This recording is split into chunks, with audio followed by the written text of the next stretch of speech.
Would Mark Breland even been able to get past AJ's 15th fight, even if he had all the height and reach advantages at heavyweight that he had at welterweight? I could be there for you, Joshua. Repeat that again. See, please, one more time. I could be there for you, Joshua.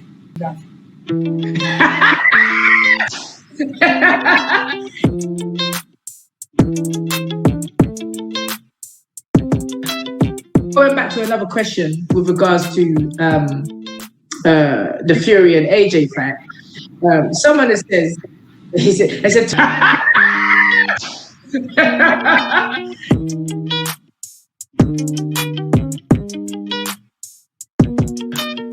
going back to another question with regards to the Fury and AJ fight. Someone that says, I said, Tunde and Spence, don't let Mark leave without telling us exactly how he thinks AJ and Fury goes. And if he really thinks Fury is as special as they say, or Wilder's just a man with no boxing fundamentals. Well, I can say Mr. Breland has already said he doesn't think Deontay can win that fight. But how special is Tyson Fury, Mark?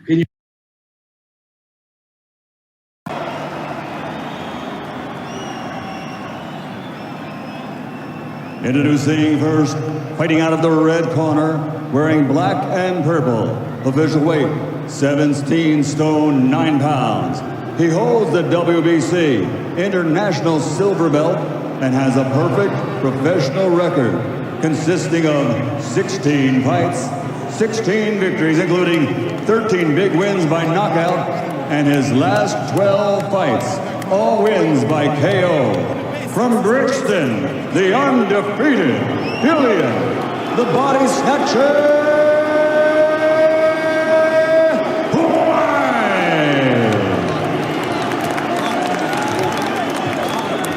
And across the ring, fighting out of the blue corner, wearing red, officially weighing in at 17 stone 7 pounds. Since capturing Olympic gold, he has a perfect professional record, 14 fights, 14 victories, 14 knockouts, and he holds the WBC International Championship. From London, the Olympic gold medal heavyweight fighting pride of the UK, the undefeated Commonwealth heavyweight champion, Anthony Joshua.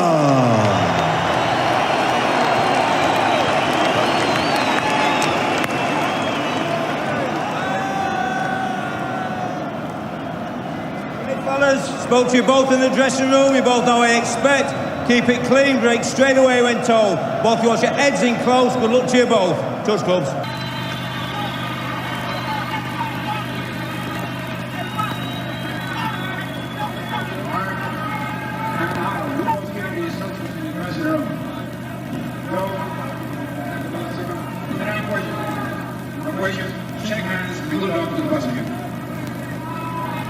Referee Tony Perez, and you saw the height advantage. Breland 8-inch height advantage and a 9-inch reach advantage on Harold Volbrecht, who was not well received by this crowd.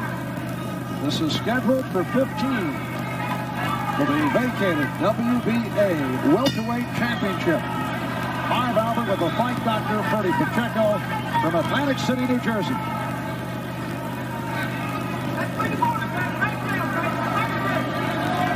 Difference in size apparent right from the opening bell. Huge difference in height, although Breland is extremely thin. Look for Breland to come in with a heavy, hard jab to set up the right hand that he hopes to drop. Volbrecht and attain the championship.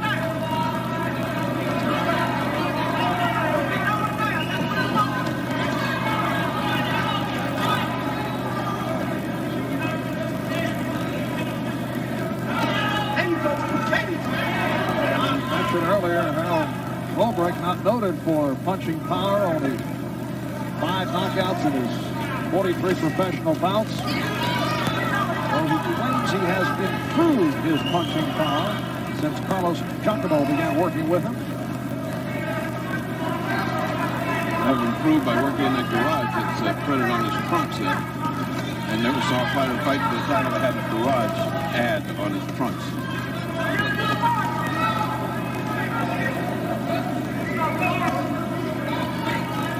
Reach, Breland, Holbrook has to lunge, and we've seen a bit of that here in the early going. And he will get hit with a counter right hand as he's lunging because Breland's very sharp with that right hand. There it goes right there.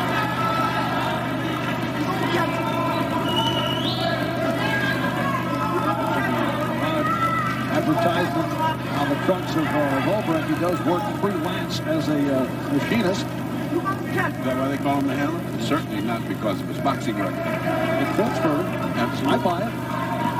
They do cheap overhauls, but you got to go to South Africa to get it done. Under a minute to go in this first round.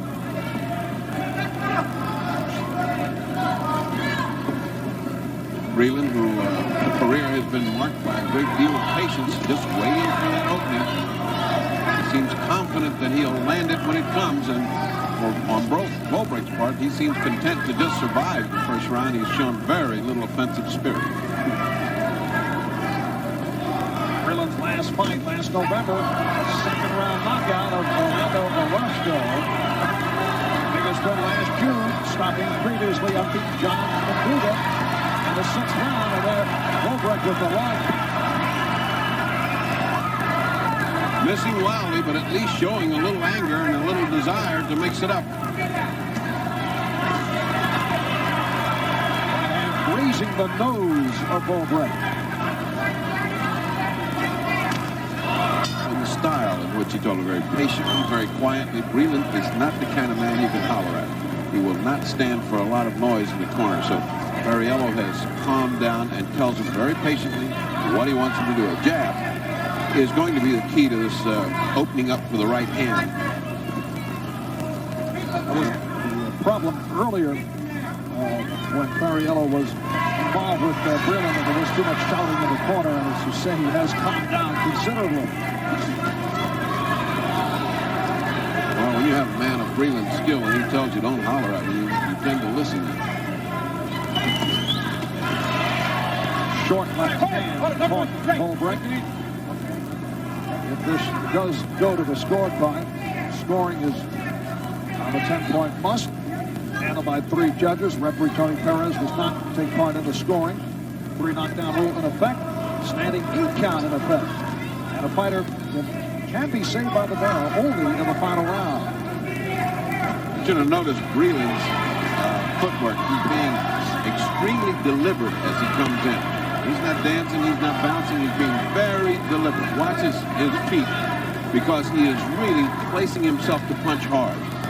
It's just like bringing in, wheeling in a big artillery piece. He's just putting it in place and hoping that you can get to fire it off. He's not bipping and bopping and dancing around. He is also not using the jab as much as his corner would like. There's a double jab there.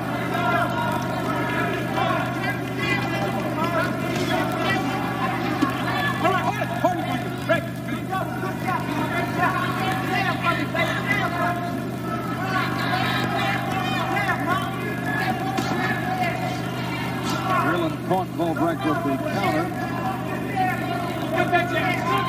Breland, in spite of having these long stick-like arms, throws a beautiful little inside uppercut as he comes in. Twice in the first round he caught him. This time he just caught him coming in. Those little uppercuts do damage on the way in. Perez, a world-quality referee, has refereed numerous title fights. Does not let them tie up for long. Makes them break up and go right back to fighting.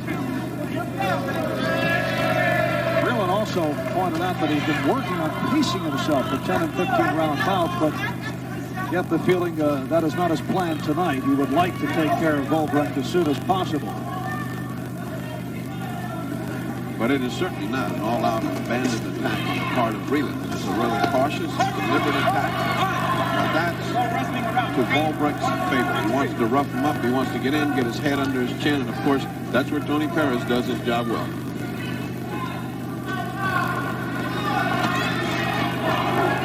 Hook just missing, and Holbrook throwing the punch and following the bell. Here.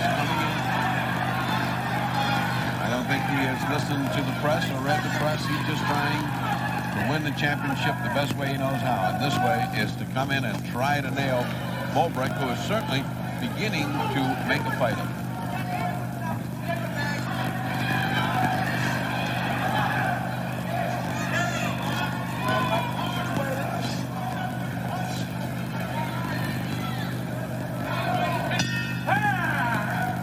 Feel that Huntington was ducking him, ducking Breland. Huntington won the title with that surprising knockout of Donald Curry. Seen here on Showtime. It was back in February. And Huntington will defend his WBC and IBF titles against Johnny Bumpus in London. All right, Tony Perez telling Breland to go to the other corner. Some repair work. I thought for the first time since Angelo discovered a broken ripped glove, we had a case of a ripped glove here. But it had too much Vaseline on it. A big blob of Vaseline flew across the ring, and so Tony correctly stopped, called timeout, and wiped off the glove.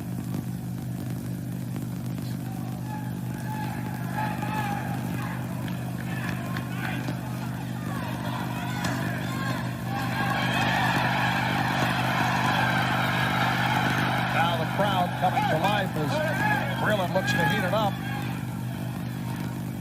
Did a little matador there, swung the bull from one side, swung him to the other, and speared him.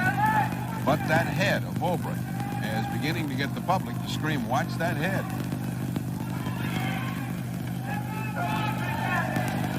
Left hand by Bobrecht. Followed up on the combination. It's laughed off by Breland. Was not a hard punch, but had that been a hard punch, boy, it could have been trouble for young Mark Breland.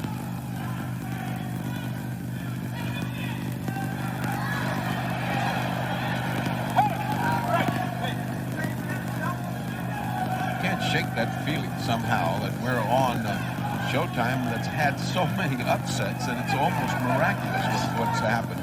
This doesn't figure to be an upset. It's already sort of surprising that it's gone this way. So here we have Bobrecht, while he's not winning any rounds, at least he's in the competition. He's not folding his tent. He's trying to come on. He has lost every round, and officially I have him at 50-45 in the scoring. But no damage has been done.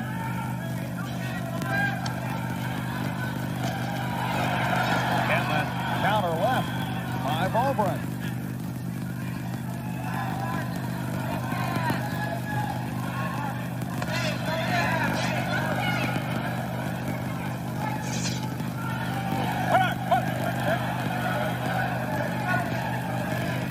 Breland with that record of 16-0, 11 by knockout. He was a string of 7 consecutive knockouts, 3 in the first round, 2 in the second round. A chant of Breland from the crowd here in Atlantic City. It has not been an impressive outing thus far for Mark Breland.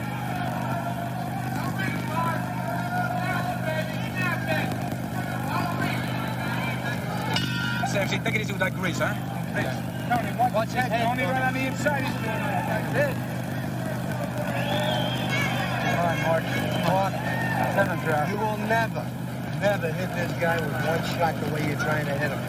Okay? You know that double right hand you practiced? You haven't used it once. Come on, okay? Mark. Listen to You're just not throwing at 2s and 3s. You're kind of getting too lazy. You're getting too content to fight the way it is, and you're sticking out the place. We got a lot of people here. Pick it up, all right? Throwing 2s and 3s, and then when you're pressing it back, use that stiff jab. Come on, guys. I know what. Pick it up. Let's go with 2. Pick it up. Come on, let's go. On to round 7. Marv Albert with the fight doctor, Bertie Pacheco.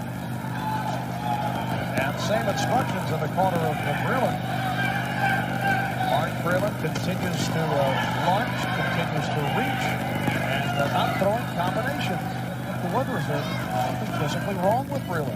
He's certainly not using his left hand the way he has been using it in his entire career. He's not fighting a two-handed fight. He's fighting a right-handed fight. And his corner said, you're not throwing the right hand the way we showed you in the gym, the way we trained for. Show me that right hand. I don't know what he could be talking about because he has flashed a very good right hand, right uppercut. He has used his right hand very well. Has Breland.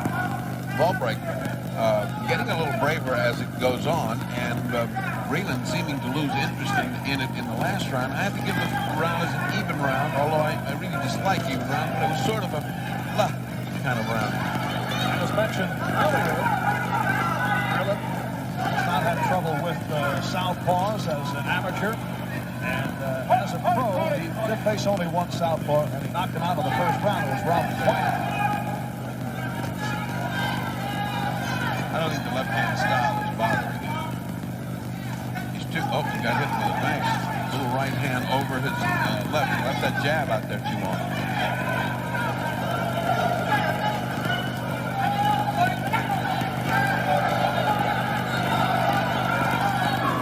What Breland's starting to do is think about it. And that's not good. He was fighting instinctively at the beginning. He's starting to think about it. He thought about throwing the right hand. He held it in check. That's not Breland. The right hand. That's the most telling blow of the bout, and it buckled Volbrecht. And down goes Volbrecht. Just under a minute to go in the 7th round. He's not getting up. He's quit. It is all over. Mark Breland has won the WBA welterweight title, stopping Harold Volbrecht in round number 7. It took some time. Breland not able to solve the style of Volbrecht, although he had his way, certainly well in front on the scorecard, but he was finally able to reach him with that right hand. The official time, 2:07 of round 7. And the disastrous other little sequelae of that knockout is that they cut, or Volbrecht has a cut on the right eye, which now is academic except for him. And he just couldn't get it. I don't think why I get understood now. That wasn't a quitting anymore. It was just a sort of, there's no point in getting up. Did you think I get down? Here is another look at the knockout, the right hand. Now, you could truthfully say that he won the welterweight championship with a right hand. This was a right-handed fight all the way. And that was it. Yeah, really. And the work rate and the tempo is pretty high for lads this size. Let me tell you that.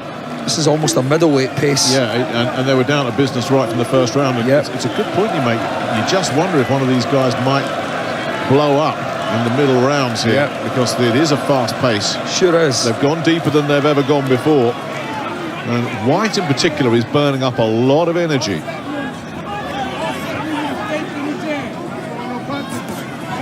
Not much coming from White at the moment. The man that is forcing the pace, that is looking the boss in there at the moment, is the Commonwealth champion, Joshua. Digging into the body there, Nick.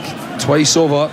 Left hooks to the body. Rather deliberate and quite obvious looking, but had success with him. That's a pouring jab from White. He's just sort of pushing it out. Yeah. There doesn't seem to be an awful lot behind it. I think he's feeling this, you know. You think so?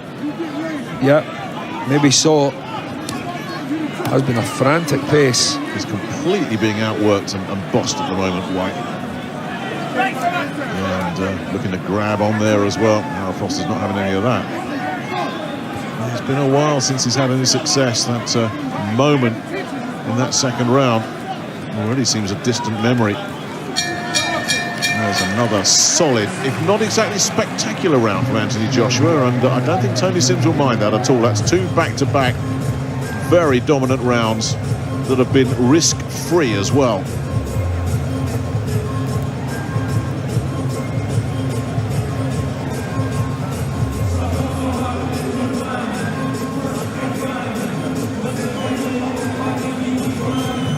There's that right hand just jolting.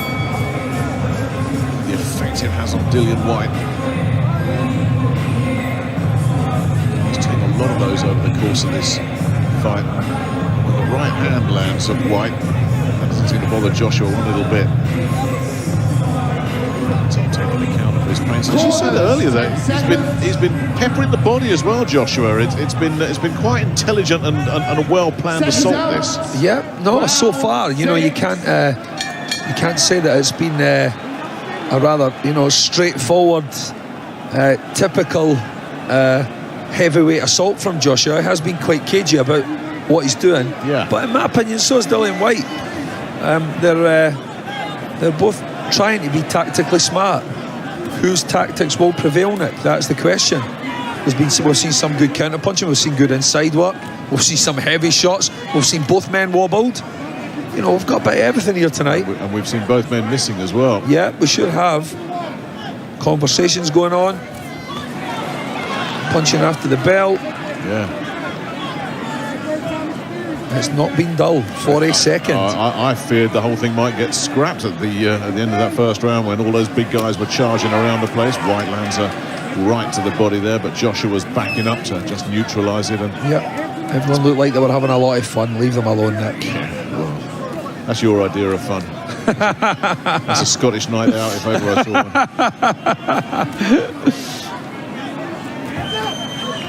There's White trying to counter with a left hook again. Yeah, talking about fun nights out. I don't think Dillian Whyte's having any fun at all at the moment. That left hand of his has just not been a factor these last 3 rounds. He gets picked off here. He's been outworked, out-hustled, and Joshua is absolutely running this, and just get the sense that there's a little edge of desperation coming in to Whyte's work, and there's nothing behind those punches that he just threw there. Absolutely nothing. The most worrying thing for Whyte and his team is when you see him being backed up quite heavily.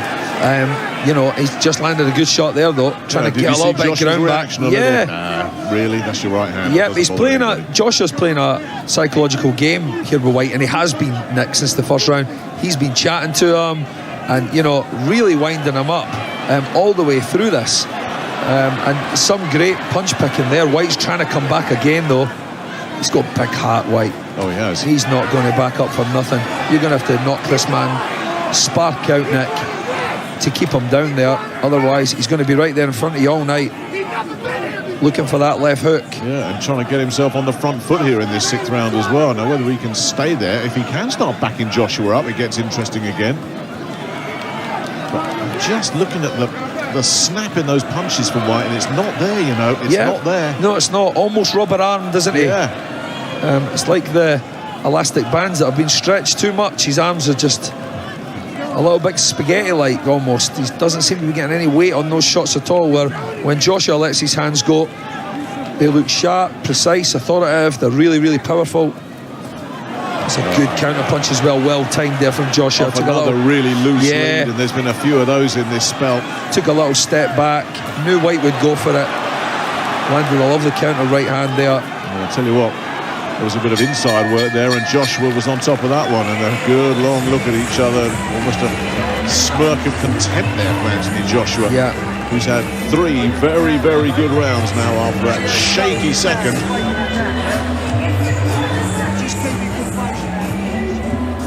Well, there's one of those right hands that he landed, and Joshua just looked at that and said, really? If that's the best you've got, you're in trouble. Yeah, look. Yeah, there you go, Nick. He's been doing it all night, hasn't he? He's been playing little mind games. Well, he didn't when that left hook landed in the second. No, he certainly never. He never had time. No, he never had time. He had to regroup and get his senses back, get his feet back under him, didn't he? Yeah, that was oh, hang on. You got my attention, but not much since has got his attention. He's definitely starting to look a bit crude, a bit wild, almost desperate here. And that leaves him open, wide open, Dillian Whyte. Well, you'd have got some odds on this. We're going into the second half of this one. Yeah, really surprising. And the way it started in round 1, would you believe we'd be here now? Round 7 then. Testimony to the fitness and the durability of these guys and how much they want to win, Nick. I tell you, somewhere around about now, the gamblers in the audience that have bet on this one going the distance they're daring to dream, aren't they? Yeah, they sure are. Long way to go. I think there was quite big bets on after round 6, the fight ending.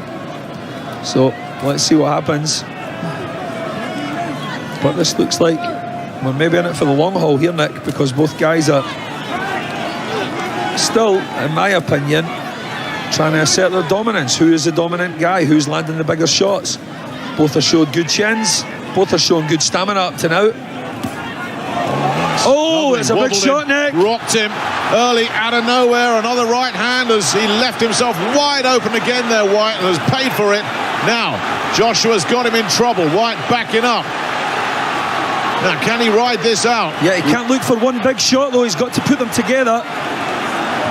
Oh, White is all at sea now. Look at those legs. Joshua's got all day to try and get this finished if he can. Can White somehow weather this storm, get through this barrage? Another big right hand. Joshua looks like he's in no rush. He's playing the matador in there at the moment. Oh! Bludgeoned him with a huge right uppercut. White is down, and I'm not sure he's getting up from that. This is over, Nick. He's not getting up. No way. Waved off immediately. Absolutely destroyed. What Anthony a shot. Joshua. Oh, stunning finish. Was that a right uppercut, Nick? The finish was the right uppercut, but it was that shot. long right hand that opened him up. And when he had him in trouble, he was utterly, utterly ruthless. Commonwealth champion, now British champion. Next stop, possibly for this man, the world.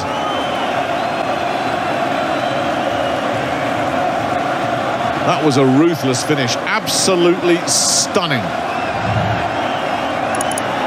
Well, I'd said it in the last couple of rounds, Alex, that I thought he was starting to look a little bit weary, but once that first right hand caught him, Dillian Whyte's resistance just evaporated. Yep, I didn't expect that, Nick. Not there. It looked like it was going to go a little bit longer than that. For Harold Volbrecht, here's the official announcement.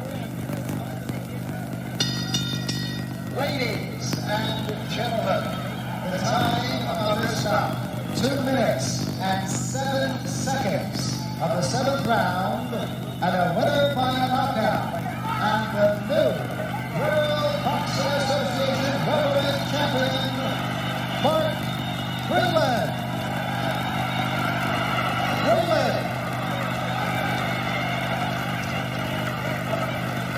Mark Breland becoming the first 1984 Olympic gold medalist from the United States to win a professional title. And here is the presentation of... Here in Columbia, South Carolina, you're looking at the ring in the auditorium, an opera house, theater-like, packed to the rafters for 2 welterweights, the champion Mark Breland and a great challenger named Marlon Starling. I'm Chris Schenkel, delighted again to be at ringside with Alex Walu. Chris, a lot of people think that the 2 best welterweights in the world are in the ring here in Columbia today. No less an authority than the respected trainer Angelo Dundee flat out picks Marlon Starling to beat Mark Breland. One thing is for sure, you cannot develop into a great fighter unless you meet top opposition. With only 18 pro fights under his belt, Mark Breland is still developing. And if Marlon Starling is at his best, he has the experience and the ability to test Mark, to bring out the best in him, or to expose any chinks in his armor. It should be a most interesting fight. And just as contrasts in styles make for great bouts, we have contrasts in the tail of the tape. 4 years difference, Breland the champion, that much younger. Look at the height difference.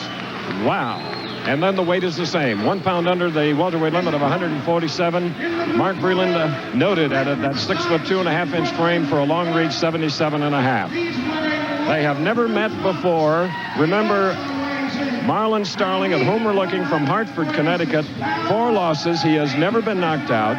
He has never been knocked down in his lengthy career, which began in 1979.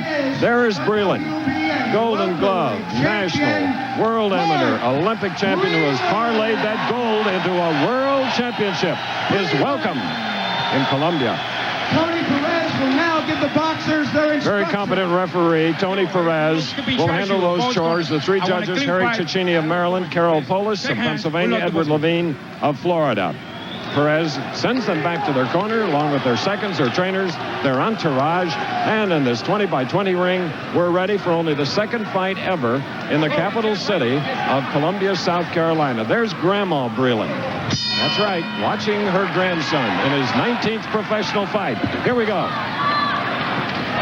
Starling told us he was going to be very aggressive, try to keep Mark Breland off balance, not let him get set, not let him get into his rhythm. Mark said he was going to try to work everything off the jab that he's been developing. There, you see it there. Don't forget that when Mark won the title in February, he broke his left hand, and it required surgery. Since then, he's had only one fight, a 10-round non-title fight over a mediocre opponent last month. He didn't baby the left in that fight, Chris, and he said there was no pain or swelling. It will be interesting to see if he throws it with power against Marlon Starling. Starling with those 8-ounce gloves up alongside his face. Good defensive weapon, and there he tried to land the punch and duck inside and then tie up the much taller champion. And trying to use his strength against Breland. He thinks that he's stronger than Mark. And he thinks if he can get inside and rough him up there. He said Marlon told us yesterday, if Breland tries to clinch with me on the inside, I'm going to throw him out of the ring. Well, he threw him to canvas that time. Okay, a lot of timber there, 6'2.5" And Starling believes that the champion is a clumsy welterweight. Well, we haven't seen Breland too clumsy over all the fights that we have watched him compete in. Tony Perez, the referee, taking a look at the face of Starling. We're checking now. There is no cut or anything, but Perez was looking very closely at the face of Starling in the red trunks. Marlon Starling called Mark Breland clumsy. I think he was overstating the case, but Mark does have a balance problem that he's worked very hard on. When he's on balance, he's very effective. But if you can rush at him, get him off balance, make him tender. There was a stiff left jab that just caught Breland's chin. And Breland comes back with a solid right hand to the side of face. Oh, and a good left by Starling. Yes, Breland holds on. Starling said he would feint a lot. He's not. To this point, not juking at all. He's coming right at the champion. He's the bull and Breland's the matador. Chris, we talked at the top about the question of Mark's left hand. There are other questions about Mark which may be answered in this fight, namely his chin and his stamina. He's only been 10 rounds twice, and he's never been past 10. Starling's already proven his staying powers. As you said, he's never been down as a pro. And he's fought Donald Curry 2 times. Once shot at the title and lost in a 15-round decision. Good uppercut by Mark on the inside there, Chris. Mark is just, not that he's cautious, he's being patient. This is the first round. If you just joined us, about the 10 seconds till the bell. Scheduled for 15. 10-point must. 3 judges. The referee does not do the scoring. They'll get a rest in about 3 seconds. All right, hold it. Breland of his 147-pound world championship title. All right, he's on the left in the blue trunks. A probing round for Mark. More aggression coming from the challenger, the #1 contender in all organizations, Marlon Starling, in the red trunks. Very veteran, tough opponent. You just saw Marlon do what you talked about in the first. Oh! Mark almost walked into that right hand. It just missed. Marlon was trying some of that juking, some of that feinting that he hopes will get Mark Breland off balance. Mark didn't take any of the feints. He did, however, leave himself open when he came in, and Starling countered well. Either throw the punch coming in or keep the duke up, the left hand. He dropped it, which is one of his habits. He'll drop his hands about waist high from time to time. You're talking about Mark Breland. Breland. Yeah. Mark is not in trouble, Chris, I don't think, from leads. He gets in trouble after he punches. He leaves himself open. He has to concentrate on jabbing and moving out of, not just jabbing, punching and then moving out of range. He has a punishing jab, Breland. It's not only long, but it's stinging, and it'll keep a fighter off balance. He's going to have to use it a lot against Marlon Starling. Oh, 1-2. Exactly. That jab could be a good defensive weapon as well, Chris. Keep his man worried about it, not throwing his punches. Breland out from his arsenal. A right-hand lead that caught Starling. We're in the second round. Remember, Starling has never been down. Oh, a hook to the body thrown by Starling. Okay, break. There you go. You see Mark's left down by his waist.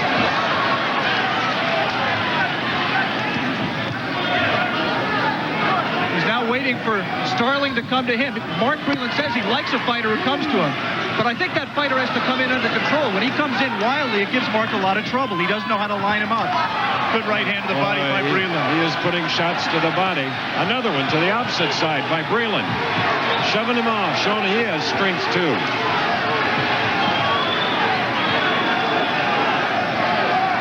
Right now, Marlon Starling is in no man's land. He's too close.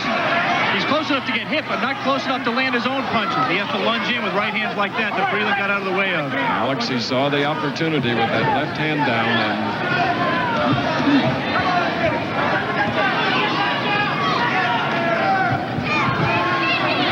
now the champion Breland beginning to weave a little more, not necessarily bob and weave, but weaving just a bit. A little bit of a moving target, and it's a good idea. As Starling moves, he's hard to hit. And he's laughing, as a matter of fact, that combination missed. Not that right uppercut. They'll get a rest in a few seconds.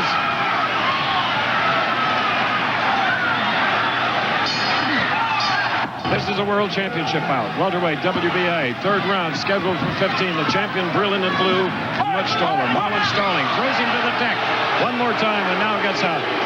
Strong caution from the referee, Tony Perez. Second time in this bout. In the corner, Breland's Joey Furiello, the trainer, told him not to go happy with the left-right combination. Double up on the jabs. Good right hand by Starling. Marlon is not a big puncher, but he's a strong, accurate, sharp puncher. And, of course, Chris, anytime a potentially great fighter like Breland comes along, you want to see what happens when he gets cracked on the chin. Yes. Starling with 25 knockouts.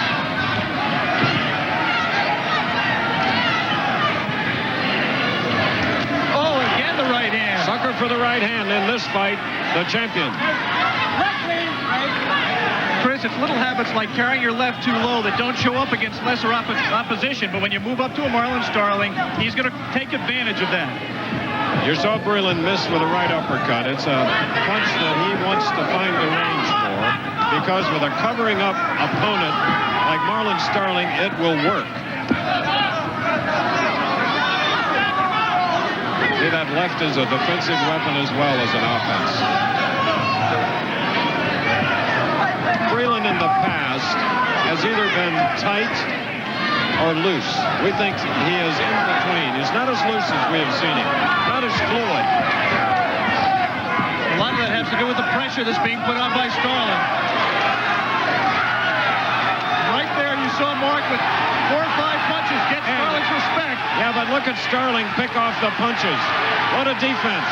That's below the belt. That one did not land, and he's laughing at Breland.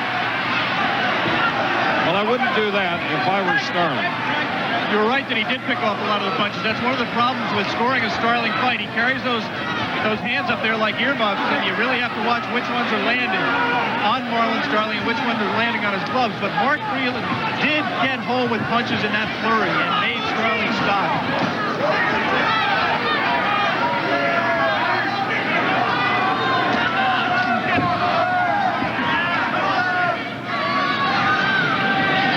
Breland is not the first welterweight that has found Starling's style confusing, believe me.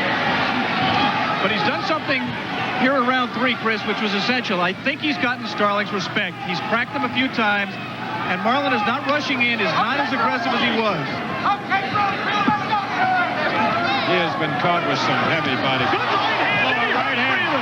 He hurt him in the ear. I don't think it was a devastating knockout punch. It just hit him in the ear. And you know, if you get hit there, it hurts. Stings. Action from round 3. Watch the right hand. Boom. And that is a sucker right hand. I mean, that was telegraphed by Marlon Starling, and it still got home, Chris. Right, and as we checked in the corner of Breland, the punch did not shake him up. Stung him in the ear, however. That's Breland on the left at 146. Same weight for his opponent. Been no knockdowns. Neither fighter marked. We're in the 4th round scheduled for 15. Breland's first defense. Good 1-2 by Mark Breland. The right hand and finish with the left.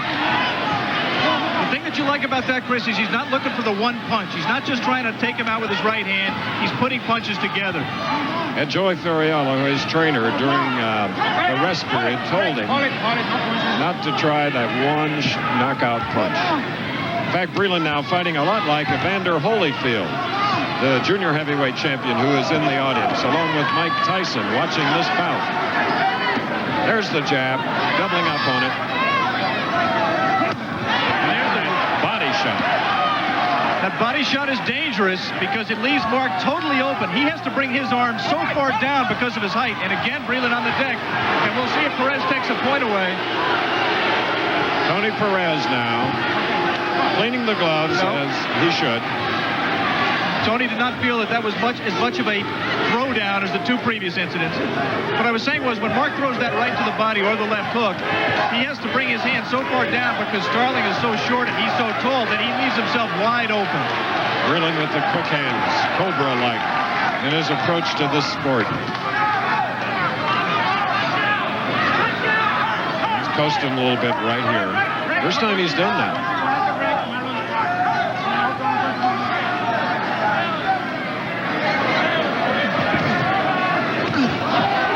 Punch. Yeah. Sneak. Exactly, Chris. Mark was not covering up when they came out of that little clinch. He's got to protect himself at all times. Another. And you saw the Starling jab get home. He told us yesterday he could out-jab Mark Breland. I think he can only do that if he slips Mark's jab and then lands his own. Desire on the part of the champion. Savviness on the part of the challenger on the right.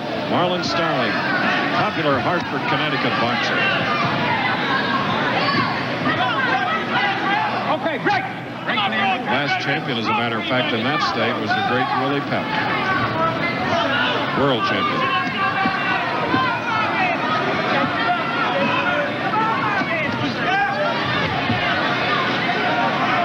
Saw Starling trying to cross that left jab with a missed right. Round 4 about to end.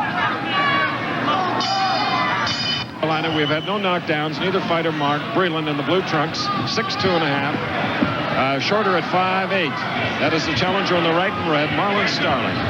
The World WBA Welterweight Championship bout. Breland's first defense. Breland has been wrestled to the canvas 3 times.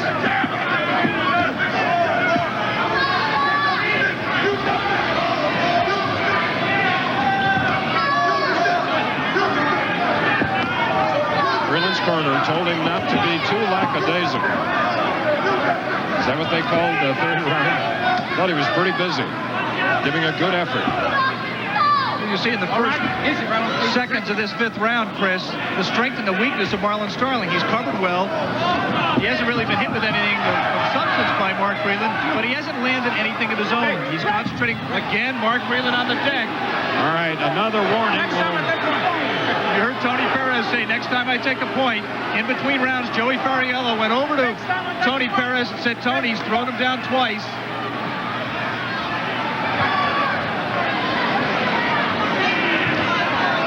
You see again, Marlon Starling covering well, but not landing his own punches. That's the reason, Chris, so far in the fight through 4 rounds, I've given all 4 rounds to Mark Breland. He's good right to the body and left hook to the head by Breland. They've been close rounds. 3rd round exceptionally close. Yeah. But I just think Mark has been busier. The danger for Breland are the sneaky punches of the man that just landed to the midsection, Starling in red. His style is so confusing, dumbfounding. We'd like to remind our local stations that at the end of this round, we'll be taking a station break. That one high on the shoulder actually caught the shoulder blades in the back.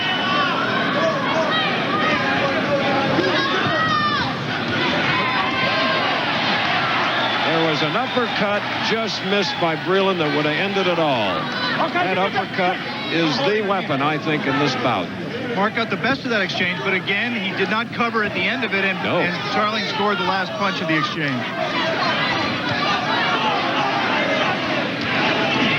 The thing you have to like here is that even though he's been clipped, especially with that punch near the end of round 3, Mark Breland is still putting punches together, still trying things, Chris.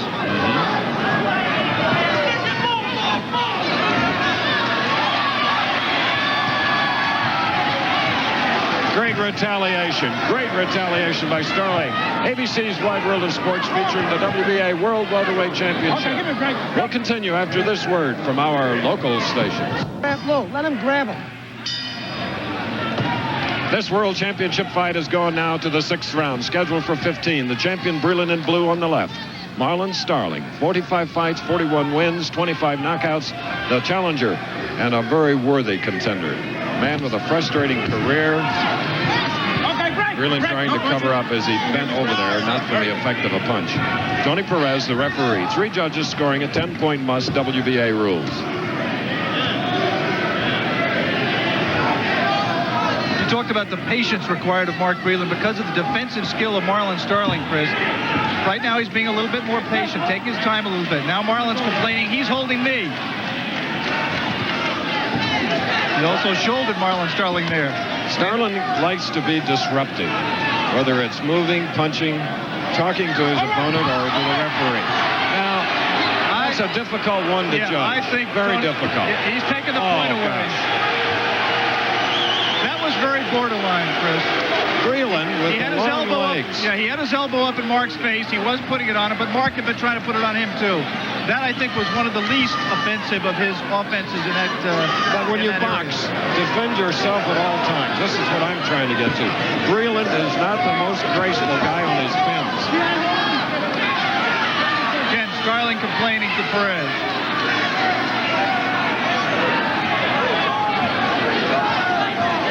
So now Breland taking backward steps more than earlier.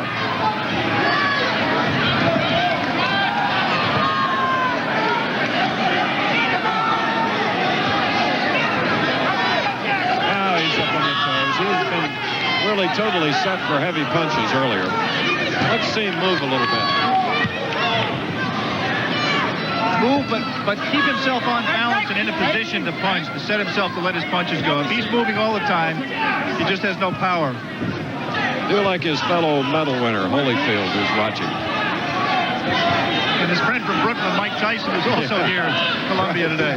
Right, they're about 4 seats apart. Someday they may meet. But we have a good enforcer here, ex-Dallas Cowboy tackle Harvey Martin. He's bigger than both of them. Sitting next to Harvey. Yeah. Denver Nugget forward Alex English. A lot of very talented athletes, watching 2 very talented athletes in the ring today. Again, Breland with the shoulder and the elbow. And there, as he threw that lead right hand, he had his left hand down by his cup, and he got caught with a right hand by Starling. Like all of us, Breland does not like to get hit in the solar plexus. He'll get a rest in around 4 seconds.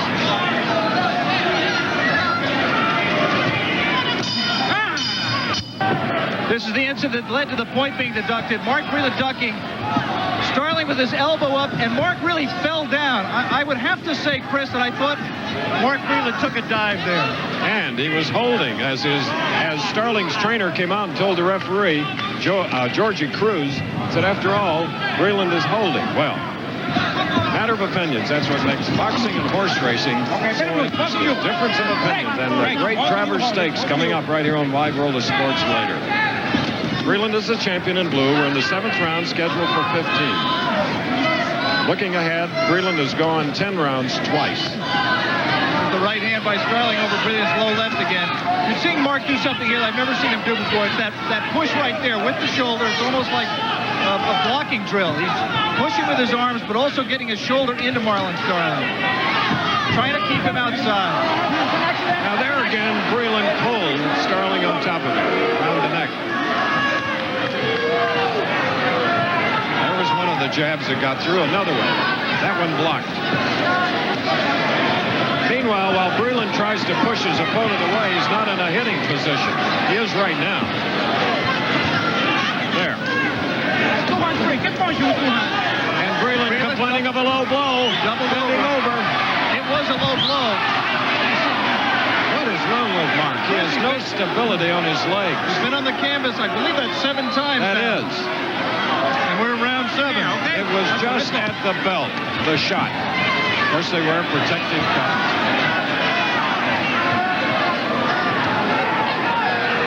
I thought the blow was definitely low. There was a very good left hand by Starling, 2 jabs by Breland. Another one. Yeah, have to concentrate very hard, as we said, on how many of those punches are getting home. There's Mike Tyson. Watching Mark Breland, two of the outstanding fighters in the world, coming from a couple of adjoining neighborhoods in Brooklyn, New York. This is as far south as Tyson has ever been. That's right, that was amazing. He's never been to Florida. His family's originally from Charlotte, North Carolina. Well, he's missed a lot by not going to Atlanta and my favorite city of New Orleans. Columbia's pleasant. Mapped out, charted out in 1785, and it was General William Tecumseh's Sherman that came through here, destroyed the town, 1865. Well, they've rebounded. Again, Breland with the blocking tactic. Not a lot of good, clean punches being landed, Chris. Neither fighter able to see. Marlon Either Breland is tired. I don't understand.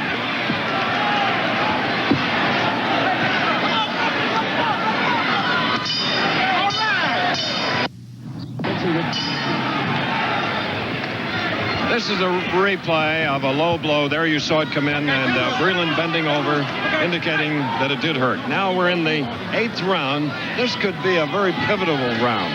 I'm not sure if Breland a little on the tired side, a little lackadaisical. Scheduled for 15, remember.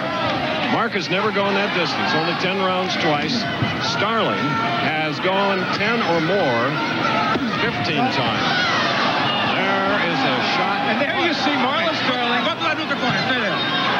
come over to help him. Let's take a look at the low blow. Let me know where you're ready now. Tony Perez is going to give Mark Breland, he has 5 minutes to recover from an unintentional low blow. Are you ready? You saw Starling acknowledge it right away. There it was. Starling knew it was low. He came right over to try to help Breland up. Didn't want to lose a point on it. Referee having the discretion to award the foul boxer, as Alex said, up to 5 minutes. Of course, you can't win by a foul, a low blow. And that just may wake up Mark Breland enough. Well, his jab is better. Yeah, he's not timid about using that left hand that was injured on Chris. The thing he hasn't been able to line up is that right hand. That right hand right down the pipe. He's been using it to the body, and again, he bends way down.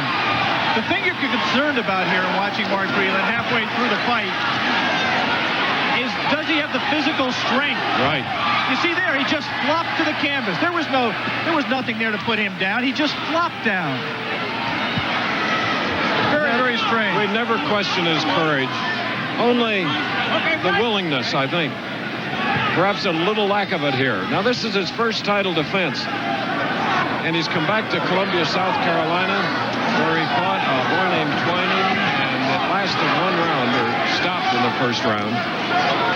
He wants to make a good showing, but he's fighting an unorthodox, menacing, troublesome contender in Marlon Starling in red.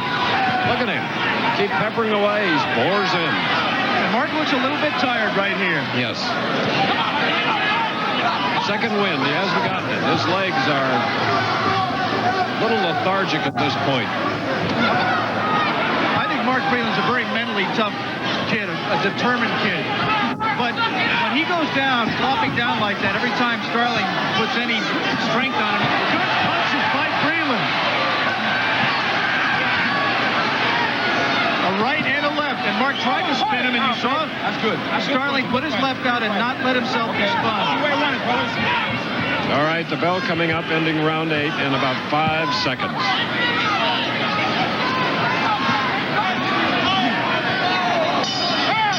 Comes out after a motivating, strong talk by his trainer, Joey Ferriello. Oh, the work that you put in, and you're taking this, well, he insinuated, not seriously. Well, here we are, 9th round.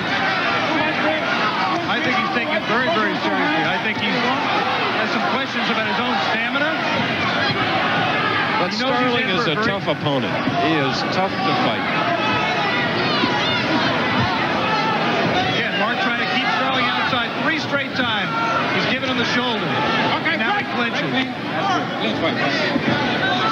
Starling corners complained that if you're going to penalize my man for throwing him down, penalize him for holding. My man's just trying to throw him down because he's being held all the time. And again, Breland clinching.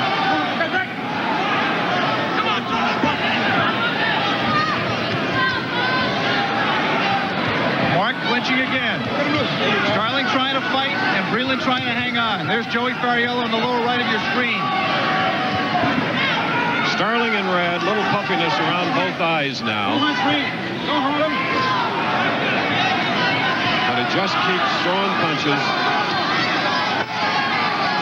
The body punches are landing.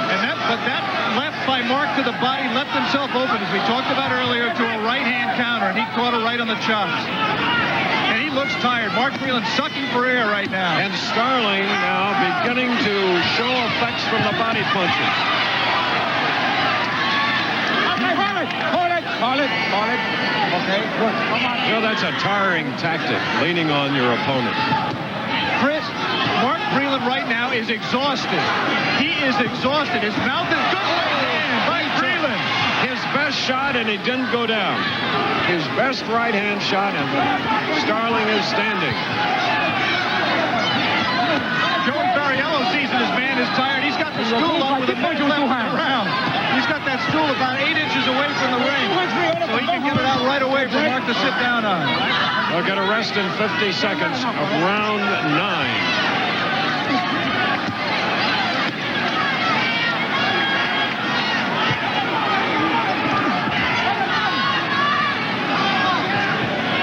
Mark Breland trains very, very hard, and he should get a second win, but he's going to need one. And unloading now is Starling, and Breland comes back. The best exchange.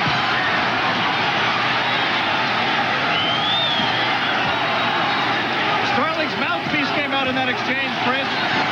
His mouth was a little bloody before, and it's in danger of getting a lot worse. Anger on the part of both welterweights. They are angry. They'll cool down in a second. Okay, hold it now.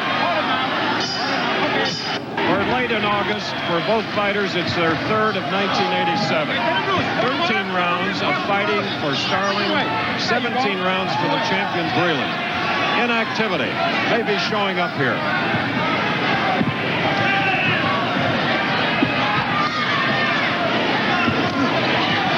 Snapped away at the moment of impact. Mark Breland, no effective punches, and he grabs. Right now, the aggression and the forcing of the fight is all coming from Marlon Starling.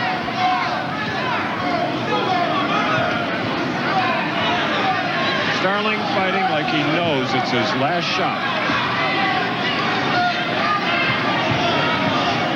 Especially at the end of that last round of the ninth, as we're in round 10. Another good right, not flush, but scoring.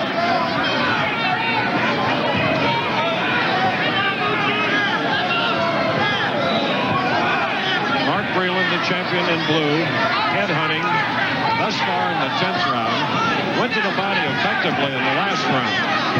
And his corner told him those were the most effective punches against Starling. There's one.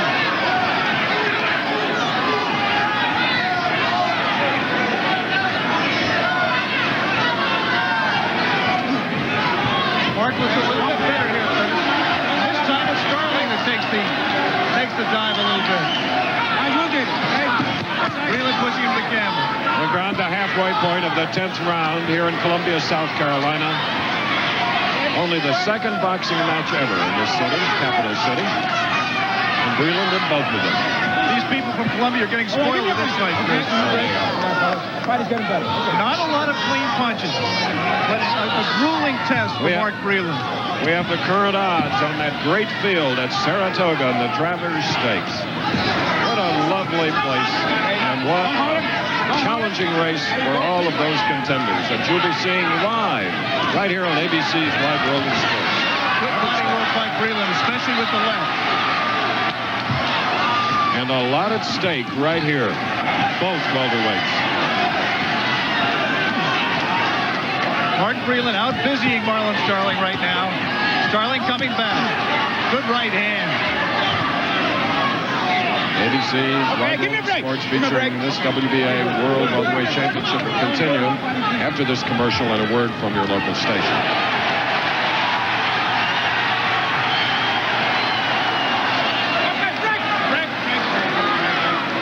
Coming up to 10 seconds.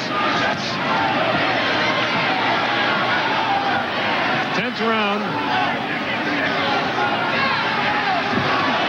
We'll be back after. Now, okay, come on. World champion Mark Breland coming out for the 11th round in his first title defense against Marlon Starling. Confusing, tough challenger from Hartford, Connecticut. There have been spin downs, wrestling downs, but no knockdowns. Neither fighter cut at this point. Breland's corner, they feel that they have really hurt and tired Starling and begged Breland, their charge, to do it with a left and a right and get it over with. I don't think it's going to be quite that easy. Inspirational rather than just strategy. I think they're trying to pick Mark up. I think they're trying to tell him that he's hurting Marlon Starling more than I think he actually is. There's no question his punches have had some effect. This is the 11th round, the first time Mark Breland has ever been in the 11th round, and he's in trouble right now. He is being caught. He has been hit with power punches about 6, and he's hurt. And there it is. He is down with 2 minutes. 2 minutes to go in the 11th round. As a pro, it's his first time knockdown. And he is not going to make it. He has lost his championship. Starling wins it.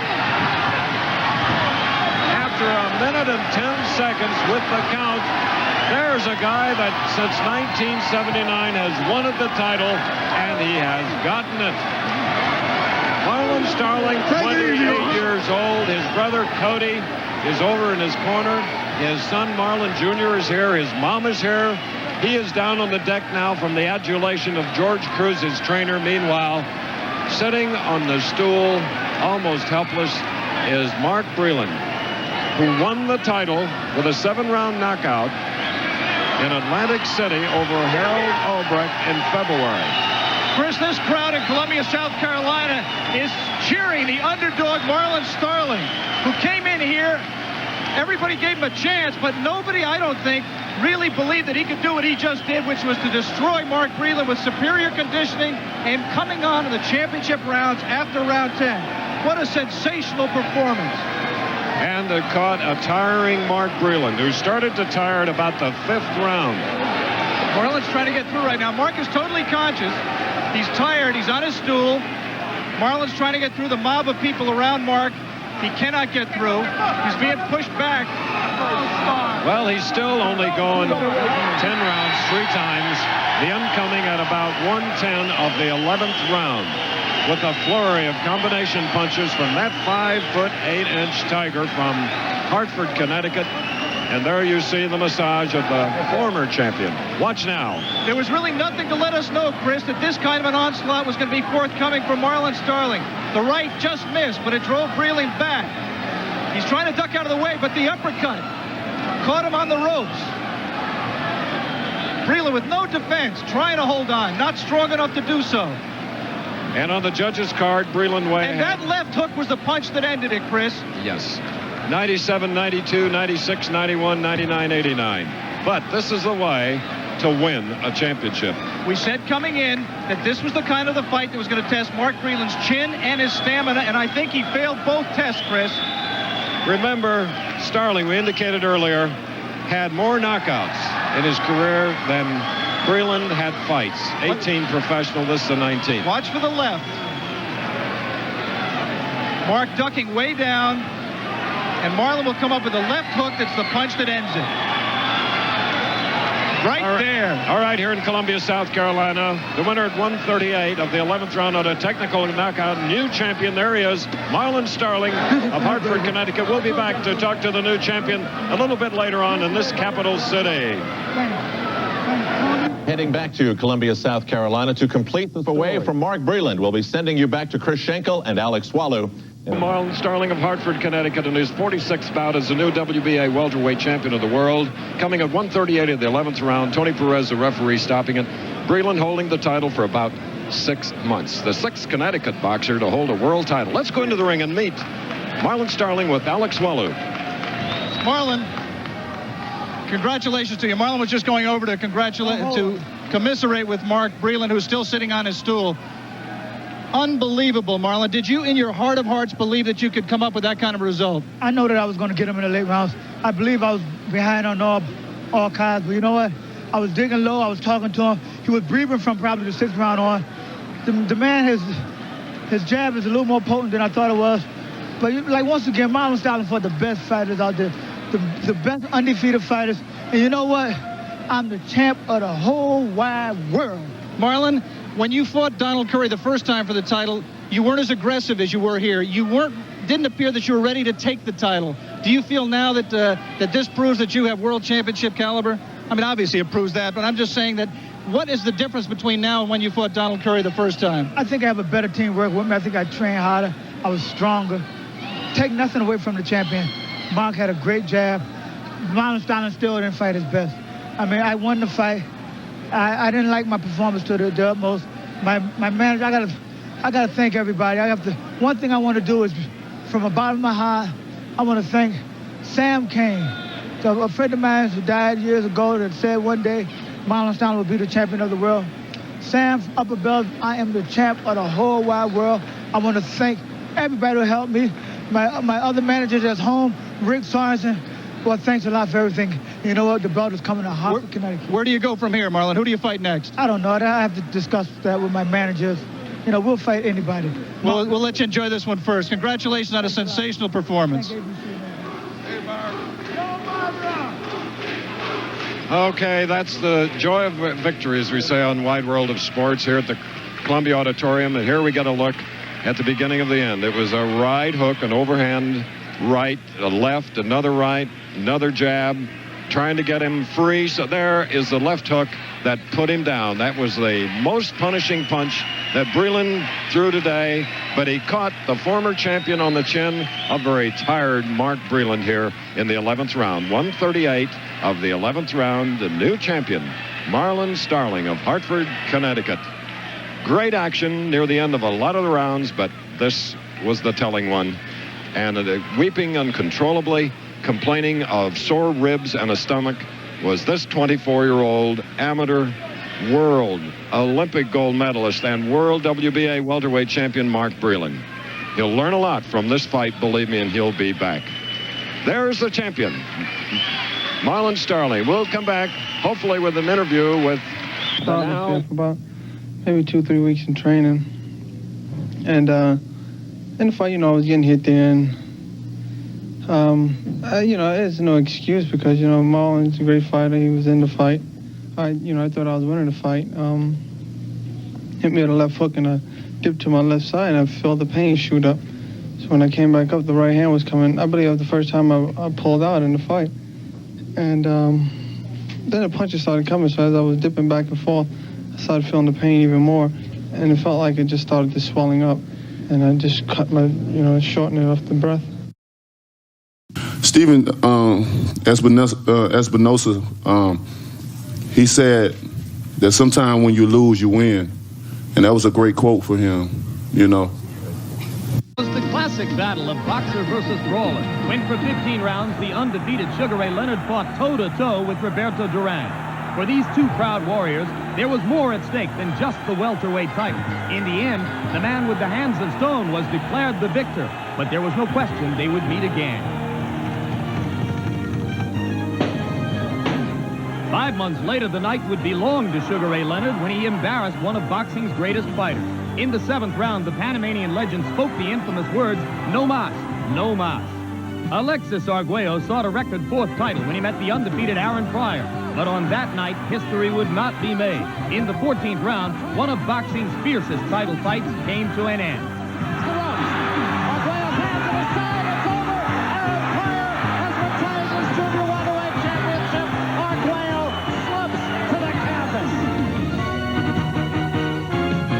The rematch was inevitable, and once again, Arguello would fight with the pride of a champion. But despite his courage, the outcome was the same.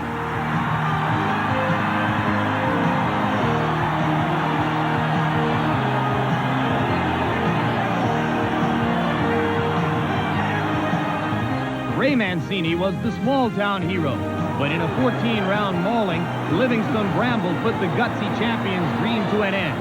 Despite 20 stitches on his face, Mancini longed for one more meeting with Bramble.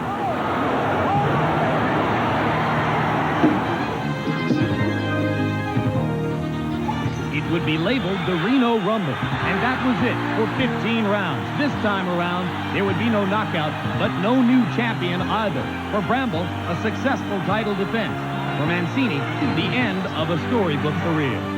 It was perhaps the biggest upset in boxing history when Michael Spinks took on Larry Holmes in his attempt to become the first light heavyweight champion to win the heavyweight crown. After a unanimous decision, a new champion was named, and Holmes would set out to avenge what was up to then his only loss. But 7 months later, they fought a nearly identical fight. A great champion was forced to acknowledge the ravages of Father Time, and Michael Spinks had proven he was a heavyweight to be reckoned with. In the eyes of many, Olympic gold medalist Mark Breland was preordained for greatness. That was until he met the more experienced Marlon Starling, who put a halt to the champion's plans. In the 11th round, it was the challenger who ruled the ring, as Breland suffered his first professional loss. A rematch would be in order. Tonight, another grudge fight to add to this decade's legend.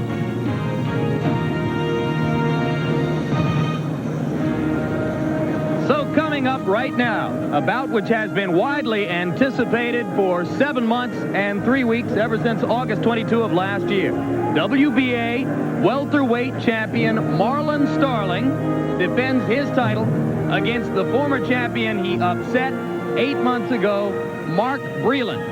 The fight scheduled for 12 rounds to be fought under WBA rules, live here on HBO Sports. Ray Leonard, it did not appear that Mark Breland's stand-up conventional style served him well in the first fight. Ultimately, although he was ahead on points at the time at which he was knocked out. If you were he, would you have tried to make changes in your approach to this fight? I wouldn't change anything except be in better condition, better shape. What I saw in Mark Breland was the fact that in the 8th round, he would just drop, whether from fatigue or the fact he was hurt. But I think it was from fatigue because his legs gave out on him. He told me this time around he trained especially for his legs this time. Why is your leg so skinny? The bottom. Are you related to Deontay Wilder? He also told you that, just as you with Duran, he didn't look at this bout on tape for some time. Yeah, and I can relate to that because when I lost to Duran, I didn't see the fight until 1 month later, and he said the same thing. So now he's ready. He says he's on a mission. He's going to prove everyone wrong. Of course, another man on a mission is Marlon Starling, who believes that he's never gotten the respect he deserves from the boxing public. For more on this bout, let's now go to Larry Merchant. When they fought last August, Marlon Starling was saying about Mark Breland, in effect, the Emperor has no clothes. He was saying that he was a product more of hype and merchandising than the ring wars. He was saying that he was a star because he was a star, not because he had proved that he was a star. And then he went out and, in effect, he stripped him down and exposed him rather nakedly as an emperor with no clothes. It's true that Mark Breland had a brilliant amateur career, but he didn't look that great when he won a gold medal at the Olympics. It's true that he's a good-looking kid, tall, with an interesting and style and a good right hand, but he hasn't been that successful, or at least that overpowering and exciting against the ordinary fighters he's been put in with. And yet everybody kept insisting that this kid was a star, that he really was the right stuff. Everyone except Marlon Starling, who had come up the hard way, much like another New Englander, Marvin Hagler, slogging his way to the top, fighting everybody out there in his division over a period of 7 years. Well, here we are for the rematch. And now, proving once again of the value of merchandising, Breland is favored after having been knocked out.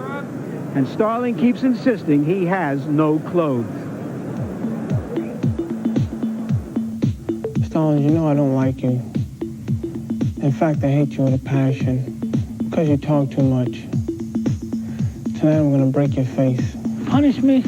You didn't just lose last time. You got knocked out. This time, I'm going to punish you real bad. Tonight I'm going to make an example of you. I'm going to give you a good beating. And watch me get my belt back.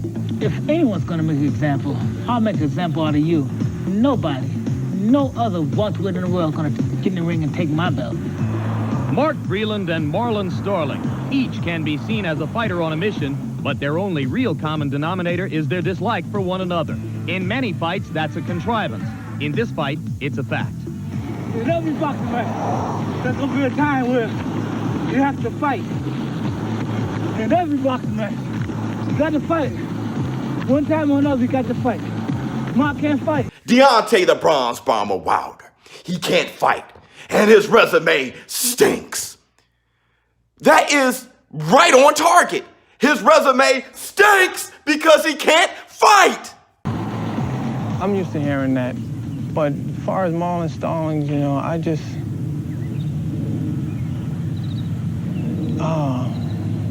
I just don't like him at all. And I would have to prove, you know, to the people and to myself and to him to shut his mouth. You know, I would love to break his jaw. That's the gospel according to challenger Mark Breland, whose career until recently was an unbroken string of successes and the object of all his opponents' jealousy. 5 Golden Gloves championships, an amateur record of 110-1. Then the ultimate recognition for an amateur, the Olympic gold medal. When he turned professional, Breland signed a 7-figure contract and began to eyeball opportunities in movies, modeling, and of course, music videos. Looks like you're looking for trouble, and I'd say you found it. You found it. As Breland took advantage of what some thought was unearned fame, another welterweight from the blue-collar enclave of Hartford, Connecticut, clamored desperately for a shot at the title. For Marlon Starling, there had been no large paydays, no bright lights, no videos with the Pointer Sisters. Starling's only claim to fame was the title of best welterweight without a title. Always the bridesmaid, never the bride. Despite the lack of attention, he continued to fight and patiently waited for an opportunity. While Starling waited, Breland accomplished what had always been expected of him, winning a world title with a knockout of South Africa's overmatched Harold Goldbrecht. Now Breland was 24, wearing a championship belt, and began his journey of title defenses. First stop, the much more experienced Marlon Starling, also Breland's first top 10 opponent. Though Breland couldn't have known it, Marlon Starling could now taste the title. He knew he was in trouble when they signed the fight. And Mark is not sleeping great right now, I guarantee you. I wanted to be the man to beat Mark Breland. I want no one else to do it. This is America's hero, the Olympic boy. And you heard how I said that, the Olympic boy, because that's what he is. I realized before I left the locker room that I didn't have it mentally. I was having so many problems. As far as physically, I had 2 torn rib colleges on the same side. My coach, my side, threw in the towel, and you know, I'm ready to go out on my shield, man. You know what I'm saying? I had a lot of things going on coming into this fight, but it is what it is. You know, my leg was already coming in due to other little things. And I just mentally wasn't up for the fight. And it's a scary feeling, but mentally I just weakened myself physically. And when he hit me, it was just, you know, I went down and I was like, damn. And I just didn't have nothing to really, you know, push back at him with. I didn't have that drive in me. Just nothing would, you know, nothing would just snap me back. That night, I wasn't myself. I felt like a zombie in there. There's a lot of... Breland's day in the sun turned into a nightmare. For Starling, who had been trailing on all 3 judges' cards before the knockout, frustration had come to an end. The Magic Man now held center stage not only in the ring, but in his hometown of Hartford as well. And he was welcomed back with open arms. For any fighter, a loss is a humbling experience. For Mark Breland, who had no background in defeat, it was traumatic. For weeks, he was depressed and went into hiding. Now it was time to reach deep inside and pick up the pieces. With the support of an intensely devoted management structure, Mark Breland set out to build a comeback. Well, that loss really motivated me a lot. Made me think, you know, made me come back down to reality that it takes a lot of hard work to be on top. And I know I'm not out of it. I know he's going to do the same thing, try to come and wrestle me, running, falling. I'm going to box him, you know, hit him with bad intentions. Everything I hit him with, I'm going to mean it.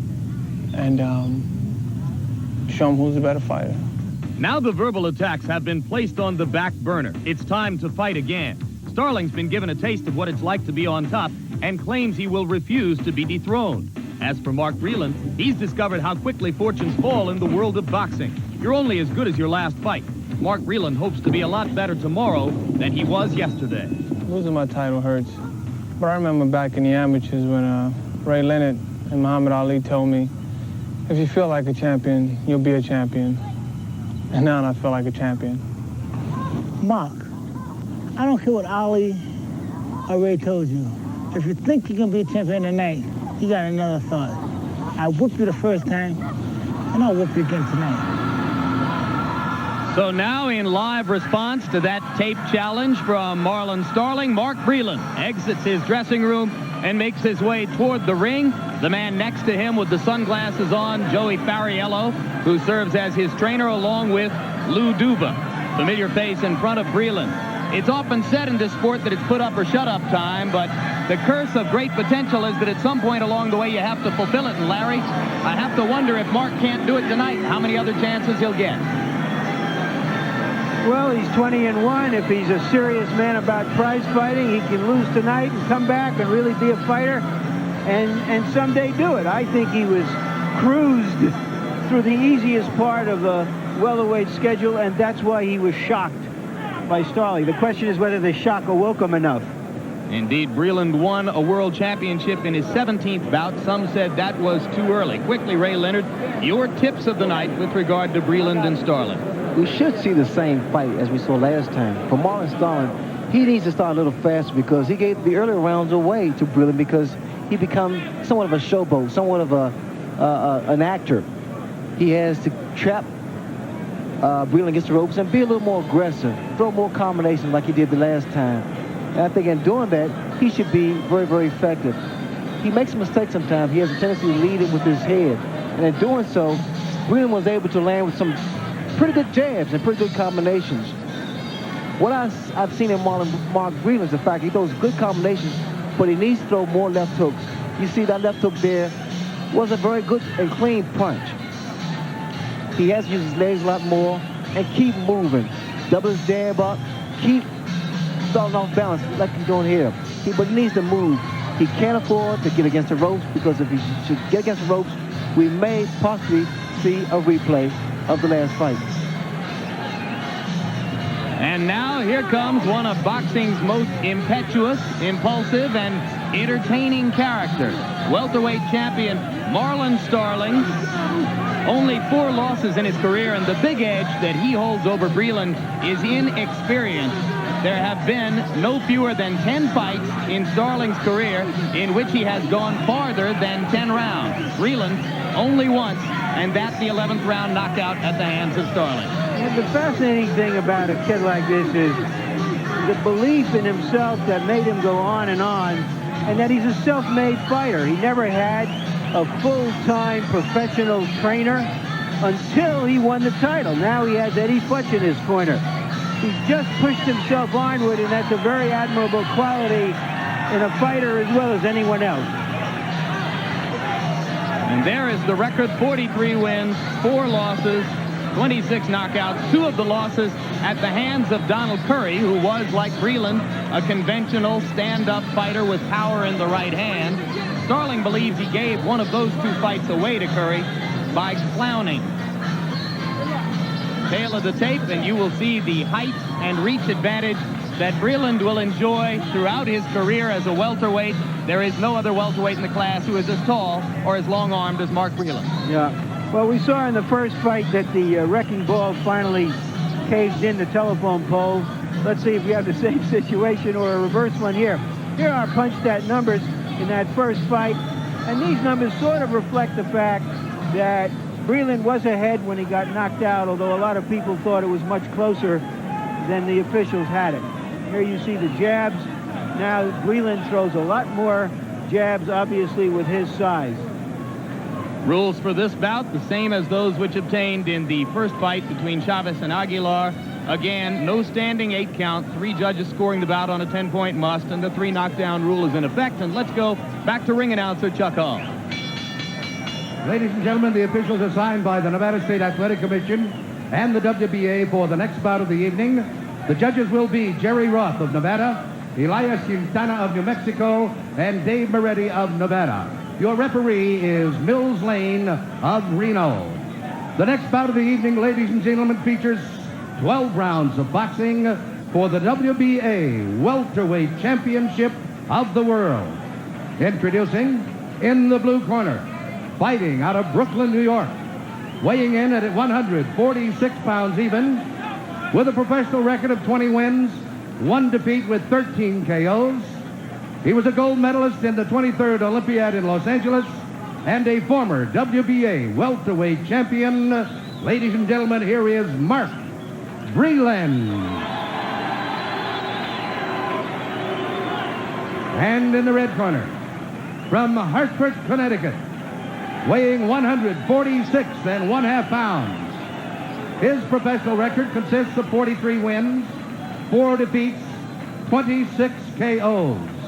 He is the WBA welterweight champion of the world, Marlon Magic Man Starling.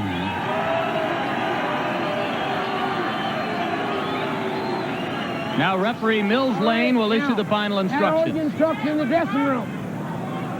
I'm not going to put up with any illegal rough stuff from either one of you, okay? Any questions from the challenger is Chief second. Any questions from the champion is Chief second. Let's get it on, come on. Let's remember that in a rematch after a knockout, the man who won the first fight, 90% of the time or more wins the second fight. So Breland has his work cut out for him. And here comes the former champ in Riyadh now. Walking in by himself. All business. 11 pounds lighter than the first fight back in June. Can he stick and move? Can he box? Can he get back to the top and find redemption? We will find out now. And yet, as you pointed out earlier, and it's worth mentioning again, Breland is favored by odds of 2-1 here in Las Vegas to avenge the knockout defeat. I see a change in both fighters already. I see Breland double his jab up, keeping those hands high. I see a much more aggressive Marlon Starling. Normally he lays back and he gives way the earlier round. Here there's a different story. Well, one of the things that Starling said to us before the fight was that he would want to come out and try to make Mark remember round 11 early. Well, if he's able to hurt Mark, and then Mark will definitely have a flashback. I think Mark is mentally up for this fight, and Starling, quite naturally, he wants to show people that the last fight was not a fluke.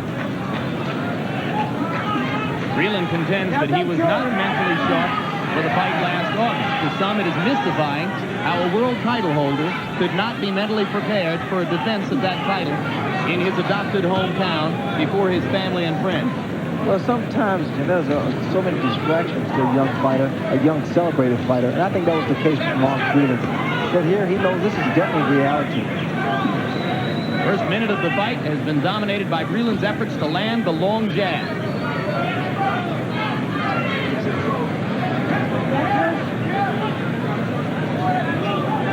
And you see how Starling steps in with his chin.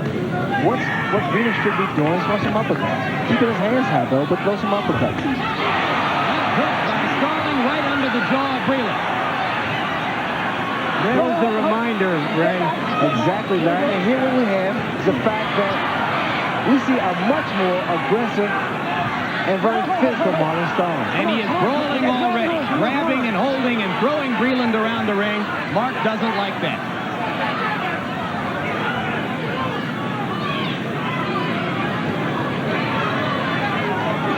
That was a tentative right hand by Breland. I don't see any snap in the punches of Mark Breland here. Hey, put the rough stuff up, come on. He doesn't have the zap. He looks a little stale to me. Whereas that with Starling has snap. Indeed, Breland has pawed with the jab. The right hand has not been quick. Starling landed the only significant punch of the bout so far.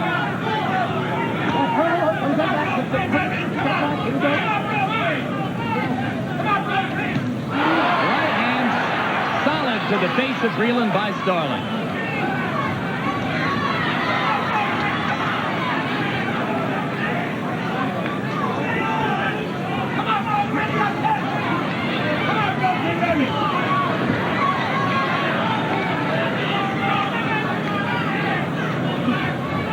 Round one comes to a close. Ready, you see Starling preventing Breland from setting his feet and doing what he wants to do. Already, I think I detect some of the effect of having Eddie Futch, which is that he's not as wild and wasting as much energy and motion as he earlier did. I'm talking about Starling first. You got that? Well, you got the water over there. Then you ain't supposed to come up there. Watch. A little bit firmer with that jab. All right? And then when he leans to his left like he's going to hook, instead of going back, go in. You understand me? You're pulling back on him. Let's take a look at how Starling set that punch up. Right outside and then inside that right hand of Starling. And it stunned the challenger. That was exactly what Breland didn't want to happen in that first round, and exactly what Starling did want to happen. And you mentioned, Larry, the big change in Starling's corner since the first fight, the addition of the well-known Eddie Futch, trainer of many champions, to improve his technique. They say it's hard to teach an old dog new tricks, but it's also hard to teach a new dog old tricks, which is what they're trying to do with Breland. View from the corner of Marlon Starling, the welterweight champion from Hartford, Connecticut. Connecticut's capital city that has such a long and distinguished fight history, going all the way back to Bat Battolino and, of course, the great Willie Pep, and now the new generation. The boxer puncher, the big heart of Marlon Starling. What a first round. He was telling everybody this week that he would come right at Breland all night long. He did so in round number one, scoring the big left hook that stunned Breland, and then the right hand over the top. Easy round to score for Starling early on here.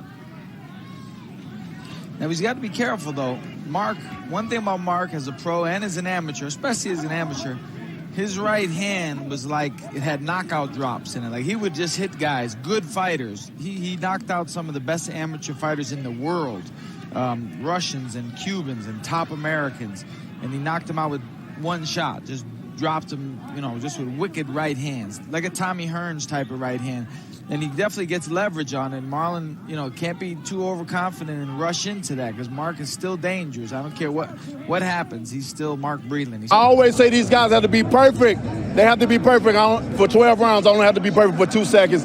And each and every time I proved that. He was pretty perfect for the first 6 rounds. He boxed beautifully with the left hand, and it seemed like you took time getting going. But was it all a game plan just to land that one shot? It definitely was a game plan. Like I said, I had to calculate it with him. I wasn't getting tired. I wasn't getting fatigued. I was having a lot of fun. I seen that he was getting a little tired. He was wearing down. So, and once that point came about and I seen my range, I had my distance, bam, baby, good night. Still got that jab right hand, like he didn't land it, but that's a good shot. Interesting the way that you phrased it. He's still Mark Breland because the name Mark Breland carries so much weight, and he has since his teenage years, because this is perhaps one of the most hyped fighters of all time. You could easily argue the greatest amateur fighter of all time, Mark Breland, staggered there with a clubbing right hand. But 5 New York Golden Gloves, the Olympic gold, there have not been many fighters you can name that came into the pro ranks with more hype than Mark Breland. Oh, without a doubt, I would say he's the most hyped because I can remember when Mark was an amateur, well before the Olympics, reading stories on him in People magazine. Now, you just don't see that. And when they focused, a lot of people don't remember this, but the great 1984 team, you had Pernell Whitaker and Melder Taylor and Evander Holyfield, but the star of that team was Mark Breland. There's no disputing that. He was the star. Of course, so many members of that team have gone on to pro glory, and Breland was well on his way up until he ran into Moochie Starling. 8 months ago, that fight was in South Carolina. Here we are in Vegas tonight for the rematch. And look at this. Mills Lane is trying to break him up, and they won't. Come here. That does not happen again. Hey, that does not happen again. All right, Well, they got the right man for the job in the veteran Mills Lane. But there is real bad blood between these two. Mark Breland and Marlon Starling. When did it all hang out on the Vegas night?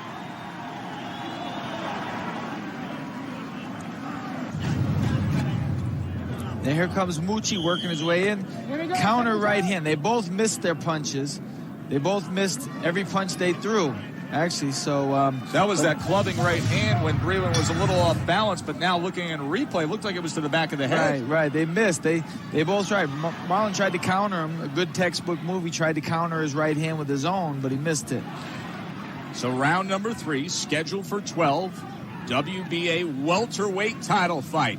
Marlon Starling, the champion in the red trunks. Mark Breland trying to avenge the only loss of his career. And I'll tell you something, just it could mean something, it may not, but just a little trivia. Mark's only loss in his entire life, other than to Marlon, was to Daryl Anthony in the 1981 Nationals. And as pros, they met again, and Mark destroyed Daryl Anthony in the 3rd round. So in his one rematch up until now of a guy that beat him, he scored a knockout victory in the 3rd round, I believe it was. That fight exactly 2 years ago this weekend, April 12th of 86. And you'd have to think Mark's motivation was obviously high when he fought Anthony again, but you'd have to think he'd want to knock out Marlon Starling even more than he did Daryl Anthony. Oh, there's no love lost here between these two, and Breland made the comment that this is by far the hardest he has ever trained for a fight. It needs to be, because there's no quitting Starling. Right hand by Breland comes in. Starling right there to answer and gets himself to the inside before Breland brings it back to the center of the ring. 6 inches taller is Mark Breland. But when Starling can get to the inside, Breland is unable to fully extend that phenomenal jab of his.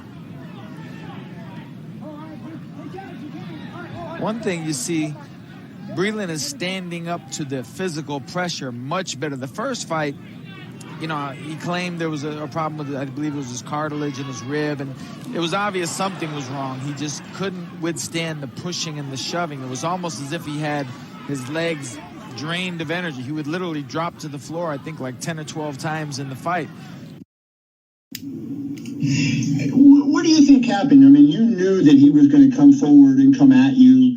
He said he was going to fight that way. You know, that wasn't the Deontay that we've seen for, 40-some plus fights. What do you think happened? Did he hurt you early on that, affected you the rest of the way? No, he didn't hurt me at all. It was the simple fact that, my uniform coming out, Kevin, was way too heavy for me. I didn't have no legs from the beginning of the fight. So far here, he's actually, even at the end of that other round, he actually initiated fighting and pushing, so that's a good sign for him. Right hand by Starling. Breland back to the jab. Such an effective weapon with his frame and his skill. Right hand behind it. Starling double jab, and Mills Lane wants to tend to the loose tape on the right wrist of Mark Breland.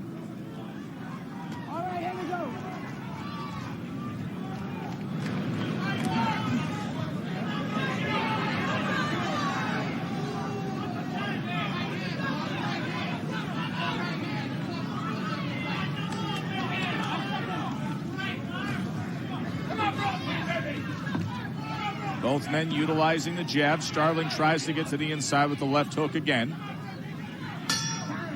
End of 3 between Starling and Breland. In the corner, please.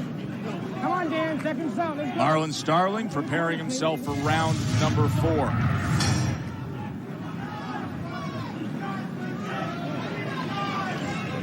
Mark Breland trying to fight this fight at range. Double jab early on here in this 4th round. Tried to place the right hand behind it.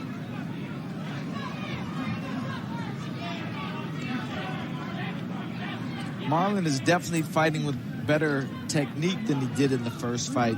I mean, people kind of forget, like, he was very strong in the fight and physical, but his technique was probably, even admittedly by himself, he says that was probably the worst fight he ever fought as a pro in terms of how many times he got hit. He probably got hit more in that fight than in any 10 of his other fights combined. But here, he's picking his shots a lot better, and he's actually attempted the counter right hand about 6 times, and I think he's missed it all 6 times. But you keep throwing that enough times, you're going to find your range sooner or later. So I think the counter right hand is something to look for.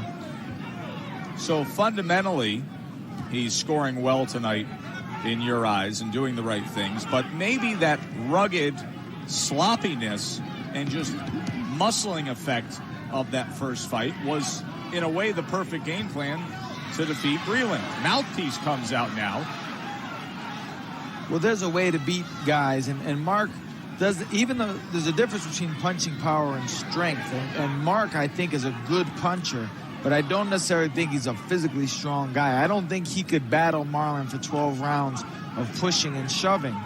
But the problem with Marlon is that's not really his style. And even though he did very well with it, I don't think he's necessarily comfortable with that. Right. It was just the role that he had to play to accomplish the task at hand. Right. And a lot of that was motivation. And that goes back to what I was saying earlier. He might not feel that same desperation. Because if you remember, when he... good right hand. Solid right hand. And you can see Breland is holding on. So Breland giving you the body language that clearly states he was affected by that right hand. And now a big left hook from Starling. So there have been 2 instances tonight where Starling has hurt Breland. Early in the first round, and now here in round number 4. See, Mark is reacting better to it, though, believe it or not, than in the first fight. I think in the first fight, those same shots, he would have fell down by now, whatever's wrong. So he's got a little bit more recovery in him, which is a good sign. But you're not going to take shots like that for, the entire 12 rounds. Those are good shots. And again, Marlon is landing better shots than he did in the first fight up to this point. The first 5 rounds, Marlon didn't land as many clean shots as he landed elbows and shoulders and made it a mauling fight. So the right hand and the left hook, the signature punches so far tonight from Marlon Starling, and they score well here in round 4.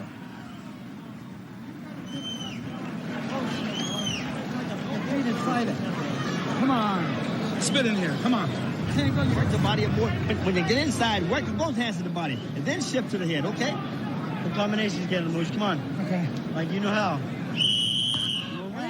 Eddie Futch and young New England blood and guts fighter himself, Freddie Roach, in the corner of the world champion Marlon Starling. What did you make of the advice they gave him, Iceman? Oh, very good. The body, like I always say, boxing isn't always brain surgery.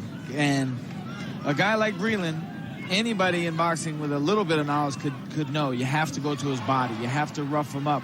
And, you dig that body and slow him down, and then the headshots. See, Marlon is landing headshots from the outside. He's kind of winging them, and he's coming up lucky. But he could make that easier for himself later rounds, dig in the body like that, and then come with better, crisper shots later in the fight to the top of the head. See Breland just pushing him away so he can be at the end of that jab, which he is right now. Breland, 4-5 good jabs here in this 5th round. And that's what Marlon told me. Breland has a good jab, a very hard jab. And as an amateur he did, as a pro he does, and he's digging it here pretty good. But I'm surprised he's not doubling it up. He's kind of doing it in a way to hold Marlon out as opposed to punishing Marlon. And I'd like to see Mark dig the jab, let it go, let it fly. Right now it's keeping Starling off of him, which is definitely necessary, looking at the damage that was done by the left hook in both the first round and the 4th round. But, as you say, he could crank it up a notch and make it an offensive weapon. Right. Still, though, here in round 5, the landscape has changed a bit, as this fight now on the outside and a big advantage for Breland. Sure. Marlon on the outside is not the same fighter. He's going to have to pick up his work rate. On the inside, Marlon gets an advantage not just with punches, but with being physical. And that's what carried the day in the first fight. So if Mark chooses to box and stick that jab, really streamlined jab, he could make it very difficult for Marlon. Marlon is a counter puncher by nature, and he wants to stay on the outside. Mark is so tall that he could make that very hard for Marlon to do.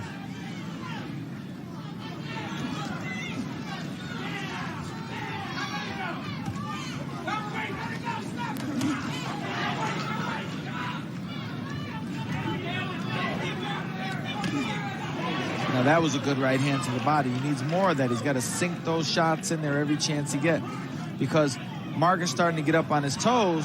That certainly benefits him. Marlon is going to have to take every chance. It's obvious that Mark is not going to give Marlon every possible opportunity to dig on his body. So when Marlon gets the chance, he really needs to let those shots go.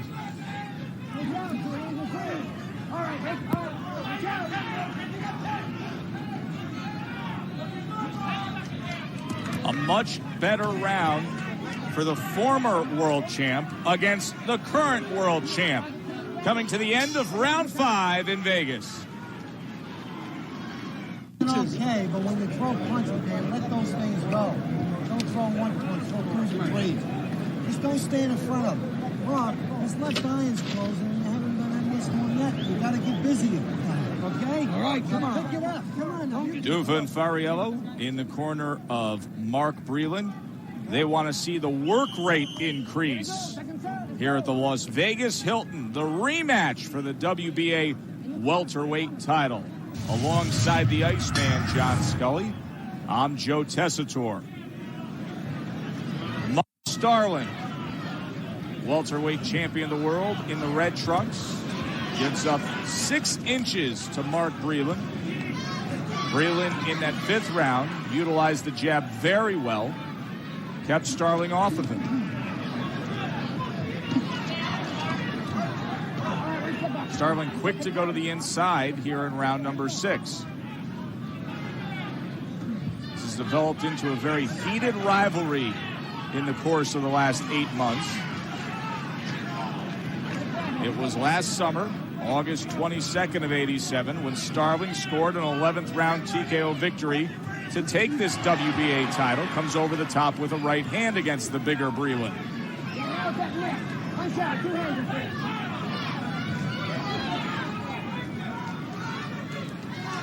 Now, Mark does a lot of pushing on the inside. He pushes Marlon off. Now, one thing, he just did it again there. One thing, I mean, I think he's doing it to get range. He's trying to line himself up. It could also be a kind of thing where he's sending him a message, because everything goes back to the last fight, and Marlon was by far the stronger guy. Mark might be trying to show Marlon, hey, I'm just as strong as you. And he's trying to push him back and show him that strength. So that's something to look forward to. But also, it could be a thing where it wears him down. You know, pushing in the ring is a difficult thing to do. And, you know, you've got a guy that's 147 pounds. He might be 155 by now. And you're pushing a 155-pound man constantly. That could wear you down. But right now, Mark, when he gets his distance, that's where he wants to be. He looks good from a distance.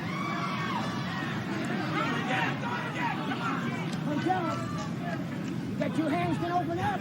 There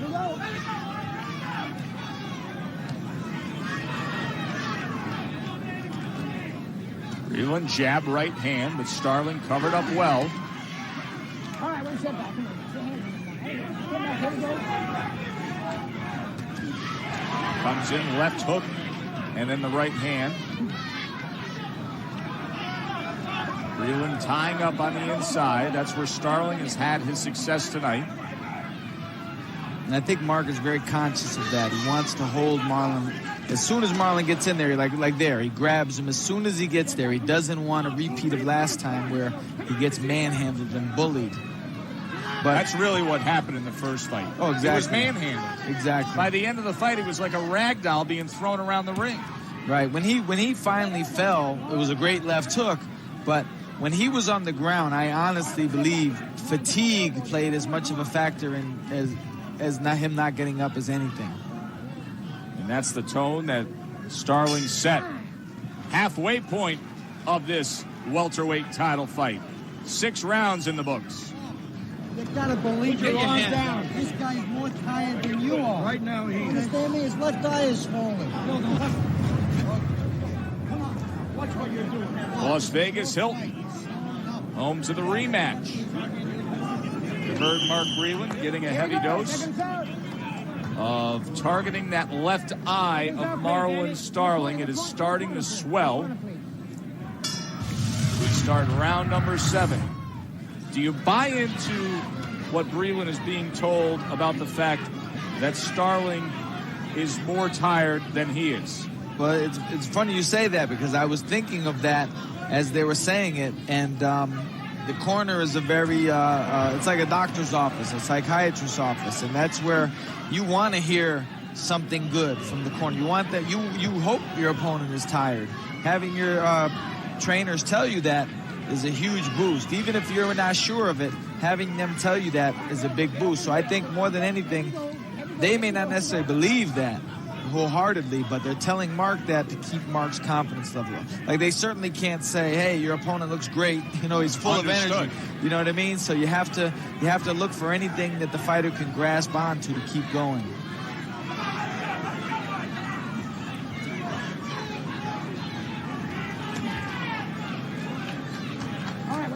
I get the impression, I get the feeling Mark is still a little bit tentative from the first fight. I think he wants to do more, but probably deep in his mind, he's wondering if he'll get worn down again, which is natural. That's a natural reaction to what happened last time.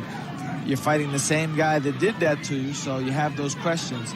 And, you know, I'd like to see him assert himself a little bit more because he does have the power. I mean, Mark is a good puncher with the right hand. He's got that good jab, obviously.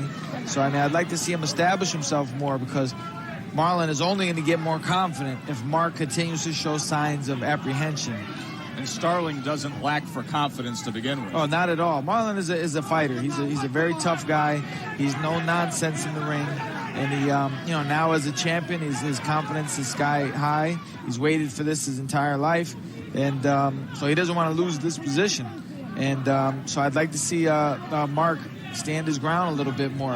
Give Marlon something to think about, or else you're just going to let the guy run right over you. I know you've spent a lot of time with Moochie, Marlon Starling.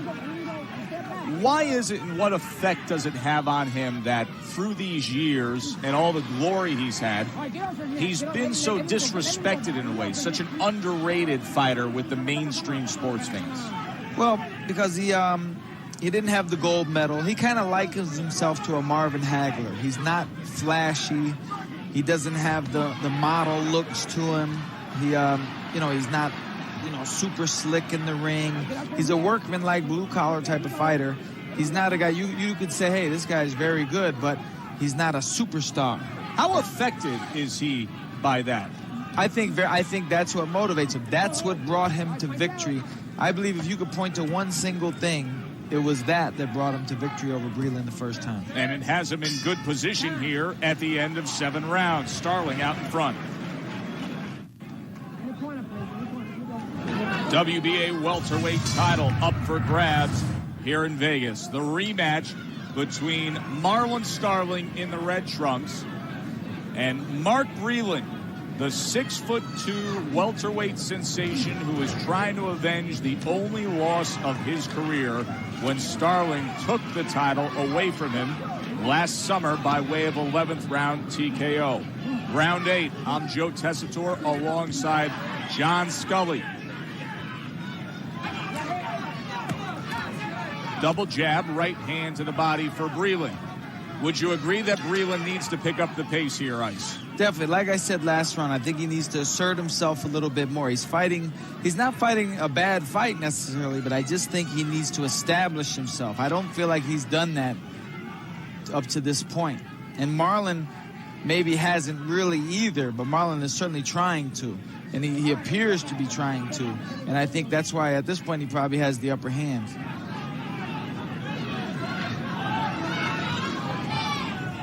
It's almost like both of them are waiting for the other one to really open up and, you know, to start the race.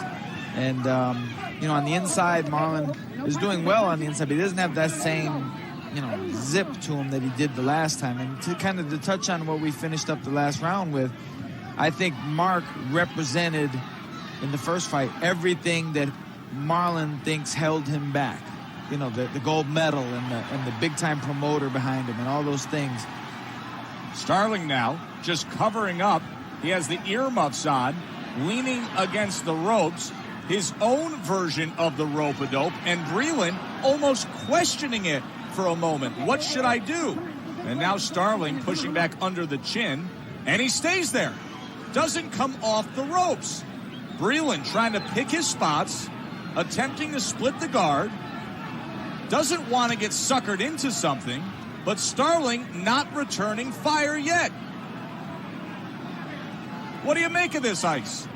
Honestly, I think Mark is mesmerized because Marlon has a great defense. I mean, don't let him fool you. Those hands up, that's a beautiful thing he does there. He's very hard to hit solidly, and he's showing Mark, he's taunting Mark here physically. And I think Mark doesn't want to waste his energy. I think Marlon knows that. He knows Mark won't, go all out because he doesn't want to burn himself out. So Marlon, a little psychological warfare for a moment here in this 8th round. And you know what? Marlon got himself a nice 30-second rest there. And now Starling turns the tables, and he's on the attack. Big right hand from Starling. What a strange 8th round it has been. Starling lands the biggest punches, but also took a minute of covering up against the ropes. Take a deep breath. Pour some water down and get some ice. All right, take a couple deep breaths. Back all the way. Okay. All the marbles in pedal. Here we go, take us out. There's the swelling around the left eye of Marlon Starling. Round number 9, 4 to go here with the WBA welterweight title on the line.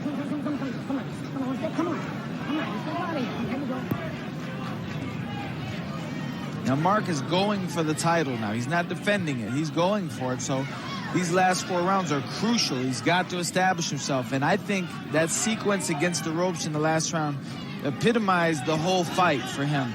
He had an opportunity to pile up points, and Marlon lulled him to sleep. He made it so Mark didn't want to, he was unsure of himself. It was very obvious that Mark was unsure of himself. He thought Marlon was suckering him in.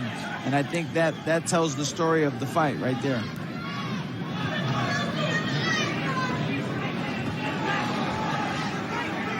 Because you can guarantee if Mark went against the ropes like that, Marlon would have been all over him. Different disposition. And Starling has proved that mindset has brought him success against Mark Breland, as now they are 20 rounds deep into their 2 fights here in the course of 8 months.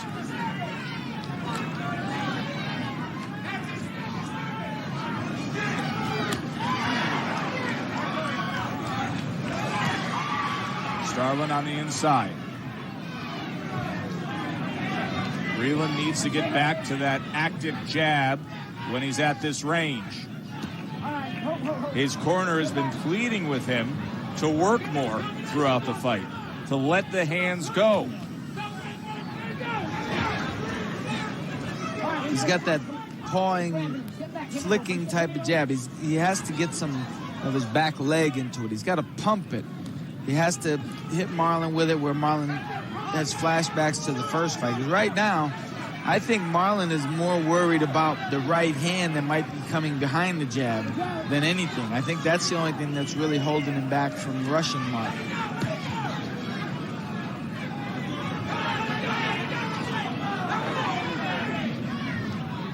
There's the jab from Breland. 3-punch combination that time. When Breland does let that jab go at full force, you realize what an effective weapon it can be, and I'm sure that's what's frustrating if you're in his corner, of knowing what he possesses, but not always seeing it. Oh, for sure. He's a man with a full toolbox, but he just in this fight he's fighting a very basic fight. He's not fighting like the Mark Breland that everybody knows, and that's got to be frustrating because he's in with a guy who people forget he was way ahead of on the scorecards last time. Maybe the leftover remnants from that 11th round TKO. Being cautious against the champ. End of 9. Here we go, seconds out. Marlon Starling started his pro career back in Hartford, Connecticut, his hometown, in July of '79.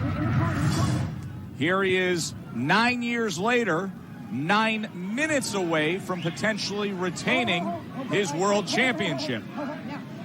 10th round against the very capable and always very dangerous Mark Breland in the black trunks.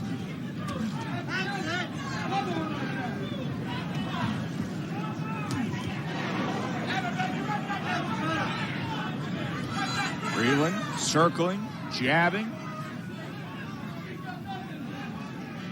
Effectively boxing.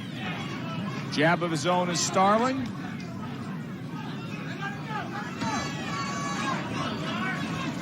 Now that was a good move there by Mark, where he jabbed to the body. He should definitely be doing that more, slowing Marlon down, because when you jab to the body, it forces your opponent even slightly just to move forward, and that could line him up for Mark's right hand. So I'd like to see Mark do that more. Mills Lane is going to deal with the tape on the left hand of Breland. All right, here we go.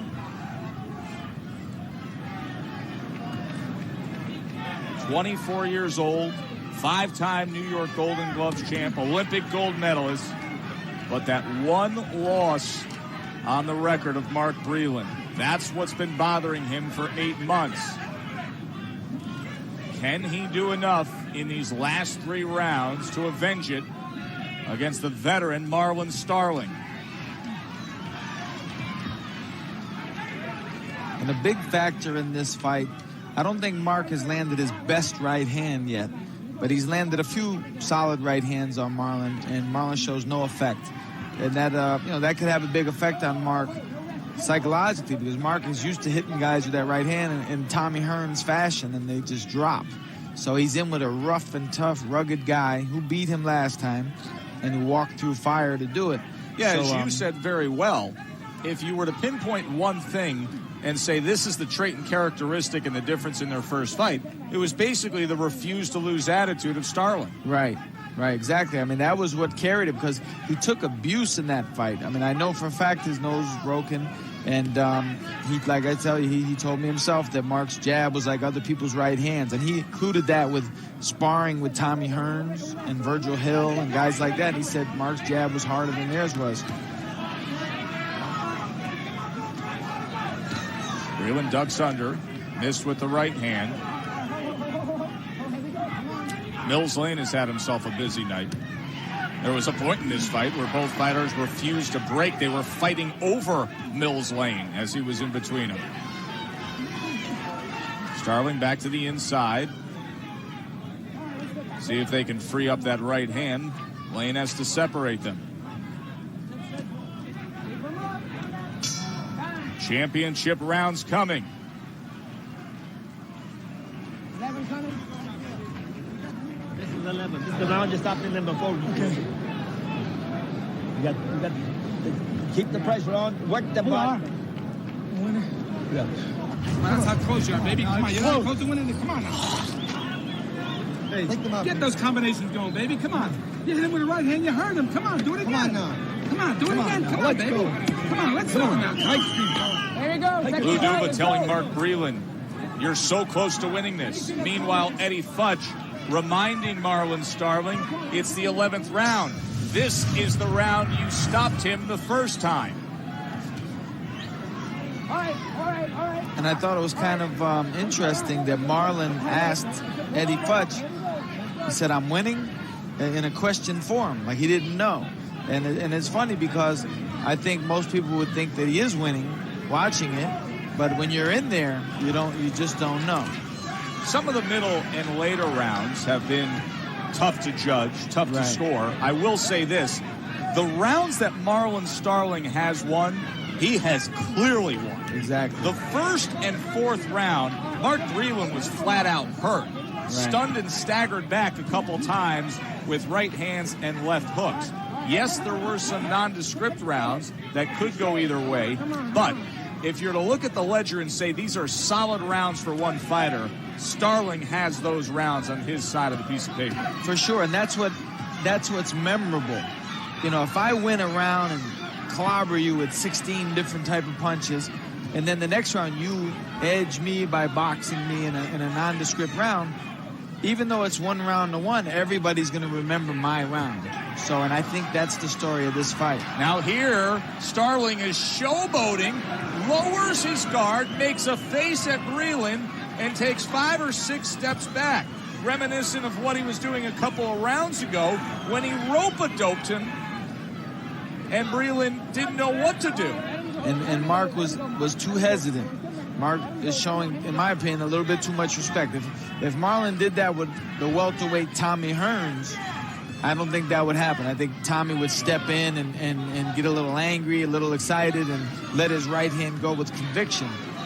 And that's something that's missing from Mark in this fight that could make things different. He could get respect by doing that. Breland has been scoring in this 11th round.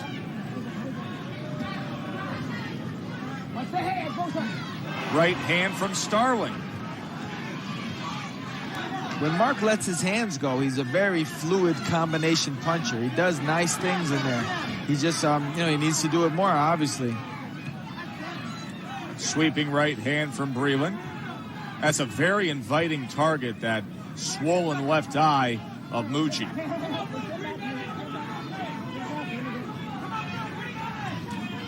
Left hook from Starling, trying to chase Breland down. Breland cupping that right hand behind the head. Now he separates and goes with a 1-2 of his own. And that's Starling returns fire. That's what you've got to show. You've got to show that kind of desire. And I think a good move, Mark could throw his jab out here and let it hang there for a minute to blind Marlon and let the right hand come. Marlon wouldn't see it coming if he did that. Starling and Breland, 1 round to go for the title.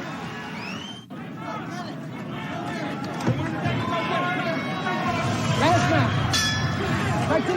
Touch him up here. Here we go.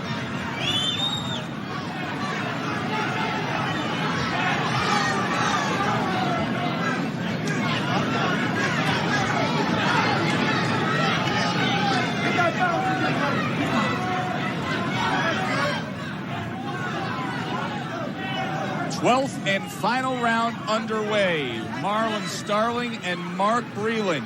What a pace being set early on here. You can see urgency by Mark Breland. He gave away many early rounds. He was stunned and hurt in round 1 and 4, but he has boxed better as the fight has gone on. Remember, he never saw the 12th round of their first meeting. That's when Mucci Starling earned a TKO win, had a huge left hook in the 11th round to win the WBA welterweight title. Now, Mark's done very well up to this point of the round. His whole thing is he's going to have to hold off a late surge by Marlon. I'm sure Marlon is going to want to finish strong in this round.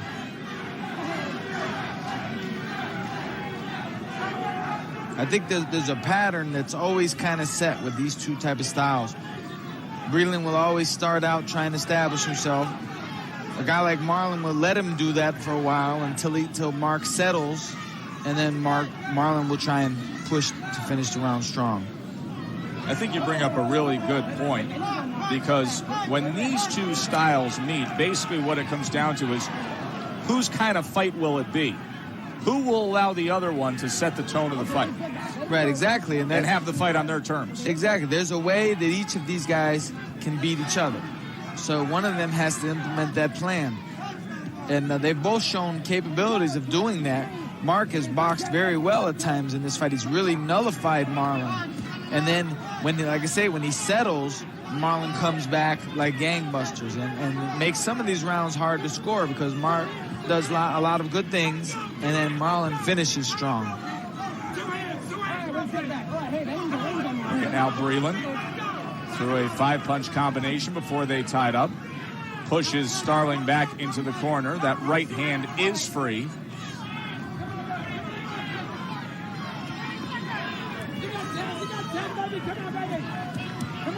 You can see Breland actually working underneath. I mean, really, I think he should have done that earlier. This is the 12th round of a very close fight.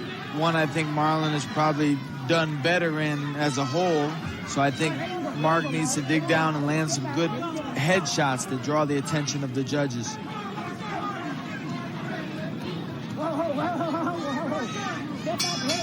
I thought Starling would have tried to accomplish more in that 12th round. Breland really nullified him. He utilized the jab and then tied up a lot and matched him going to the body on the inside. So perhaps Breland finishes up a little stronger, but no doubt about it that Starling controlled the first half of this fight and had the more significant punches when the power punches were landed. Right. I think anybody, if they didn't judge the fight round by round, but it ended and you asked them who did better overall, I think Marlon did better overall, landed the better punches. Quite a difference compared to the first time they met 8 months ago when Starling just manhandled Breland, mauled him, out-muscled him, just made a fight of it, and ended up wearing him down in the 11th round thanks to a huge left hook and scored the TKO. If Marlon Starling, and you see the swelling around the left eye, it actually became significant as the fight went on, could have changed any one thing in this fight, what do you think he would have changed, John? I think on the inside, he would have tried to give himself a little bit more room to rip devastating body punches, slow Mark down, because Mark moved very well at times in the fight. And I think Marlon probably wishes he could have mauled him and worn him down a little bit quicker. And on the other side for Breland, what do you think he regrets? I think if he watches the tape, he'll wish he pumped his jab with more conviction. Marlon was coming to him the whole night, and Mark has an excellent jab, and he kind of played like a keep-away type of jab as opposed to a drilling type of jab. It's going to be interesting to see how the judges scored the second half of this fight here at the Las Vegas Hilton. Let's send it up to the ring for the decision for this welterweight title fight. Ladies and gentlemen, here is the decision of the judges. Judge Jerry Ross scores Starling 116, Breland 113. Judge Dave Moretti scores Breland 115, Starling 114.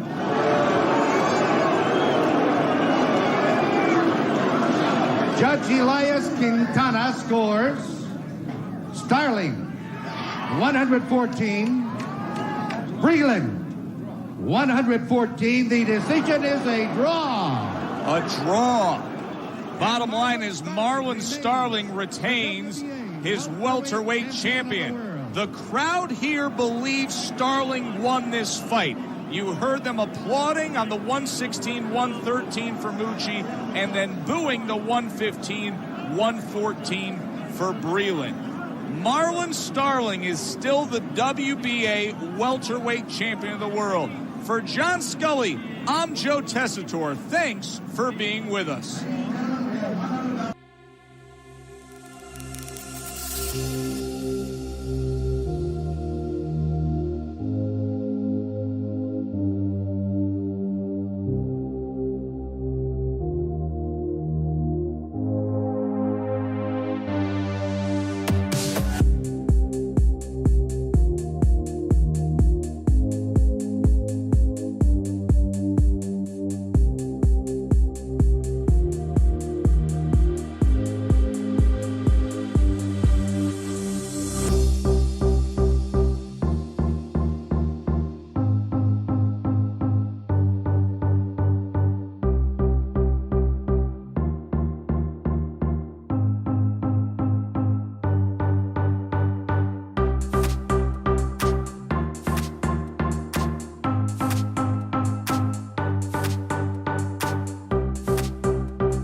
going into round 8, and it's 7-0. All 7 rounds to Joshua, but wait. Andrew Ruiz would come to life. Look at this attack here. I think Joshua may have taken his foot off the pedal at this point. Here's some more Andy Ruiz. So yes, you've heard it correctly. Andy Ruiz won a round. We're going to skip to the 11th round. I had Ruiz winning 8 and 9 and Anthony Joshua winning 10, putting the score at 98-92. Joshua absolutely dominating. 12th and final round for Anthony Joshua. It's knockout or bust for Ruiz, and you know how you're waiting for that one big attempt? Here it is. It's nothing. Ruiz couldn't get close to him. Look at this. That was it. That was the big knockout attempt. So, as you suspected, Anthony Joshua regains his titles, his belts, and Ruiz was a one-hit wonder. Glenn Feldman and Benoit Rousseau both have it 118 to 110. Steve Gray scores it 119 to 109. All 3 scorecards go to the winner by unanimous decision. The Fighting Pride of London, England, and once again, the heavyweight champion of the world, the man known as AJ, Anthony Joshua. Anthony Joshua is once again the heavyweight champion of the world. Look at him puff out his chest. He deserves this moment. Embarrassed in New York City. Beaten down by a very game challenger. And he has regained it.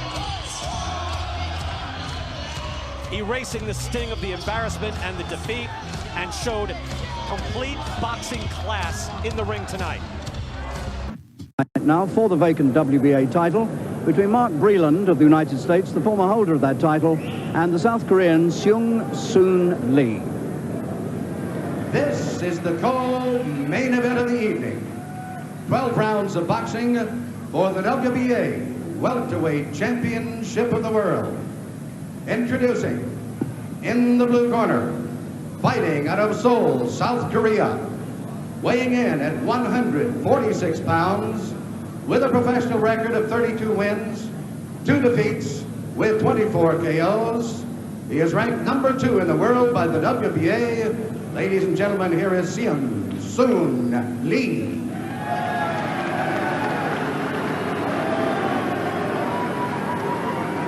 And in the red corner, from Brooklyn, New York, weighing an even 147 pounds.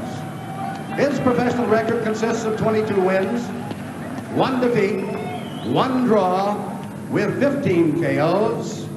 He was a gold medalist in the 23rd Olympiad in Los Angeles. He is a former WBA champion and is now rated number 1 in the world by that body. Ladies and gentlemen, introducing Mark Breland.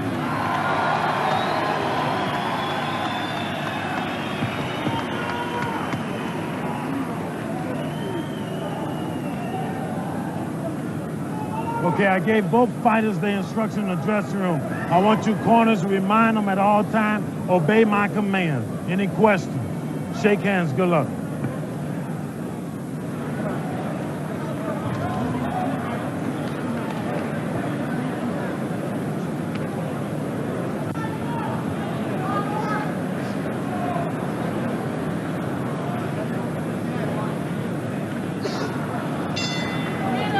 Breland, the black boxer, exceptionally tall, 6 feet 2 inches. That is tall for a welterweight. His Korean opponent, Seung-Soon Lee. Lee is 27, and Breland 25. Breland, the former holder of this vacant title.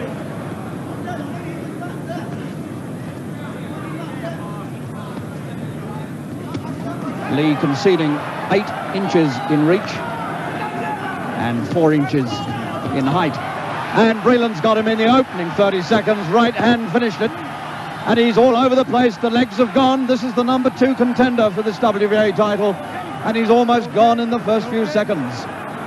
Seung-Soon Lee on the floor and still with shaky legs. Let's go, champ! In the opening round. After Crisco, you know what I'm trying to do, Mark. You right there, champ. You know me since I was a baby. You right there, and I'm right here, champ. Let's go, champ. Let's go, champ. Let's go, champ. Let's go, champ. You got a belt now, champ. You got a belt now, champ. Seong Soo Lee of South Korea. Under a minute, well under a minute. And Breland, the victor. His 23rd win in 25 fights. Just the one defeat by Marlon Starling, who took this WBA title from him in August '87. But now he's back again as champion. Here it is again. That was the right hand that started it all, a left and another right. And Lee was gone from that moment. Stunning combination of punches here from Breland. And he actually forced all these punches through the open guard. And that was the end of Lee in a sensationally quick fight. Well, Lee came attacking open defense, and he paid for it with those punches that went straight through the open guard. And so Lee comes all the way from Seoul to Las Vegas to last less than a minute against the 6'2" destroyer, Mark Breland. Ladies and gentlemen, the time, 54 seconds of the first round. Referee Richard Steele stops the bout. The winner by a TKO, Mark Breland. Question. Shake hands. Good luck. Let's remember that Korean fighters usually are long on will, on stamina, and on courage, but short on technique. In other words, they're game club fighters. If Breland has anything, he should be able to handle this man. If he can't handle him, then we'd have to say he has nothing. You heard Mark Breland say that he did not properly warm up for the second Starling fight here in Las Vegas. Tonight, he got himself moved inside from a cold dressing room out in the parking lot to a room inside the arena here and spent 20 minutes prior to entering the ring warming up. It was a surprise, because I wasn't warmed up and sweating. Like, I came in the ring and I tried to move around to sort of get sweating and sort of start getting my body warmed up. And he was warmed up and he came in and he was ready. So I was just trying to get a few rounds underneath me, like warming up before I settled down. Which my corner to settle down now, like he's moving around a few rounds, making him miss and all that, caught him a few jabs. So settle down now, start pressuring him, and that's what I did. And obviously I wasn't ready. It's a bit early to... Broken a sweat.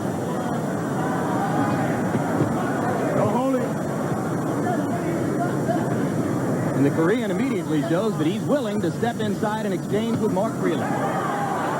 Breland gets in a right hand.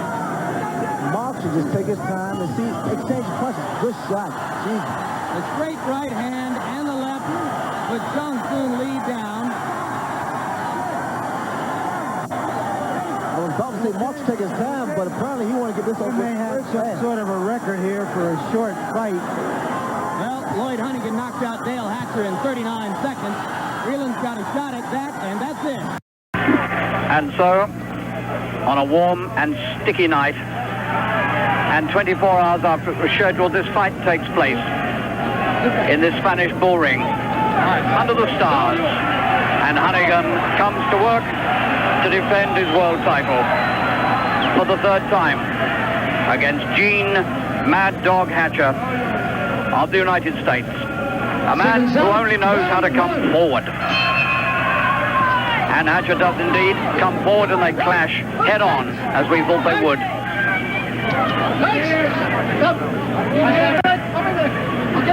Jean Desvet, the Belgian referee, clearly in no mood to stand any nonsense early on.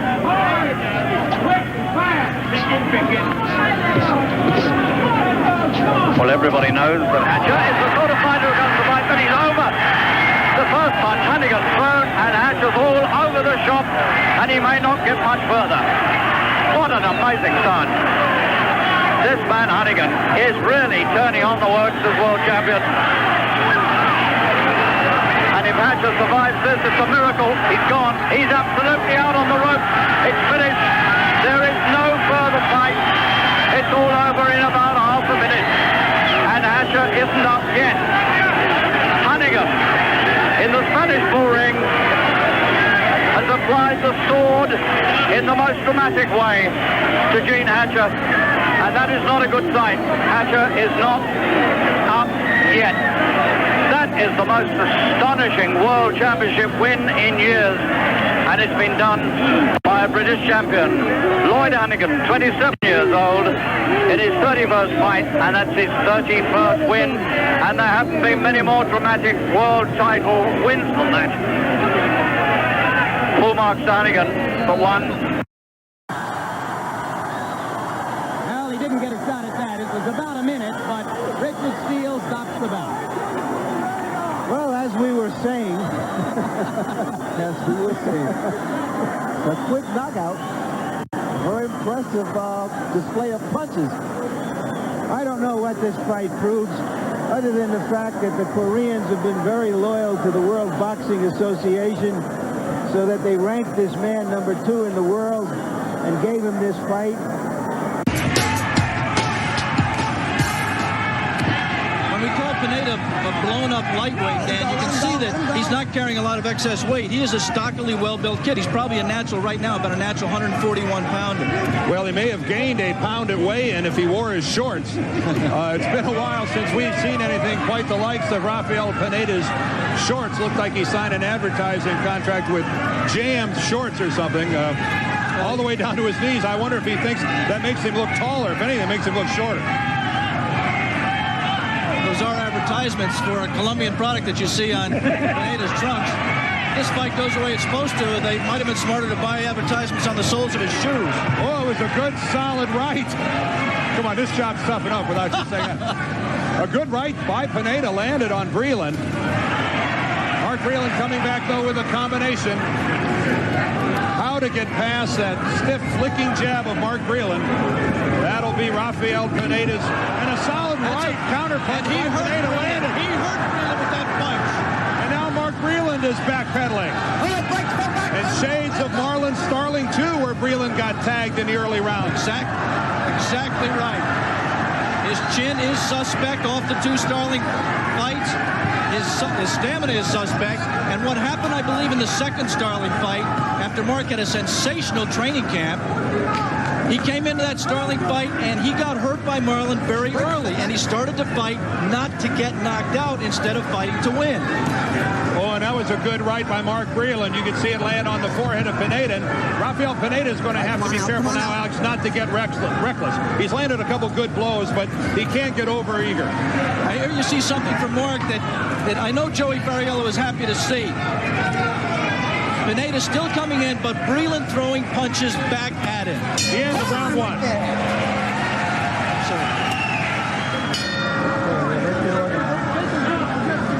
The bell just sounded for the beginning of the second round, a round where Rafael Pineda, I believe, surprised everyone with his ability to get inside and score on Mark Breland in an exchange there where both fighters landed punches. And a left from Pineda and a left again. And a good jab. And Mark Breland staggers backwards, although that wasn't from a blow, that was more from loss of balance. But right away in the opening seconds of round 2, Mark Breland is in range to get hit. He isn't keeping Pineda off with his left jab. He isn't keeping him off with his right. Right now, both fighters willing to trade punches. He just got Pineda's attention with a good stiff left jab that time. For the first time, he's backing Rafael up a little bit. He should keep shooting that jab. Rafael has a tendency to puff around the eyes. And again, the feet get tangled up. And Pineda, we're going to see no knockdown. Ted Pick is going to rule that as a slip. Cleaning the gloves. You see the face of Mark Breland. He was annoyed that Pineda took a shot at him when he was down. Problems in the ring, nothing new to Mark Breland. His footwork is not the greatest. Another thing that is happening is Mark is leaning down from the waist very, very low. That got him into trouble against Marlon Starling when he leaned down into the left hook that knocked him out in round 11 of their first fight.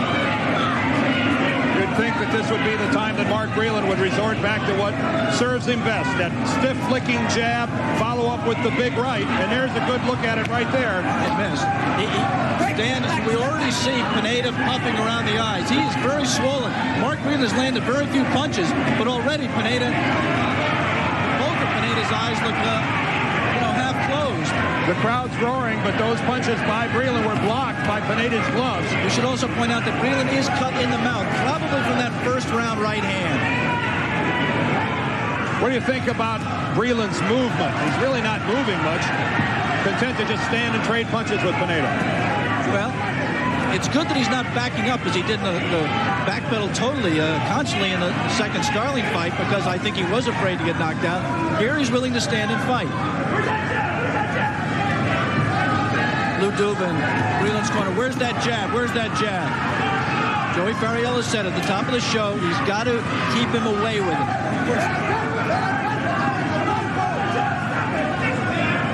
Rafael Pineda has to be aware of being in no man's land, and that's within range of Breland's punches, but yet not close enough to score himself. There's Joey Fariello, Mark Breland's trainer and longtime friend.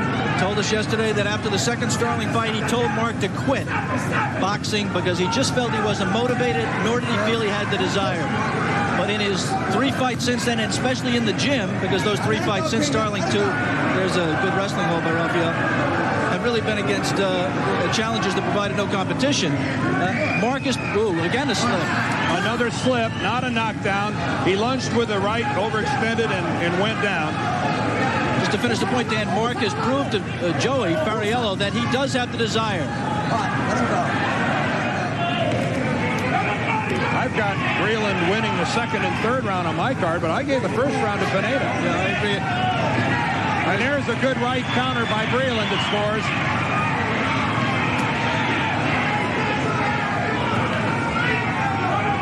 Mark's not, sometimes that jab can get lazy, and that's perhaps what Pineda would be smart to try to counter. Halfway through the fourth round, you wonder if this fight hasn't already entered the stage where Mark Breland has already suffered damage no matter what happens publicly. Well, on the one hand, as we said earlier, on the one hand, he's damaged in that he's in such a tough fight with such a... Pineda got thumped.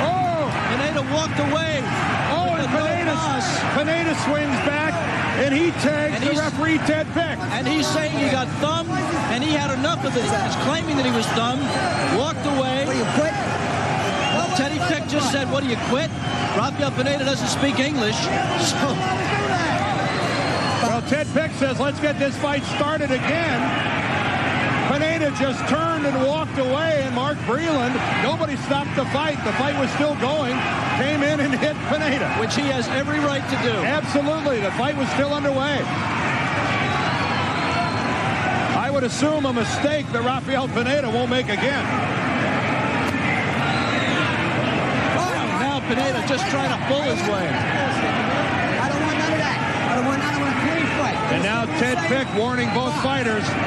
When he wants them to break, he wants a break. And even though Rafael doesn't speak English, I think he got the message. And there's another shot on the breakaway by Pineda, who spit some blood onto the ring. And a solid right by Pineda. And you could see that really got Mark Breland. Well, what a wild fourth round. At the end of that round, Mark Breland stumbled back to his corner a little bit. I mean, he is not fresh as a daisy. Well, that right from Pineda in the closing seconds of the fourth round really landed solidly on the chin of Mark Breland. And here's action in round number 5.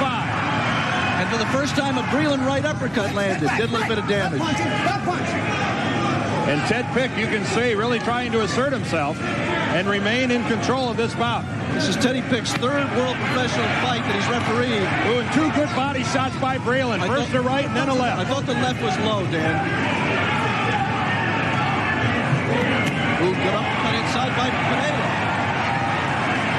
And that left from Pineda scored at the same time a right from Breland scored. Once again, Breland with that kind of awkward, strange bending that he does to get down underneath. He's 6'2.5", his opponent is 5'6", and he's trying to bend under his punches. There, he did it very, very well. And Pineda really being wild and super aggressive. Again, we have to reiterate how badly his eye is swollen. See some tape coming off the Breland right glove. Again, Pineda spits out the mouthpiece. And that's it. Ted Pick stops the fight. And wisely so. Rafael Pineda turns, walks away, spit out his mouthpiece over the rope. And Ted Pick says that's it. Pulev, the way he holds his hands, he's open for a left foot. But what about AJ's hand? Yeah, I agree, mate. I agree. Yeah, his right hand. There you go. There's that power. Oh, beautiful. Straight in there. He keeps laughing. What's he doing? I've got no idea. Pulev's rattled. Pulev is rattled. Boom. Pulev is rattled. You're not laughing now. Wait. Go on, no, calm down. Come on, You're not going to get it. You're not going to get it. Go on. If relax. AJ's right, uppercut comes in. Oh, it's a lovely uppercut. Yeah. He's going to drop him. He's turned his back on him. He's turned his back. He's a bitch. Fucking bitch. Turn his back on him. Like a bitch. If you turn your... You can't. Mate, you turn your back on him in a boxing match. You look like a bitch. Do you want to survive? Pulev can laugh all he wants. What's going on? What is going on here? What is he doing? What did I tell you? When AJ comes with that uppercut, that right uppercut... You're laughing now. Oh my God. Dangerous. We've nearly got the fight to end. Joshua took control of the fight in the third and had the challenger running scared across the ring. The first knockdown came when Pulev turned his back and ran to the corner. The second came after a big combination sent him tumbling to the canvas. After the final bell rang, Pulev hit Joshua, who returned the favor.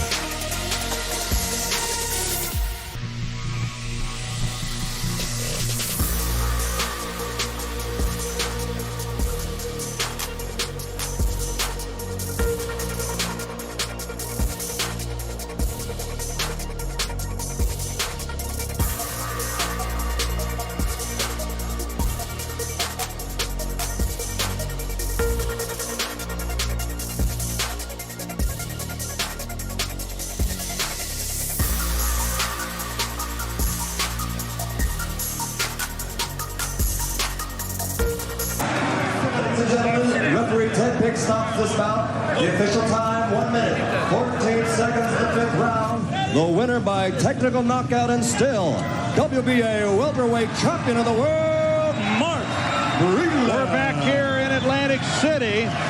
The fight, 1:14 of the fifth round, a technical knockout victory by Mark Breland.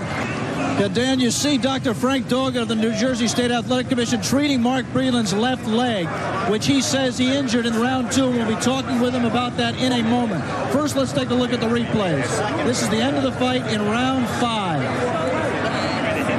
Mark Breland connects with a solid right hand. That was no thumb. That was just a solid right hand on the chin, not the eye, of Rafael Pineda. He spit out his mouthpiece like a horse throwing his bit. Quit. Mark Breland tried to follow up, but the fight was over at that point, and referee Teddy Pick stopped it. Let's look at one more angle. Left hand missed, but the right hand was right on the butt. Well, it was a little bit higher. I take that back. I apologize. On that angle, you saw the punch was higher on the head of Rafael Pineda, perhaps on the injured eye.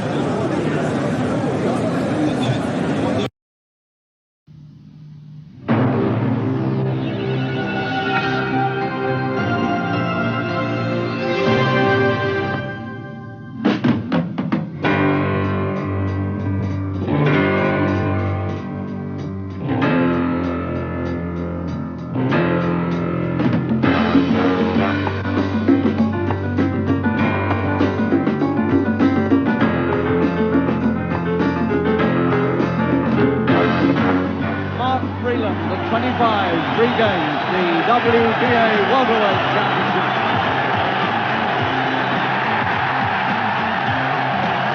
And Huntington has collapsed in absolute exaltation. He's the champion again, and they're having to lift him off the floor. I'm Mark Breland, 6'2". My reach is 77.5. My weight is 147 pounds.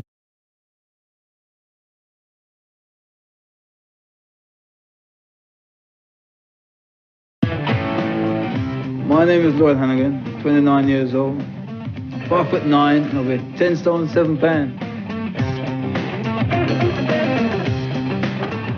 Oh well, just a morning's work.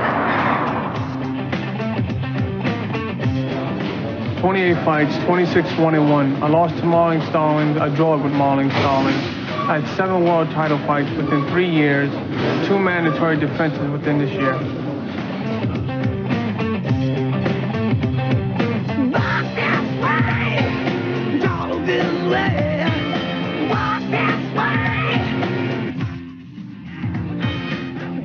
I've won 3rd or 4th, my 3rd or 6th fight.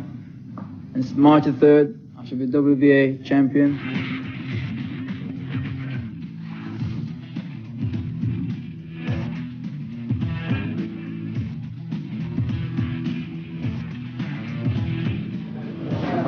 If I win by decision, that's good. If I win by knockout, that's great. I just plan to win. I come here to win. Mark is such a nice guy. It's a shame to have to beat him up, you know. Good evening and welcome to Wembley. For Lloyd Honeyghan, this is his 9th world title fight tonight since first winning the championship 3.5 years ago in a fabulous contest against Don Curry in Atlantic City. If Lloyd were to win tonight, he creates British boxing history. No British fighter has ever won a world title for the 3rd time. But of course, he's got a daunting task. Mark Breland is an outstanding fighter and he's stopped his last 6 opponents. Let's take a check on what happened at the weigh-in today. And interestingly, the champion was first on the scales. Now remember, this man, as he said, is 6'2". And into that 6'2", he got 10 stone, 6.5 pounds. That's half a pound under the welterweight limit of 10 stone 7. The reigning WBA champion, Mark Breland. Honeyghan was second on the scales. 10-7 the limit, and he was right on it, sporting his new haircut. Honeyghan looking very sharp indeed and very honed. Right on 10-7. Well, Terry Lawless is looking forward to this fight with us. He knows a thing or two about welterweights. Honeyghan was in your camp. You took John Stracey to the world welterweight title some years ago. A lot of people thought that Honeyghan looked past his best when he lost to Marlon Starling a year ago, and then in the fight he had subsequently to that. What was your view about him today? He looked tremendous at the weigh-in today. It's as good as I've seen Lloyd look ever, I think. Ever since I've known him, it's as good as I've seen him look. He really looked first class. Both fighters have got hand problems, but they've made some sort of arrangement as far as the bandaging is concerned. Yeah, it's quite common, you agree between managers that you use as much tape and bandages as you require, provided you don't cover the knuckles. It's just the metacarpal bones that you're protecting. When I think it's crazy not being able to inject them myself. But, right, they can't do that anymore. They can't do it now. Right. Now, how can he beat a man 6'2" with this tremendous reach of his? Funny enough, you just showed the Vaca fight there. With those sort of punches, they're the sort of punches he's liable to get caught with. You know, Breland does leave his head in one place, but he is a very, very destructive puncher himself, and obviously is very confident in the fact that he's come to this country. What do you feel overall about Honeyghan? I mean, he's had a lot of world title fights, as I've said. Is he past it, or could he really do it here tonight? I must be honest, I thought he'd lost a lot of the desire. That's how he looked to me in those particularly in the Starling fight. He looked as if he'd lost the desire to fight, but the way he looked today, he looked as if being without the title didn't please him too much. I mean, he's a shy guy. He doesn't. Do you think it's a fight that will go all the way, all 12 rounds, or can you see an early stoppage for one or the other? I would be surprised if it goes all the way, and I wouldn't be surprised if it is a quick fight. Because Breland is actually a pretty good puncher. It's amazing that he's a tall, gangly guy, that he can that he can be really fit and strong at 10 stone 6.5 and 6'2", but he can punch. And they tell me they have to build him up to the 10 stone 7. Really? I mean, he's quite a freak. I mean, 6'2". I mean, I have a cruiserweight who's 6'3", who's considered big, but a welterweight at 6'2". I mean, it's just beyond belief. So who's your fancy for?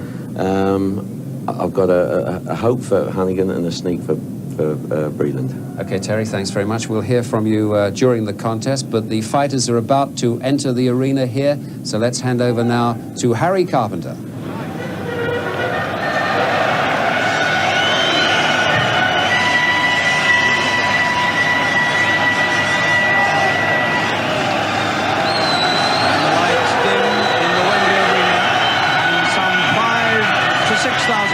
Begin the big cheer and await the appearance of the challenger from Britain, Lloyd Honeyghan. Once again, working towards a World Championship fight, as you've heard, for the 9th time. And Hannigan looks cool, and at the weigh-in today, he certainly looked confident, and he most certainly looked fit. And he told me it was going to be war man tonight. War, he said. And it had the old, aggressive, brash ring about it for which Hannigan is famous. Just listen to this noise as he climbs into the ring.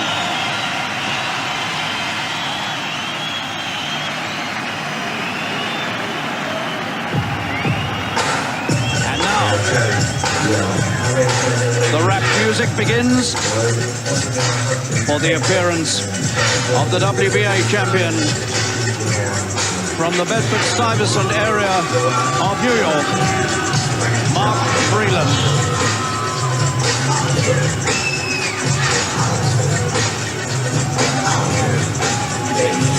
And here's a man who's not unused to world title fights. This is his 8th. And they carry the WBA belt in front of them, the one he's come to defend. And this is the one that Hannigan once threw away. He held this title back in 1986 and refused to defend it against the South African and gave it up. In fact, he had a picture taken dropping it in a dustbin. The champion enters the Wembley Arena ring behind the Stars and Stripes. And we have all the trappings of a big international fight.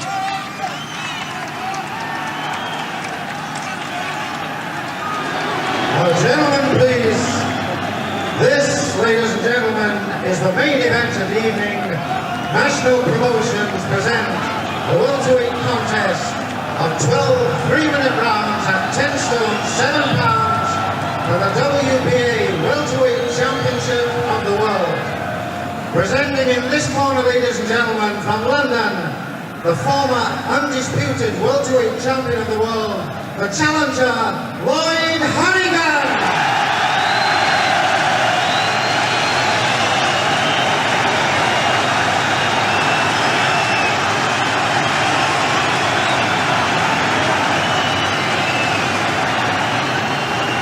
And ladies and gentlemen, from the United States of America, the WBA welterweight champion of the world, Mark Breland.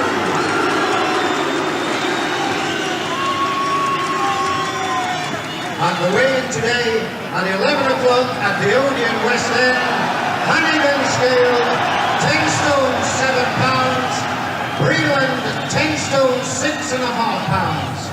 The officials, ladies and gentlemen, for this contest, appointed by the WBA, judges are Lazaro Carrasco from Spain, Amadeo Continenza from Italy, Antonio Reguena from Venezuela, the timekeeper, Mr. Tommy Rice from England, the referee, Julio Alvarado from Panama, and the WBA supervisor, Antonio Brandino from Italy. Hannigan hasn't stopped glaring at Breland from the moment he's got into the ring. He's given him the big glare and he's shown him the big fist. Hannigan is ready to go. This is the old Lloyd Hannigan, the brash, arrogant Hannigan that Breland talked about. It's scheduled for 12 rounds, but will it go that distance? Look at the size of this man, Breland, 6 feet 2 inches. And Hannigan's immediate problem is how to get close and how to hit him hard without further damaging the brittle hands.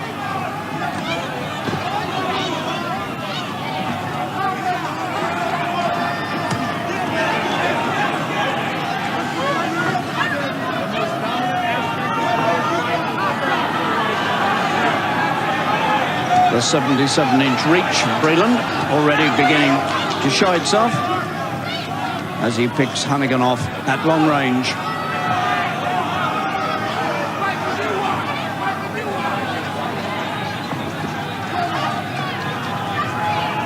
Hannigan sporting the half and half haircut.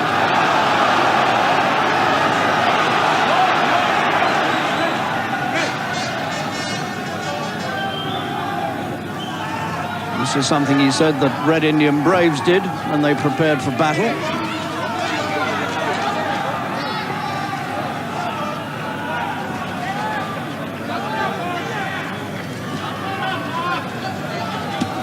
Oh, he's got Hannigan.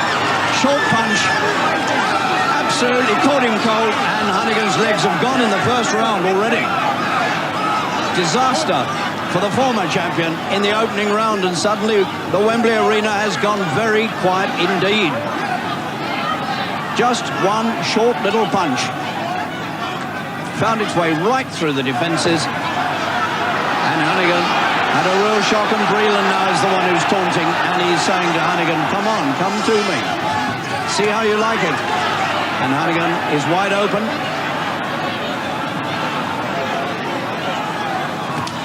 The long, long reach of Breland paid off in the opening 2 minutes. And Hannigan had better get his hands up.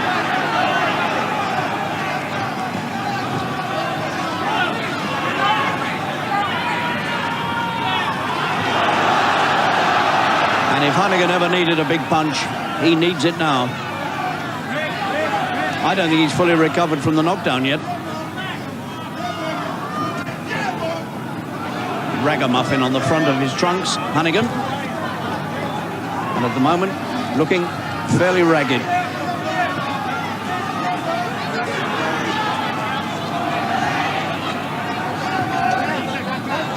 Slight mark coming up under the left eye of Hannigan. Might well be where he got caught. And there ends what by any standards must be a disastrous opening round for the former world welterweight champion. And there's the mark underneath the left eye. An early sign of battle. And that really was an appalling start. He did all the threatening in the preliminaries, and then just that one little short jolting left hand. He couldn't have travelled more than about 9 inches, and it carried destruction. Look at the way his legs went. That punch went straight to the boots of Hannigan, and I'm not so sure he's fully recovered yet. Eddie Aliano, the cuts man, getting to work on the injury under the left eye. It really could hardly have been a worse start for Lloyd Hannigan, the Bermondsey boy. 10 seconds. So round 2, and Hannigan, as they say, has it all to do. Round 2.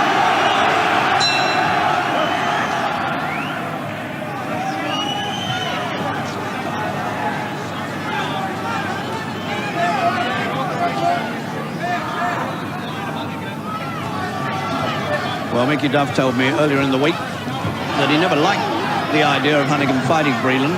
He was one opponent he'd be very happy to stay away from, but he said there was nowhere else for Hannigan to go now except to take on Breland and try to get back as a world champion. But he described Breland to me as pound for pound one of the best punchers in the world today, particularly a one-punch man. And Duff, the manager of Hannigan, has been proved right in the opening moments of this fight.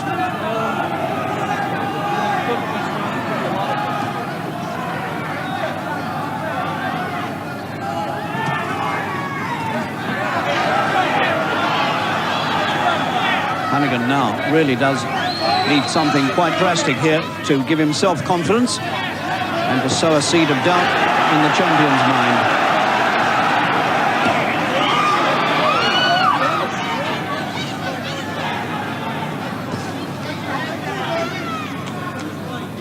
There's no tearaway stuff from Hannigan. He's boxing off at long range now, which is the one place he can't afford to be.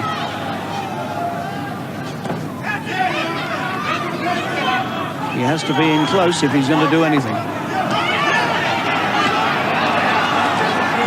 And at the moment, he's getting worked over.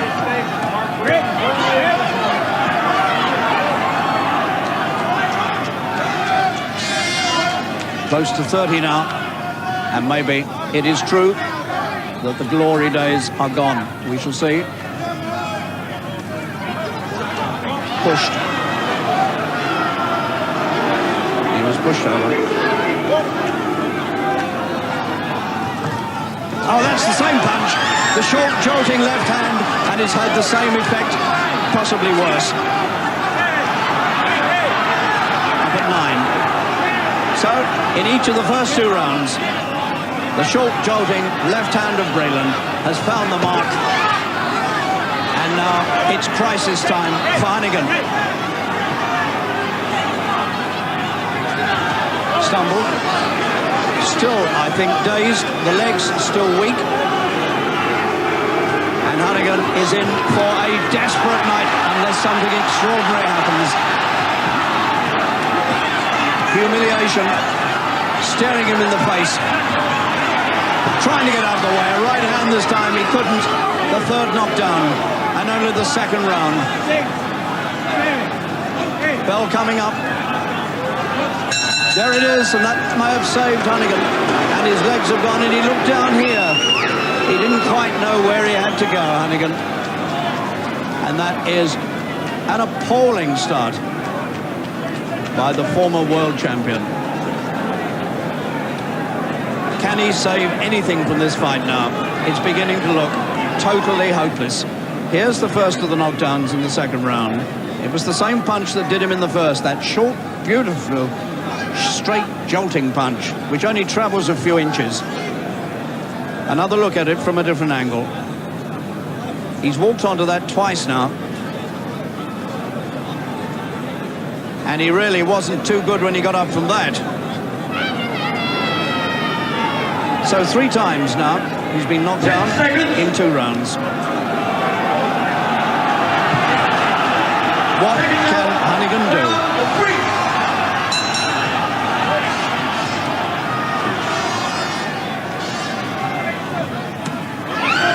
And the 26-year-old world champion Breland is going for the finish and likely to get it at any moment.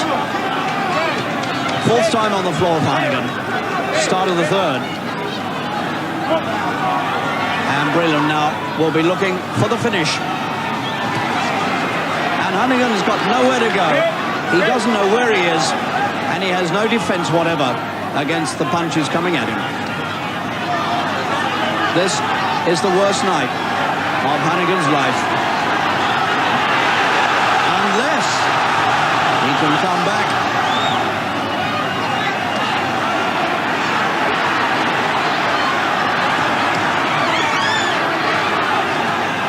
The one place he doesn't want to be, trapped in a corner. Again he's down, the 5th time, and his head this time bowed to the floor. He'll get up, but is he fit enough to continue? The Panamanian referee has allowed him to go on. Hannigan is cut as well now, I think. How much longer can this go on?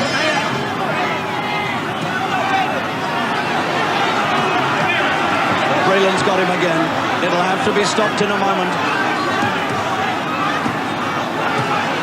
Bravely, Hannigan trying to stay out of trouble, trapped in a corner again.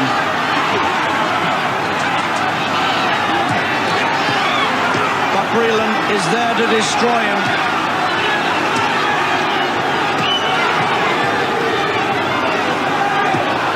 And this is an appalling night for Hannigan. He's cut over the right eye. He's fighting blindly and desperately now. The crowd are rising to his courage.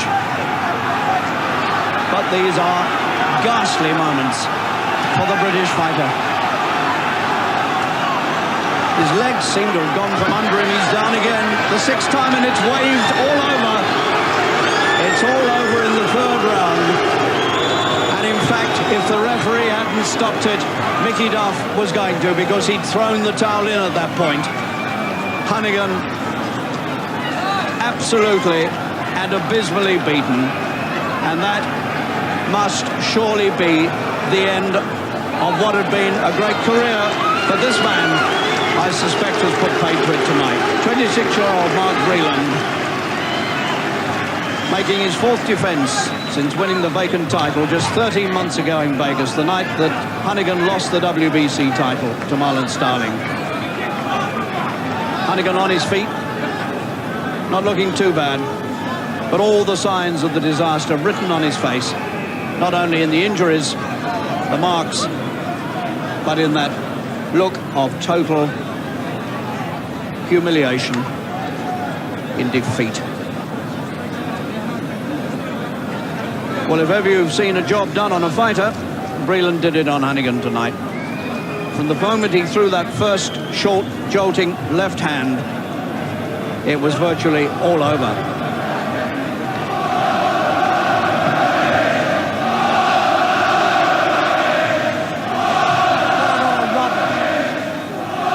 And this Wembley crowd, to their shame, are shouting, "What a load of rubbish." Maybe they don't realise they've seen a good champion in action, and that most certainly is what Mark Breland is. And Hannigan, I'm afraid, was not up to the job.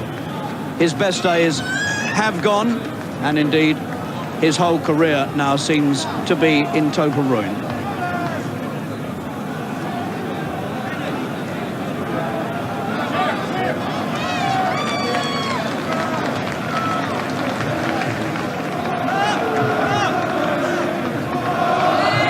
Gentlemen, please, after 2 minutes, 15 seconds of round 3, ladies and gentlemen, the referee has stopped the contest.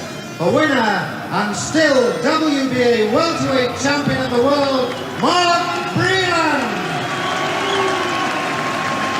Well, it would be good if he got a rather better reception than he has. This crowd disappointed, but not taking the Hannigan defeat in good spirit. That's a pity. Well, Terry Lawless, one-way traffic all the way, and perhaps the most surprising aspect of it, Breland's a good hitter, no question about that, but Hannigan seemed to have no punch resistance at all right from the start. Not once at all, not at any time during the fight did he look sure of himself. I think he was down 6 times, wasn't he, in 3 rounds, and never at any time did he look safe on his feet, comfortable on his feet. He didn't seem to know where he was from start to finish. He came out with bags of confidence, though, didn't he, right at the start? I mean, that gesture to Breland. For the bell. And then I think he felt, once he felt the first jab from Breland, he's obviously a very good puncher, but the punches were strange punches he was getting caught with. They were jabs in the main, and they're obviously good punches, and he was walking onto them. But he just seemed to have no resistance at all. You know, I've known him a long time, and I've never seen him go over with punches like that before. I mean, you see fighters go down occasionally from a jab, don't you? But it's fairly rare. But that punch in the first round was more or less a jab. It wasn't a hook. It wasn't a swing. It was a jab. It was a straight arm punch. Yeah. Here it is. I thought he was moving on when I first saw it, but he obviously wasn't. He was just standing still.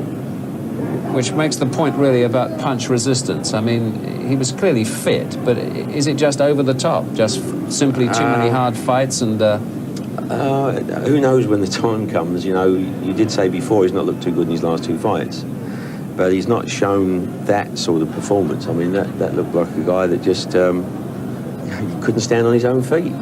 It's extraordinary, because he seemed to go down once or twice when a real punch wasn't thrown. This wasn't one of the cases. A real punch was thrown here. This was the knockdown, a similar one to the first. This was in the second round. Same punch, wasn't it? Yeah, short arm, hitting down with a jab. And I mean, you think he'd been floored by a massive right-hand punch there, the way his legs went. Mark Breland, though, is a good fighter. There's no question about that. We're not sort of seeing an average fighter beat in here. If a man's had 111 amateur fights and lost 1 and won the Olympic Games and 2 versions, I think, of the world title, or won it twice, he's obviously a very good fighter. But I'm just amazed at the way that Lloyd went down. I mean, no one knows him better than I do, or has known him longer than I have. Mm-hmm. And I've seen him in some real tough gym workouts and fights, and I've never seen him go over from punches like that.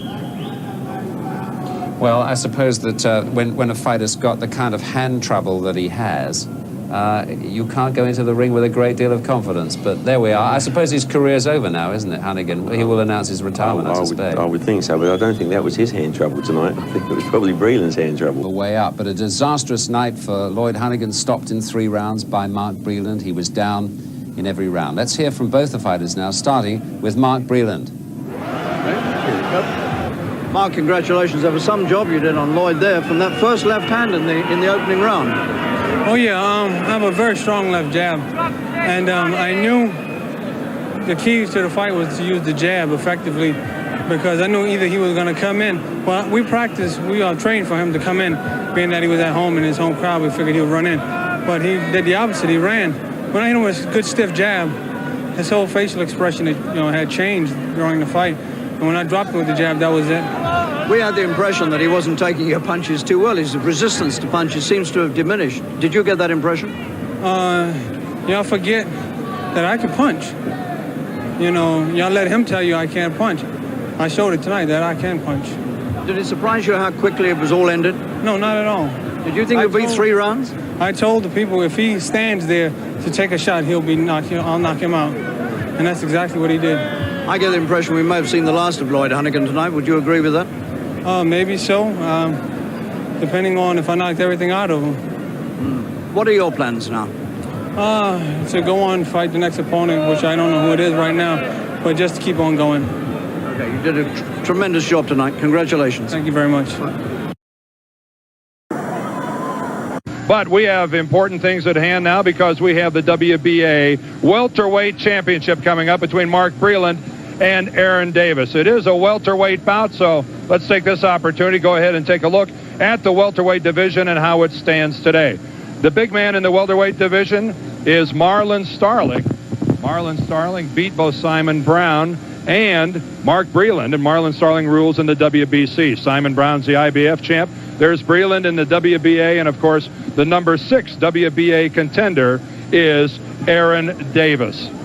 Well, a lot has been said between these two guys. It's gone back and forth for a long time, for more than a year. They say a lot about each other, and not a whole lot of it is complimentary. Well, I used to like Mark, but now it got to a point where his head up is in the sky, and he's just talking a whole lot of garbage, what he'd do. And Mark knows he's not that type of a guy. You could say I kind of dislike him. Different aura. Like, before Deontay started getting money, Deontay was a nice, good dude, down to earth. Money went to his head. He's a jackass now. But entertainment and his boxing. I'll tell you when my shit's personal. You know what I mean? I said, there's a couple I don't fucking like. I don't fuck with Deontay no more because when he was a square. Pink suits and all kind of shit. Nigga made some money. I get the fucking, I don't know what now. You know what I mean? All right, cool. So, that's how I don't fuck with Deontay no more. He made some money in vagina with his head. You know what I mean? Trying to say, and that's why a lot of people don't really gravitate to Deontay because, like, he talks with a certain demeanor that's so fake. You see what I'm trying to say? Like, he's not real. Like, I'm used to that now. That don't mean nothing. He's not hitting me. He's not doing anything. What counts is, the day to fight. Well, in spite of what people say, and in spite of what Mark says, the way that Aaron Davis and Billy Giles, his manager, has been shooting off their mouth, that has to get under your skin a little bit. And I think that the Bronx-Brooklyn thing is also there, and I think that's probably why he's up for this fight. Box, slug a little, and try to muscle him out, show him that I'm stronger, and take away his heart, because Mark doesn't have the biggest heart in the world. I'll predict a good win. If it goes the distance, he'll be beat up. He'll be lucky if I knock him out early. We'll have championship boxing in just a couple of minutes. Schlitz Malt Liquor Professional Boxing will return after this commercial and a message from our local ABC stations.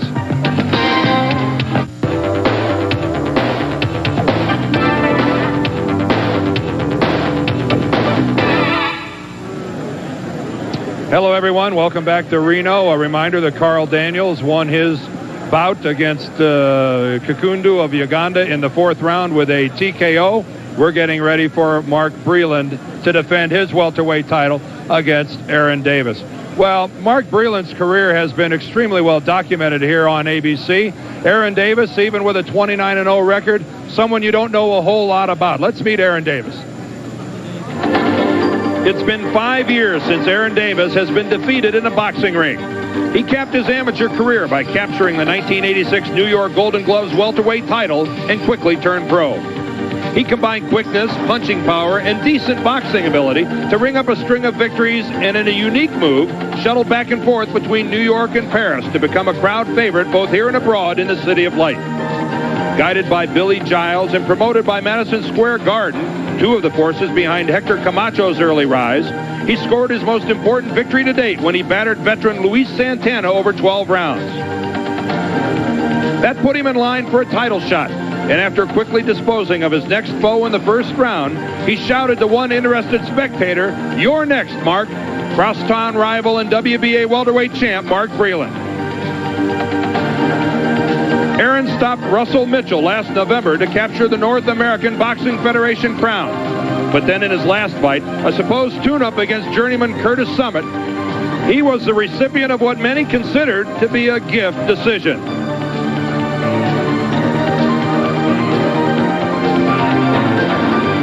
But he has to be at his best today to have any chance for his hand to be raised in victory. Well, the fighters are getting ready to leave their locker rooms and make their way to the ring. We'll have championship boxing from Reno as soon as we return. Welcome back to Reno, Nevada. We have action in the background. You can hear the music playing as the fighters, Alex, are on their way in.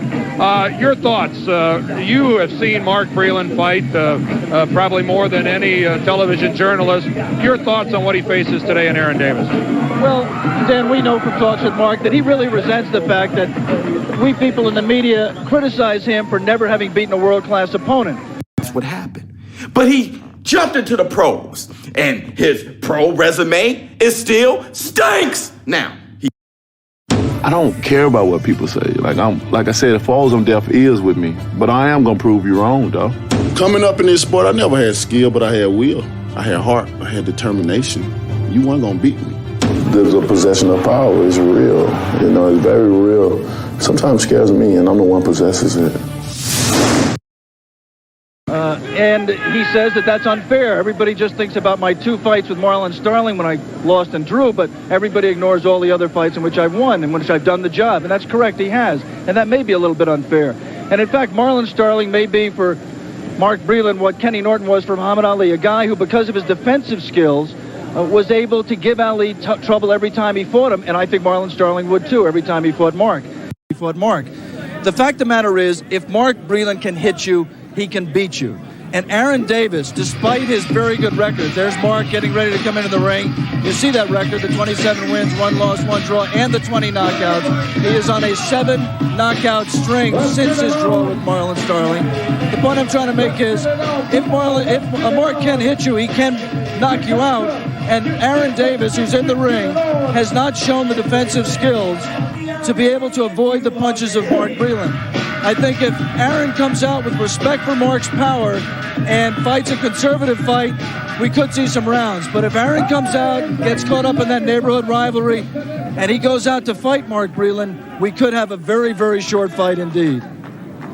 Let's go ahead and take a look at the tail of the tape. And, of course, you see the biggest advantage of all enjoyed by Mark Breland, a full 5 inches taller than Aaron Davis.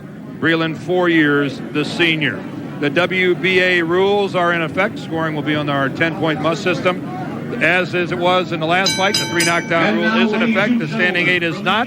A fighter cannot be saved by the bell except in the final round, and only the referee can stop the bout. The referee is a veteran. There's Mills Lane, who's refereed many a championship bout, and the 3 scoring judges are Patricia Jarman, Larry Rosadilla, and Doug Tucker. You know, Mills Lane is running for judge here. He's the district attorney here in Reno, and he's running. There is Mark Breland, born in Brooklyn. He now lives in Manhattan, and of course that's half of the New York rivalry you see here today, because Aaron Davis was born in the Bronx, New York, and he still resides where he grew up in that same area. And there is, Alex, I don't live in New York. This is a good fight no matter where you live. But I guess if you're from New York, there is that Bronx-Brooklyn rivalry that goes way back, I guess, to baseball days. Yeah, I really don't think that is hype. I mean, we sometimes spend time building these things up. I think these 2 kids are serious about their dislike for each other. 1 draw and 20 wins. There is Mark Breland, the Olympic gold medalist, one of the great amateur careers in the history of amateur boxing. Welterweight champion of the world. We are in Reno, Nevada, at Harrah's Casino, and Mark Breland. Alex, interesting that these 2 New York fighters came all the way to Nevada to make this fight. Yeah, it seems like a natural for New York, but there was no, the Madison Square Garden and the Felt Forum being renovated. All the casinos were booked, so we find ourselves out in the West Coast. The final instructions were given to the fighters by Mills Lane. Joe Ferriello, the trainer of Mark Breland, tells his man some final little tidbits, and we are ready to go. Live for the WBA Welterweight Championship, Mark Breland and Aaron Davis. And you can't miss Davis with the red and blue sequin trunks. Must have raided Hector Camacho's closet to find those trunks. Another fighter trained by Aaron's trainer, Billy Giles. Mark Breland with one of the most unusual bodies in boxing. You saw the left that scored, and there came Davis with a left hook that landed. That's right, and the huge physical advantages that Mark has, dictate the fact that the most important thing for his opponent is to find a way to get inside. Aaron Davis has openly and with great delight questioned the heart of Mark Breland. He says this man has no heart, and I will expose that in Reno. That's talk really comes easy on Tuesday or Wednesdays, but on a Sunday afternoon, a little tougher to back up. Mark not doing much yet. Neither fighter has worked up much in the way of a sweat. Both fighters looking extremely cool in the early going here in round one. Mark feigning a few minutes ago to see Aaron reacted right away. Oh, that the left jab by Davis. You saw it stagger Mark Breland. Oh, and an uppercut lands. And Davis continues to clutch and hit. And Mills Lane trying hard to break the two. Mark Breland is still hurt. And he got a few extra seconds from Mills there. Boy, it was a stiff left hand by Aaron Davis. But it was just a jab. A hard jab, but just a jab. And you saw it just buckle the knees of Mark Breland, who still looks shaky. Absolutely. Mark Breland doing not much of anything here. A minute left in the first round, and already Breland in trouble. There's Billy Giles, the manager and trainer of Aaron Davis. Boy, and you'd have to think that he couldn't have choreographed a better start than this for his man. And Mark Breland, his legs just aren't there. He just doesn't have his legs under him. Aaron Davis swinging wildly. You can tell that he's on the scent, that he's going for the one punch that'll end it. And again, Mark tying up, waiting for the referee to break it. Oh, a good uppercut that time by Mark Breland. And Mark Breland just thrown into the ring by Aaron Davis. That will not be a knockdown. Shades of the Starling fight, the first Starling fight. Big round. Oh, another big left hand by Aaron Davis. And not a very auspicious beginning for Mark Breland. Mills Lane had to do a yeoman's job of keeping these two fighters away from each other. They were both in the middle of the ring with 10 seconds left.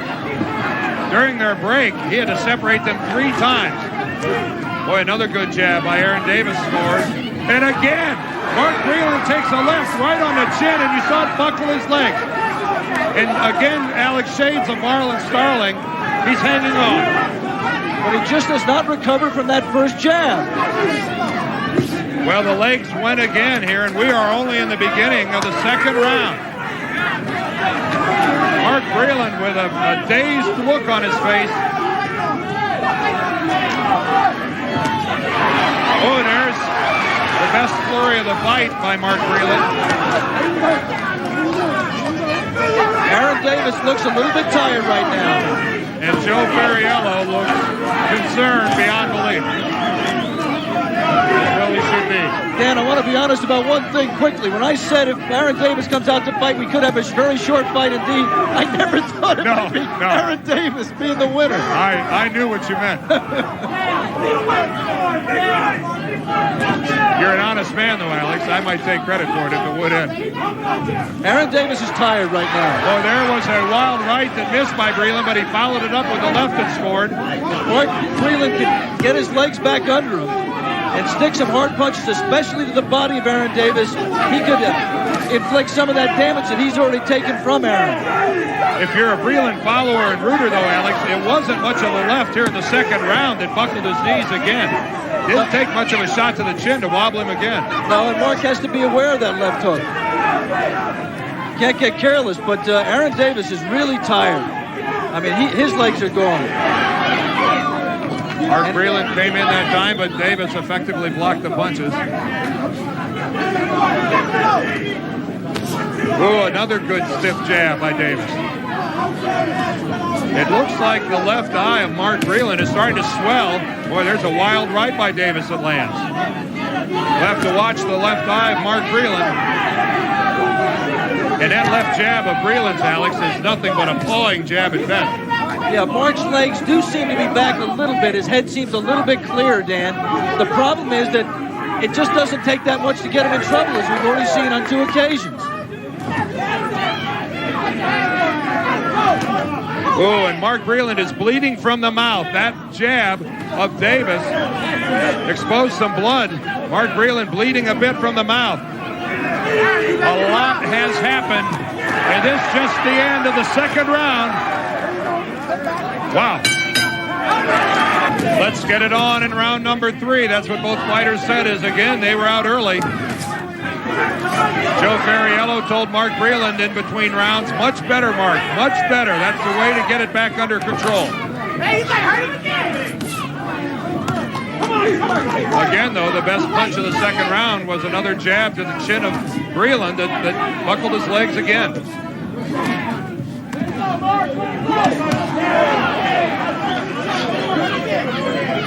A reminder for those of you that might have just joined us, it was a big first round by the challenger, Aaron Davis, in the red and blue sequin trunks as he pummeled Mark Breland in the first round.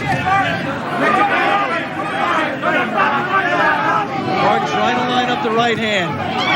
You do well to listen to Joey Ferriello in his corner. Use a stiff jab to set it up. Mark Breland, some puffing around the left eye and also bleeding, not profusely, but noticeably from the mouth.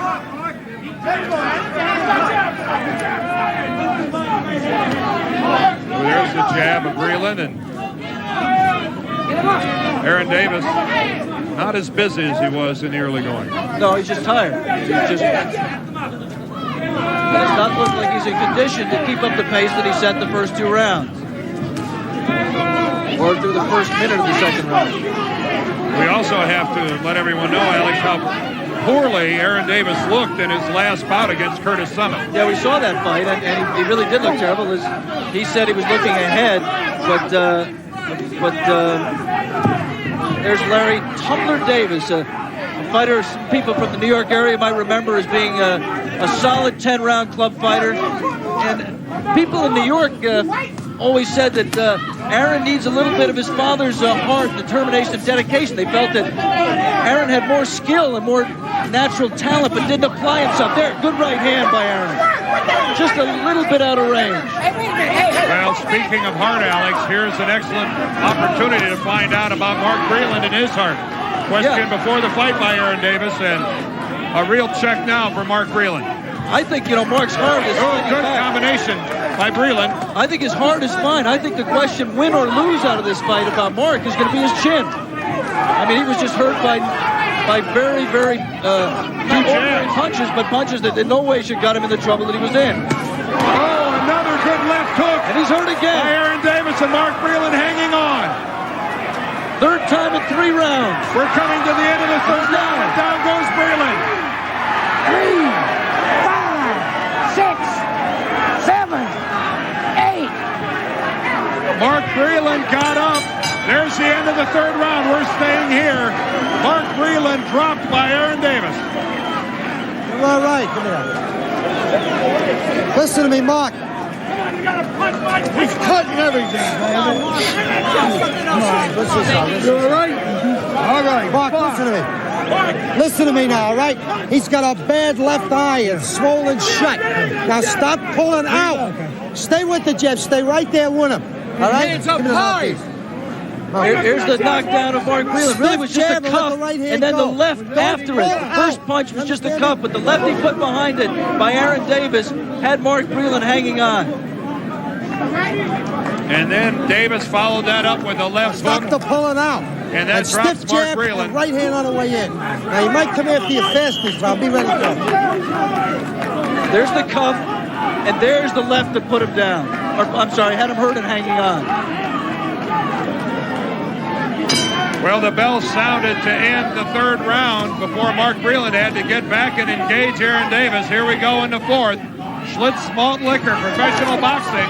And very much up for grabs here is Mark Breland's WBA welterweight crown. And right then, Aaron Davis is up for grabs. Mark was grabbing him, trying to take some time off the clock, trying to get his senses back. Like the way I tied all that together. Again, the jabs from Aaron Davis.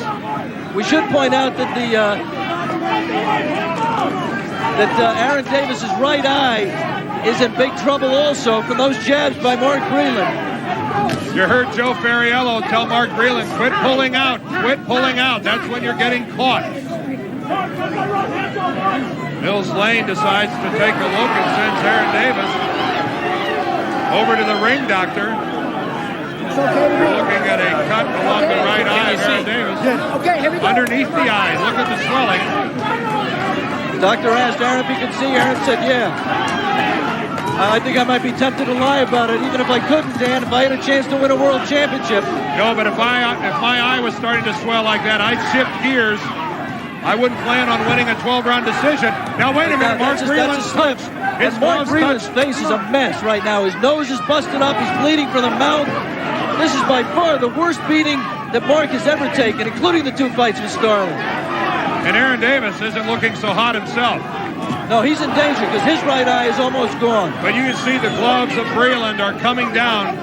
The hooks of Aaron Davis are getting over the top and scoring.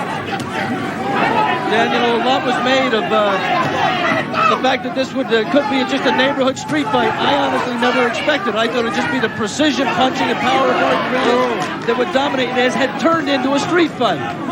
You can see Mark Breland pawing at his nose. The left hand of Aaron Davis has been inflicting damage to Mark Breland. Again, Breland goes to his nose. Yeah, Mark is gasping for air. I mean, he may not be able to breathe through that nose.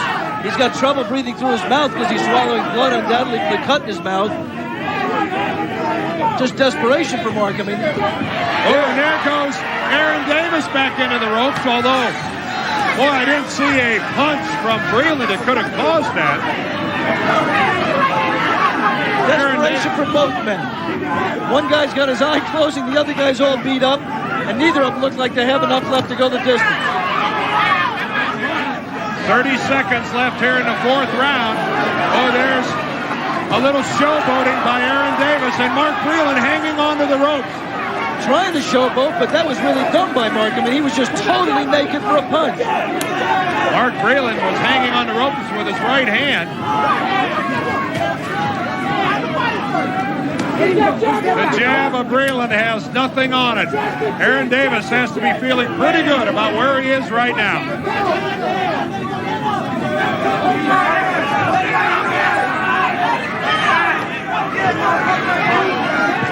Time left on the clock. Now, referee Mills Lane took a timeout because he wanted the doctor to look at that right eye of Aaron Davis. We have now begun in the fifth round. We were away longer than normal there, but you can see the swelling, Alex. That is a horrible swelling under the eye. And the worst thing about it was, Dan, that the people in the corner of Aaron Davis had no time to put the end swell on that because they're working on a cut above the eye. That is the type of swelling that will close the eye and close the eye quickly. Good combination by Mark Breland. And now we have to see how Aaron Davis reacts and adjusts to that type of an injury. And lost in all this is the fact that on my scorecard, Dan, I've got Aaron winning all four of the first 4 rounds. Hard to believe this fight could go the distance. Now, if you are going to have an eye swell against Mark Breland, better the right eye so you can keep your left open and see that big right hand coming. That's right, especially since Mark's jab has not been that effective. But I mean, it's been effective enough to bust the eye out. So. but I know what you're saying. I mean, we should say one other thing. Joey Fariello and Shelley Finkel, Mark Breland's management, always insist on Reyes gloves because they feel that it enables Mark. They're considered puncher's gloves, and they also enable Mark to bust up the opponent. He certainly has busted up Aaron Davis, but also Aaron Davis's Reyes 8 ounces haven't done a bad job on Mark. And still, Alex, Mark Breland's legs just don't look good. He's not moving well. He's stumbling over his own feet. And he still seems available for that left hand. Must keep his right hand up and must not pull his head straight back from punches. We're in the 5th round. This bout is scheduled for 12 here from Harrah's in Reno. Mark Minute 15 left in the 5th, Alex. Mark Breland pulling again at his nose. It has started to bleed again. He actually looked pretty good. They did a good job of getting him together cosmetically in the corner, but he's bleeding again from both the nose and the mouth. Now Aaron Davis is swelling on his eye, at least during the course of this round, does not appear to have gotten worse. He can still see out of the eye. Yeah, but Dan, if I were Aaron Davis, I would be letting it all hang out because the doctor can stop this fight at any time. Aaron has to just go for broke. He's hurt Mark practically every round. You have to seriously doubt that there's any way that eye is going to permit him to make 12 rounds. Yeah, and I just don't think he can protect it. Oh, and there's a stiff jab from Breland right on the eye. You can see the blood now coming out of the mouth of Mark Breland. I said the doctor would stop the fight, Dan.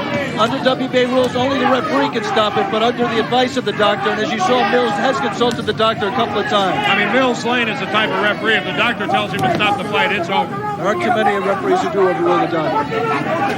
These two fighters are exacting quite a toll. They deserve a break, and they're about to get it here. This is the end of the 5th.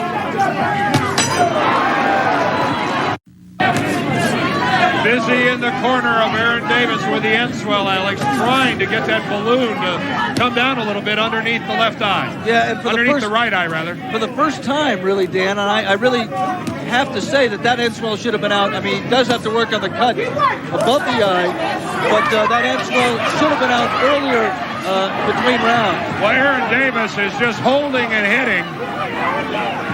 Held with the right, took 3 shots with the left before Mills Lane was able to separate the fighters. When the cut man asked for the end swell, Billy Giles, the trainer, and another second in the corner, said he didn't have it, and they had to look for it in between rounds. They wasted 30 seconds. It is a balloon under the right eye of Aaron Davis. Yeah, we're not even halfway in this fight, and both men look like they fought 30 rounds. Not just in terms of the punishment. Timeout again. Now the referee's going to look at Breland. Sending Aaron Davis over to the doctor. He was just directing Mark to the neutral corner. The ring doctor again looking at that eye. The doctor allows the fight to go on. And now you might see some of the desperation from Davis. Aaron Davis has to realize that eye isn't going to allow him to go, and he picks up the pace, although missing badly with a couple of left hooks.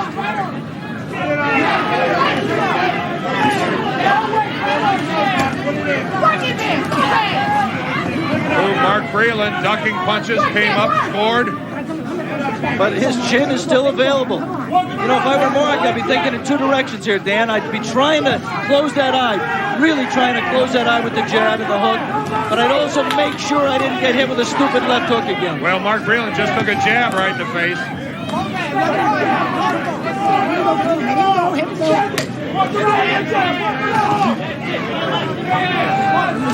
We'd like to remind our local ABC stations that at the end of this round, we're going to be taking a station break. And again, Aaron Davis just throws Mark Breland to the ground.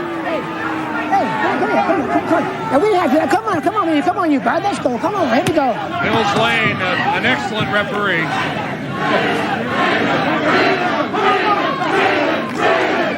You hear the crowd chanting Breland. Yeah, Mark is not a great chant. Mark. No. I think that's going to be nice for Mark. I mean, the people here appreciate the fact that he has hung in there after being badly hurt. And there was, again, another wrestle down by Aaron Davis. Come on. but again, it followed a right hand, and another jab by Davis scores. And again, Mark's legs are all over the place. Spaghetti. I think the right hand before Davis threw him to the ground hurt Mark Breland. Every time you see Mark go down the canvas like that, it just reinforces the image of him in the Starling fight. A fight that just made everybody question Mark's physical strength.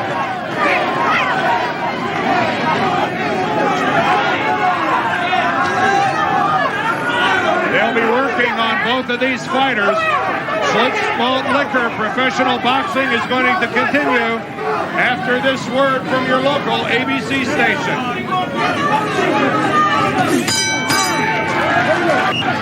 Opening moments of the 7th round, and Alex, Joe Ferriello in Mark Breland's corner said it all when he said, Mark, it's all mental. Let's see if you're a champion. And Mark insisted that he was not physically tired, that he was all right.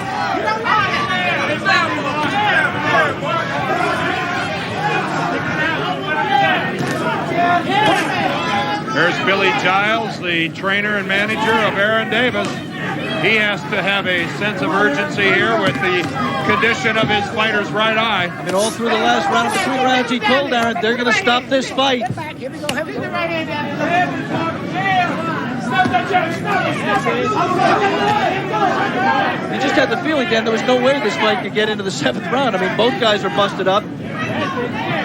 Something had to happen. Mark was getting hit so easily, getting hurt so easily, and Aaron's eye was so badly closed, you just felt that something had to happen. I mean, it's not yet. You really sense, Alex, that both of these fighters are so close to the edge.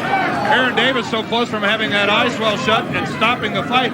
And Mark Breland, I'm sorry, I still get the impression that he's only one average shot to the chin away from going down and not getting up. I think you're right. The question is, can Aaron land it? Can he get himself together enough?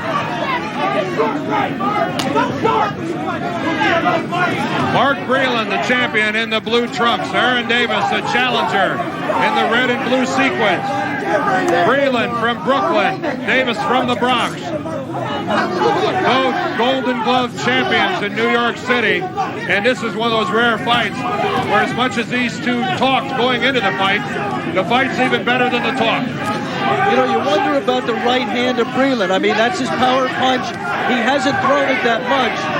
We did find out after the Huntington fight, his last title defense, Dan, that he'd injured the right elbow. I checked on it. I was told by Shelley Fink and his manager, no physical problem.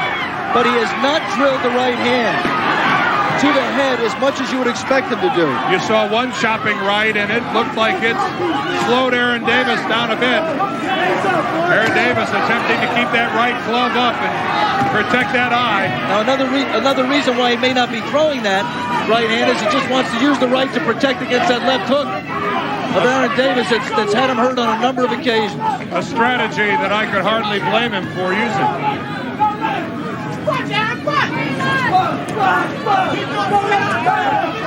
It was a right elbow injury in the Huntington fight. Mark Breland carrying his gloves a little low. A good combination by Breland, but most of those were blocked. One good right to the body. This fight is scheduled for 12. We're at the end of 7. A crowd gathered around Aaron Davis in between rounds. Referee Mills Lane, the doctor, all looking at the ballooning right eye, the swelling underneath the eye. And Aaron Davis catches Mark Breland with a flurry in the left heart seam. Mark Breland attempting to hold on.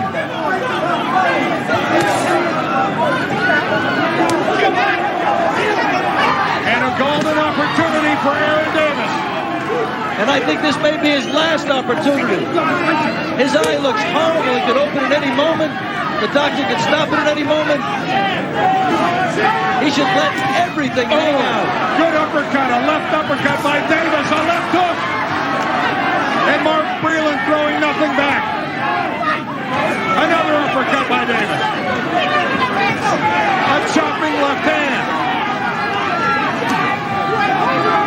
And Joe Ferriello, Breland's trainer, not happy. And now Aaron Davis, Alex, Looks like he's whipped. Exhausted. And Mark Breland, his best punch of the fight, a left hand. And a right uppercut. Aaron Davis is hurt. Aaron Davis is hurt. And if Mark Breland can land one good punch, I think the referee might stop it. Aaron Davis shaking his head. And he lands a left hand.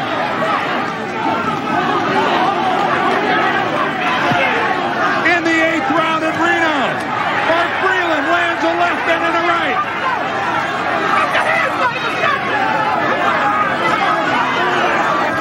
Get off that rope. Get off that rope. Come on. Come on, get off that rope. Come on. Two men who've been criticized at times in their career for having no heart. They discovered that particular part of their anatomy here today, Dan, without question.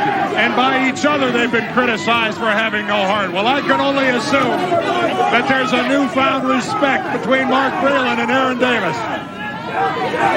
Aaron took his shot the first part of this round, then Mark took his. Let's see who finishes round 8 with the most. A wild right by Aaron Davis, and look at his right eye. Bleeding now from the mouth is Aaron Davis. Aaron Davis breathing heavily. Mark feigning, trying to get Aaron to drop his hands. He'd do better to use the right to the body to make him drop it. Both fighters in trouble in this round. Coming up on 10 seconds left in the 8th round.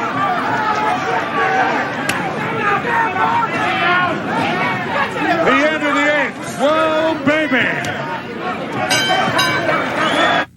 We return to Harrah's in Reno, Nevada. Alex Wallow, Dan Deerdorf are with you. Mark Breland and Aaron Davis are putting on a show. It is for Breland's WBA welterweight crown. That jab just opened up Mark's nose again. The blood pouring out of it. He's pawing at the nose. We're in the 9th round of a fight scheduled for 12. As bad as the Davis eye looks, the doctor actually made the quickest trip to that corner in a few rounds and told Mills Lane it was okay. Doctor actually said the eye was better between that round than it had been the previous one, which is hard to believe after all the punches that Aaron took. Well, the 8th round, Alex, was one of the best rounds of boxing I've seen in a while. Yeah, this year. One of the best we've seen this year, Dan. And you know, Mark's glove on left might have been the end swell for that eye. Oh, look at Mark's nose. Mark Breland bleeding from the nose and the mouth. Oh, a good left to the body by Aaron Davis. These two could share an ambulance on the way to the hospital after this fight.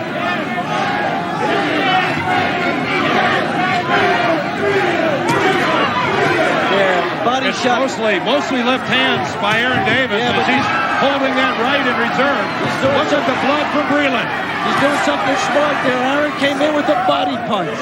Both these men, I think, are vulnerable to body punches, as anybody is when they're through this much punishment. But both men would be smart to start off combinations with the body. And you saw Aaron Davis so tired, just hanging on to Mark Breland, that when Breland pulled away, he fell against the ropes. That wild left from Davis came back behind. A good double left by Mark Breland.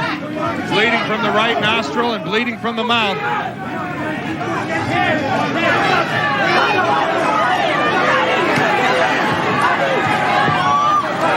Aaron Davis clearly shaken by the condition of his right eye.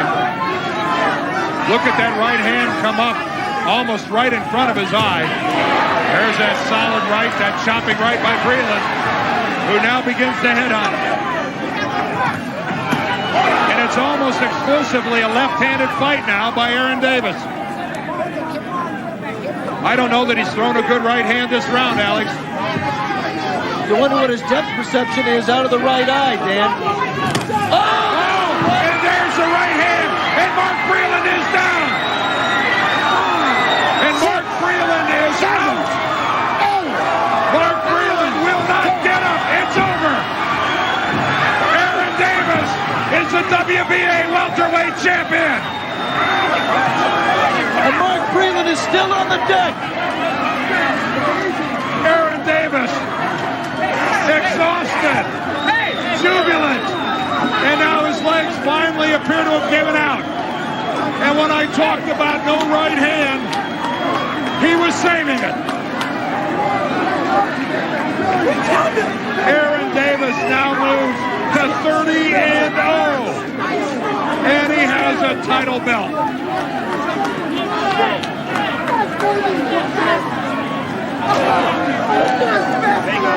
Let's go back. Here it is, Alex. Mark coming in.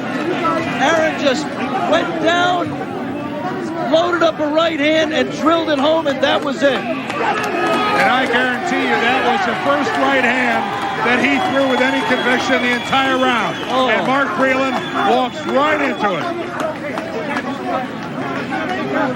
And of course, as you would expect, look at Billy Giles. Waiting for the count. A feet-first entrance into the ring. Mark Breland is still down on the ring, flat on his back. He has not moved. We're looking over the shoulder of Mills Lane. You see Joey Ferriello in there as well. He froze now. Breland's eyes are open, but he is not risen. He's unconscious. They're keeping him there as a precautionary measure, as they do. Yeah, let him go. Let him come on. Me too. Cutting his gloves off. Get the air. Give him some air. You're going to be hard-pressed to get many more people in this ring. The commission people are trying to clear the ring. Mark Breland, who's up on his feet.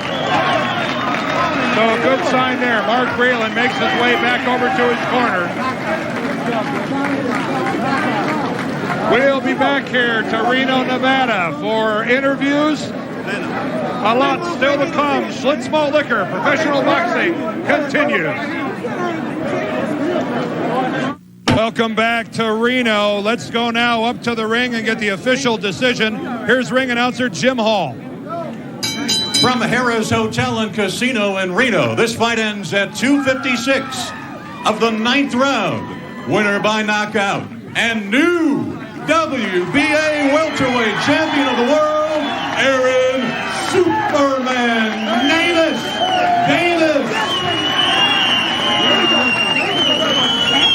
So Aaron Davis is the new WBA welterweight champion, and his victory started early. Let's go back to some action in the first round. Here is the first punch that Aaron Davis hurts Mark Breland with. It's just a stiff left jab, nothing extraordinary, but right to the chin, buckled the knees of Mark Breland, and you got the impression that Breland never fully recovered from that shot in round number one. All right, right now up in the ring is Alex Swallow, and he's got a new champion at his side. Aaron, it's tough to try to figure out where to start. You had a terrible showing in your tune-up fight for this. A lot of people thought you shouldn't even get a shot against Mark based upon your performance against Curtis Summit. But you came in here, you shocked everybody, including me, and came out as the WBA welterweight champion. Yeah, I wasn't really up for Curtis Summit, but I was up for this fight here. I went to Villaroma, and I want to thank Howie and everybody, Mike, everybody at Villaroma for giving me support. And I trained very hard, and then I came out here for 2 weeks into training and stayed off the streets of New York. And now here I am, and I'm going to keep it like this forever. Aaron, you can't see it. You'll see it on the films, but your eye looks horrendous. Yeah, I looking at it. I mean, can you see out of it? Yeah. I mean, was there any moment in the fight when you were afraid the referee or the doctor would advise the referee to stop the fight? No way. I told the referee, I told the doctor, I said, please don't stop this fight. Please don't stop this fight. You hurt him with the first strong jab you hit him with, but then after having him hurt again in the second round, Aaron, you seemed to run out of gas a little bit yourself. Yeah, I kind of ran out a little bit and got my second win. And my eye was a little blurry at the beginning. I seen 3 people. Them gloves, they say you can't thumb with them, but you can thumb with them. Pineda got thumped.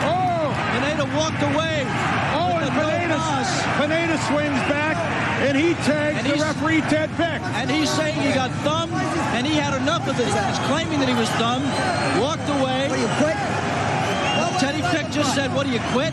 Rafael Pineda doesn't speak English. So. Well, Ted. Let's take a look at the knockdown, Aaron. I'm not sure what round this is. We're going to see there was so much action in this fight. There, Mark's coming in with the jab. But this is the knockout. That's the right hand. Give Mark credit for one thing. There was a lot of talking trash before the fight, but he proved his heart. Mark is a great man. Mark had more heart than I expected him to, and he did not quit because he didn't want to go back to New York a loser, and I did not win. I didn't want to go back to New York a winner. Now I'm going back to New York a world champion. Yes. To the Bronx. Really put on a great fight. Yes. Congratulations to you, Aaron. Sensational fight. Billy? Yes, how you feel, Walt? Good. I didn't think you could do it, Billy. I kept telling everybody 6 rounds. I was a little off. Aaron's a very strong guy. You know, I used to manage his father, Tumler Davis.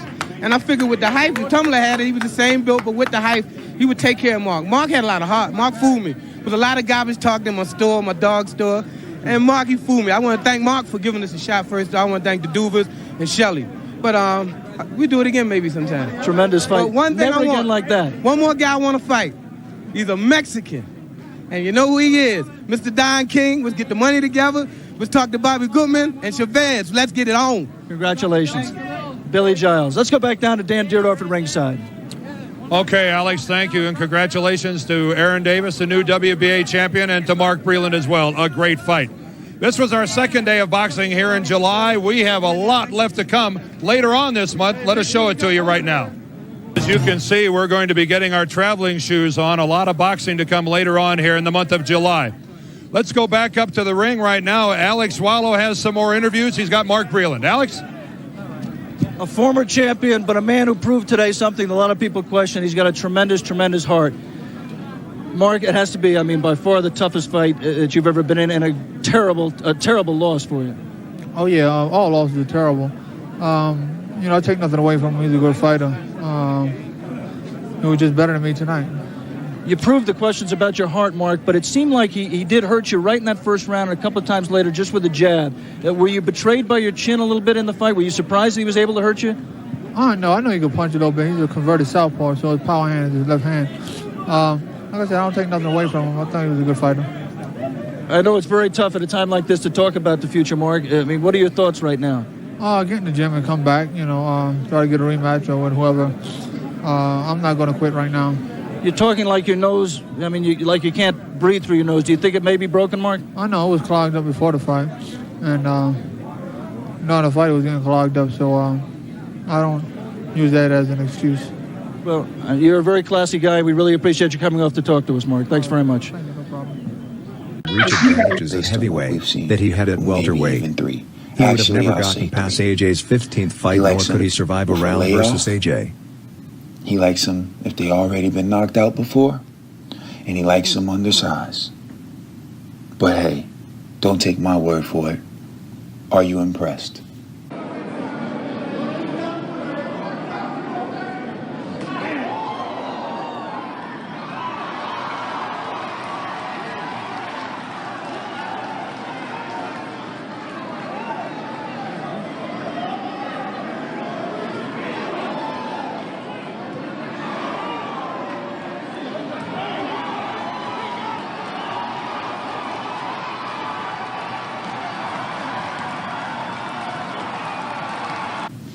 In his 15th professional fight, Tyson Fury defeated Derek Ward Chisora. He was undefeated at the time, with a record of 14-0. Anthony Joshua, in his 15th professional fight, he defeated Dillian White, who was 16-0 at the time. You see the huge disparity between the level of competition. Is there anyone you saw in Deontay Wilder's first 15 fights that you believe Tyson Fury and Anthony Joshua could not knock out? See, some people can't take a loss. Yes. You do what you do. It's you lose stuff. Now, when you lose, don't blame everybody. Look at go back and think about it yourself. Yes. To be honest, I could be there Anthony Joshua. Repeat that again. Please, one more time. I could be there Anthony Joshua.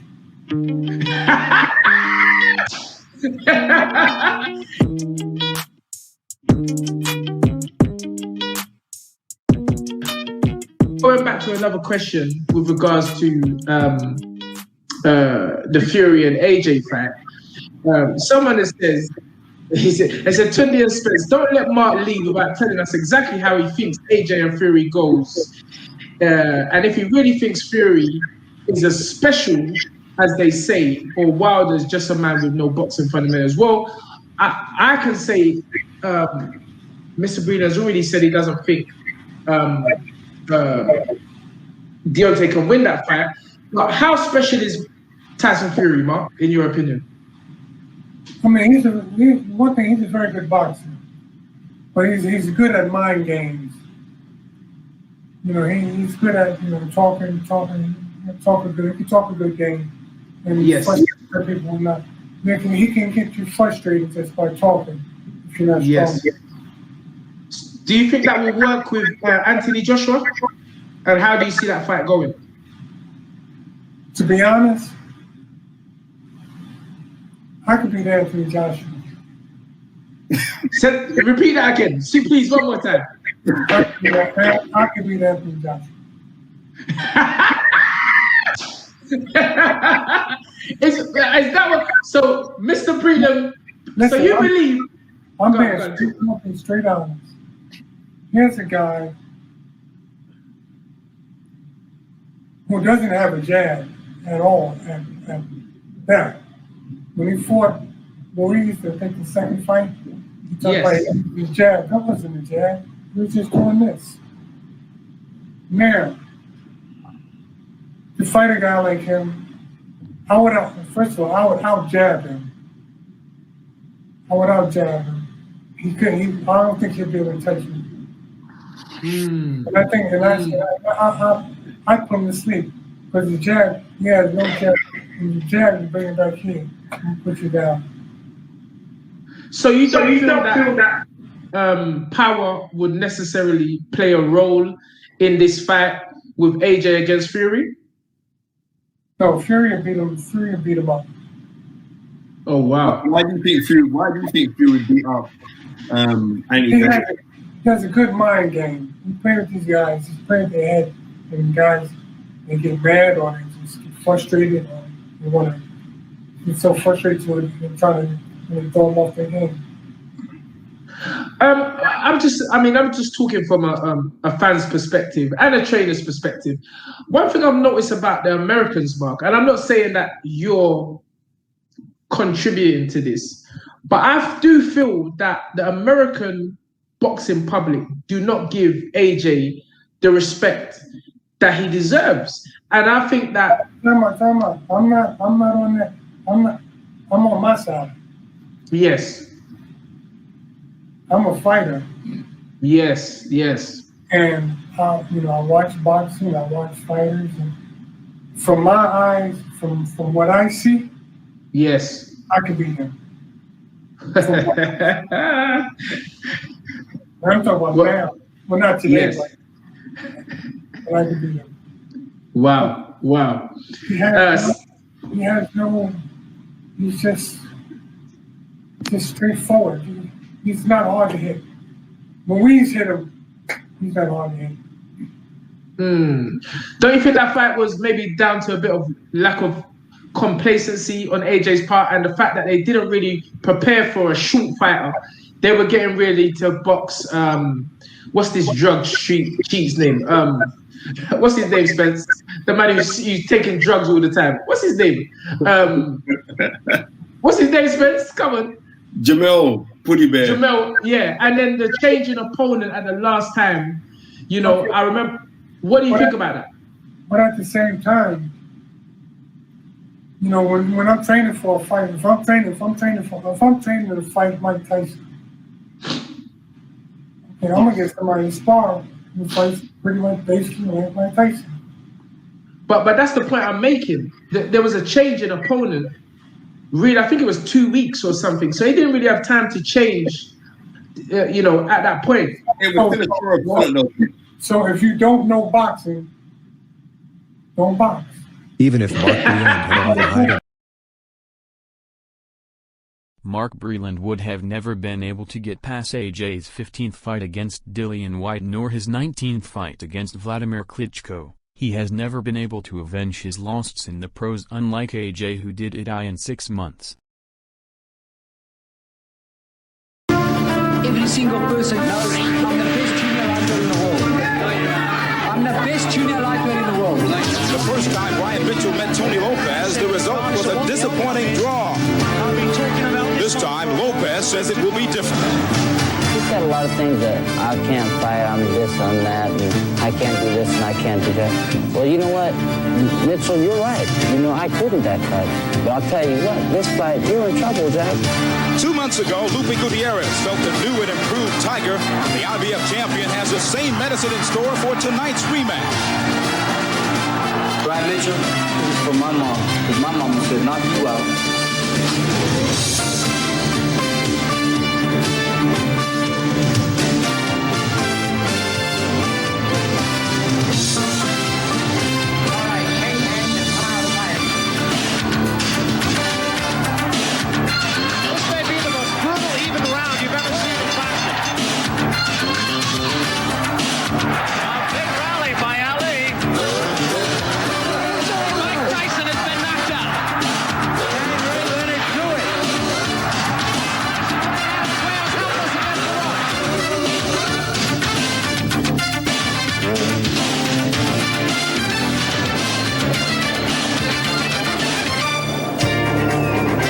Live from the Arco Arena in Sacramento, the capital city of California.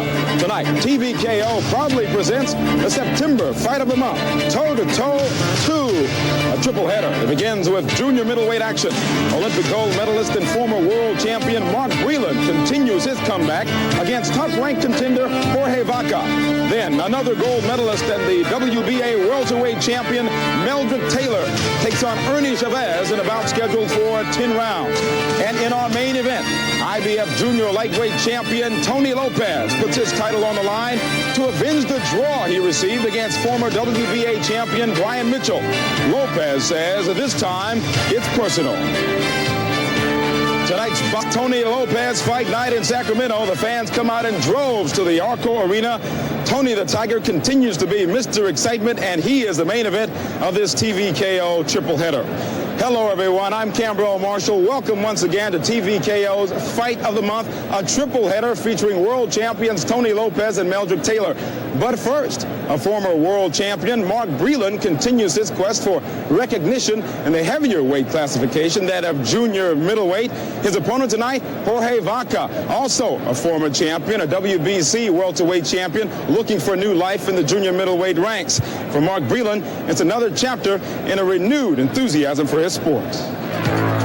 The sport of boxing is as much a mental game as a physical one. I'm different. Nobody in the world is like me. I believe, I speak it, believe, receive, and that's the way it is. My mind is very powerful. Can you feel the power, the magic that I put out in the universe and then let it manifest and it draws to me? It don't get no powerful than that. My mind, I control that. My words, I speak that. My action, I display that. And come Saturday night, I show it. Speak it, believe it, receive it. I'm optimistic about a lot of stuff. I look on the bright side of everything, you know what I mean? In my time, in my life, in the time right now, man, it just, I'm so positive. My mind, my energy, my body, my soul is in a whole nother place. Sometimes we have to, like I've been saying, you have to claim it. There's a lot of things that we can't see. We can't see this air we breathe, but we know it exists. We think it's there. Yeah. So why not believe and think that something good and positive will come to us? All we got is it there. That's why they say the mind is a powerful thing to lose. Yeah. Because when you lose this, everything else goes. So, like I said, I see myself being an undisputed champion. I'm just waiting for the appointed time for it to happen. Yeah. I gotta have patience, and the time. Breland thought he had it all.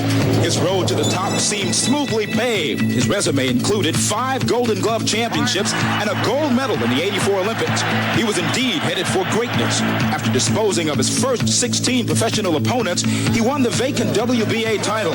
Mark soon realized that if you ain't in it for yourself, sooner or later, it all catches up to you. Everyone's saying the next Sugar Leonard, the next Sugar Robinson. And if I didn't live up to that, it would never be nothing.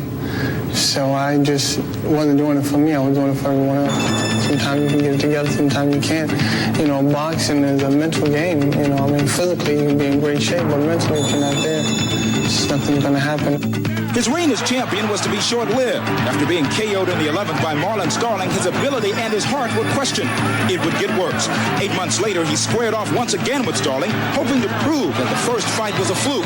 But what the boxing world saw was a more lethargic Mark Breland. Mark, I'm telling you, this is your whole life now. This round is your whole life.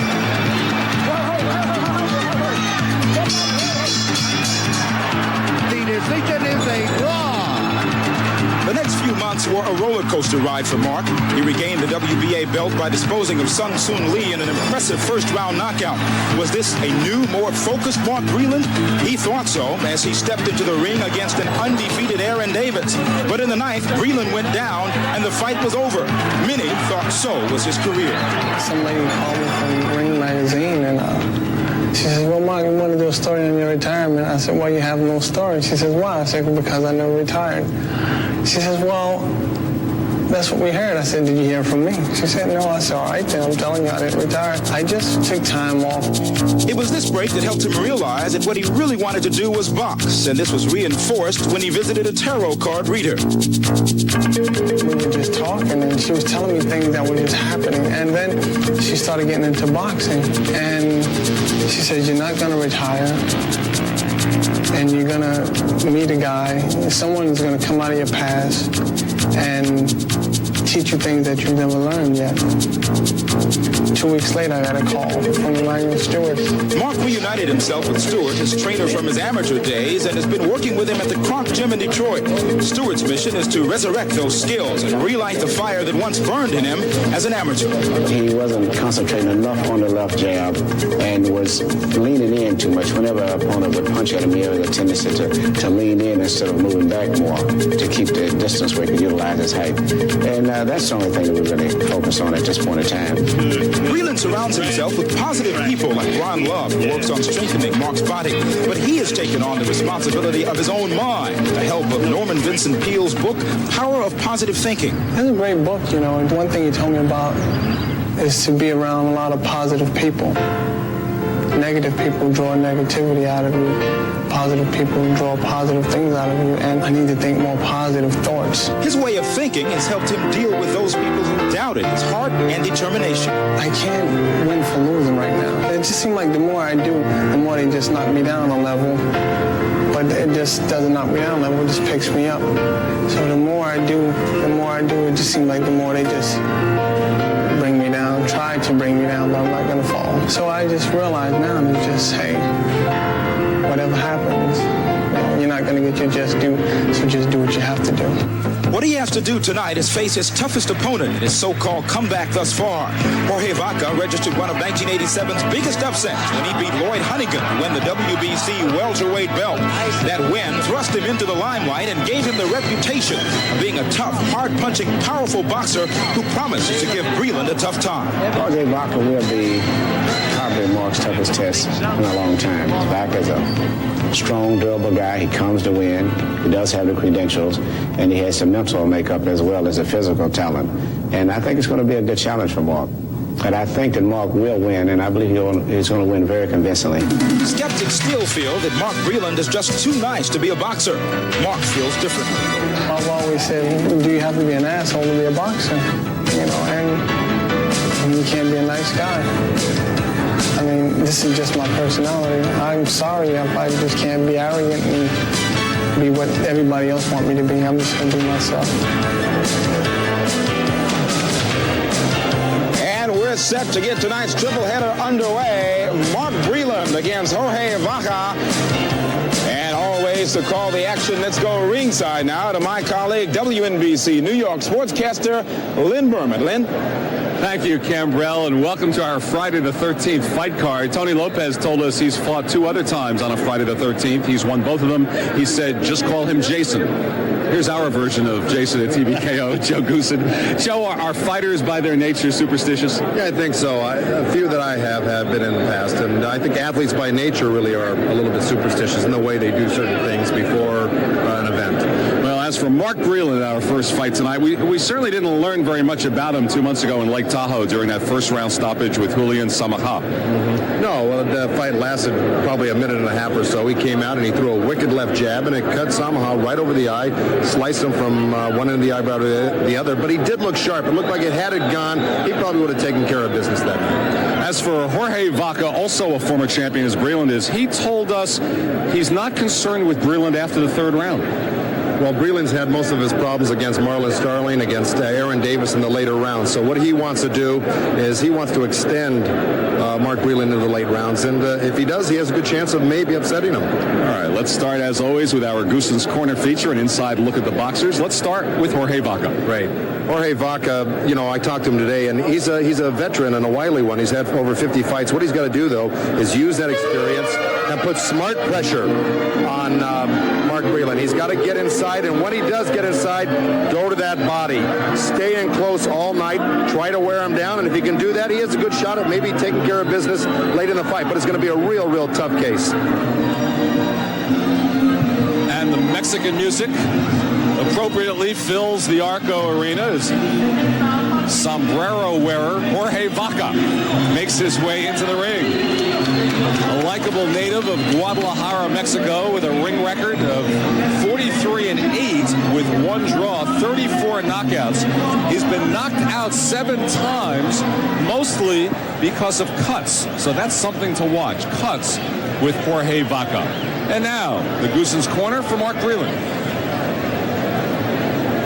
Well, here we go. Mark Breland is a great kid, and I'd really like to see him succeed here. He's worked so hard all his life, and what he's got to do tonight is use that reach of his. He's got a 77, 78-inch reach. He's got to use those long punches of his.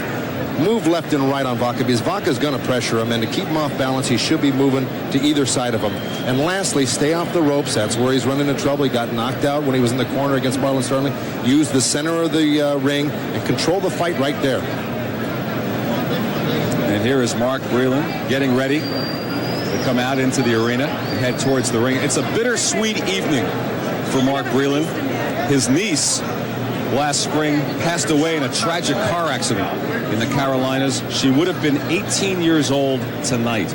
He was very close with her. He's dedicated this evening of boxing to his late niece. Well, we were talking about his niece earlier in the room, in his room today, and he definitely got choked up. He must have been very close, very attached to her, because he had to stop talking for a minute.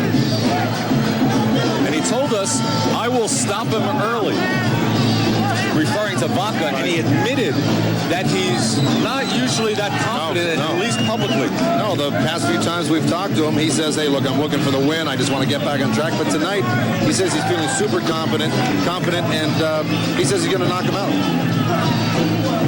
That's the second prediction for a knockout. Melbert Taylor said he's going to knock out Ernie Chavez tonight, and he says he's not used to doing that either. This is the 4th fight of the Brooklyn native since that loss to Aaron Davis in the 9th round last year. His 2 losses to Aaron Davis and Marlon Starling. You see the knockout power, 22 knockouts in his 30 victories. This is a junior middleweight fight, even though both of these men are former welterweight champions. Yeah, most of his knockouts, Mark Breland's, have come early on. 16 of his 22 knockouts have come really inside 2 rounds. And our tail of the tape, Vaca 3 years older than Breland. Breland 3.5 inches taller, and that 3-inch reach advantage is something to watch. Breland wants to stay away from Vaca, doesn't want to risk a headbutt in the center of the ring. And the rules for tonight's fight, this is a 10-rounder, the 10-point must system, no standing 8 count, no 3 knockdown rule, saved by the bell only in the 10th and final round, and the doctor or referee can stop the fight. And now, for the introductions, let's go into the ring, and Michael Buffer. Ladies and gentlemen, good evening and welcome to the famous Arco Arena here in Sacramento, California, where tonight, Don Shargan Productions and Main Events, in association with Cedric Kushner Productions, presents professional boxing for your entertainment. All the bouts tonight are sanctioned by the California State Athletic Commission. The 3 judges assigned at ringside to score this bout on a 10-point must system will be Terry Smith, Jack Campbell, and Prospero El Espurro. Pardon me, Prospero Montano. And the referee for this bout, ladies and gentlemen, is Hank El Espurro. And now, ladies and gentlemen, let's go to this bout scheduled for 10 rounds. This is in the junior middleweight division. Introducing first, fighting out of the red corner. He's wearing the green trunks with white trim and weighs in at an even 155 pounds. His professional record, 43 victories with 8 defeats and 1 draw. 34 of his 43 victories are by KO. He's ranked in the top 10 in 154-pound division. Ladies and gentlemen, from Guadalajara, Mexico, introducing Jorge Vaca. And across the ring in the blue corner, wearing the Croft Gold with burgundy trim, he weighed in at an even 156 pounds. This 1984 Olympic gold medal champion has a professional record of 30 victories with 22 KOs against 2 defeats and 1 draw. He's from Brooklyn, New York. Ladies and gentlemen, ranked number 3 in the world in the junior middleweight division, the former 2-time welterweight champion of the world, Mark Breland.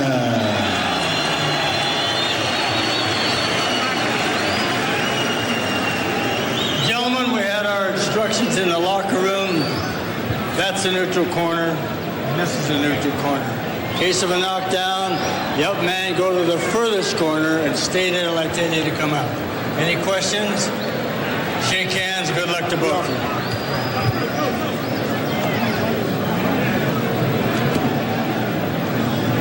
Well, the Sacramento crowd certainly greeting Mark Breland warmly. Had a storied career. Gold medal winner and Golden Gloves, many-time winner back in New York, and got to be champion, and now is in a comeback mode. It's scheduled for 10.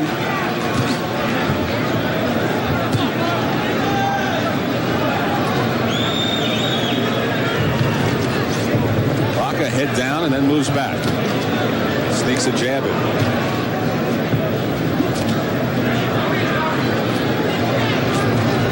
Saw Breland at Lake Tahoe in July, and as we mentioned, it was a quick cut from a jab, and we didn't really get to see much of a fight at all. Yeah, he's in with he's in with a little bit more experienced fighter, I'd say, than Jorge Vaca.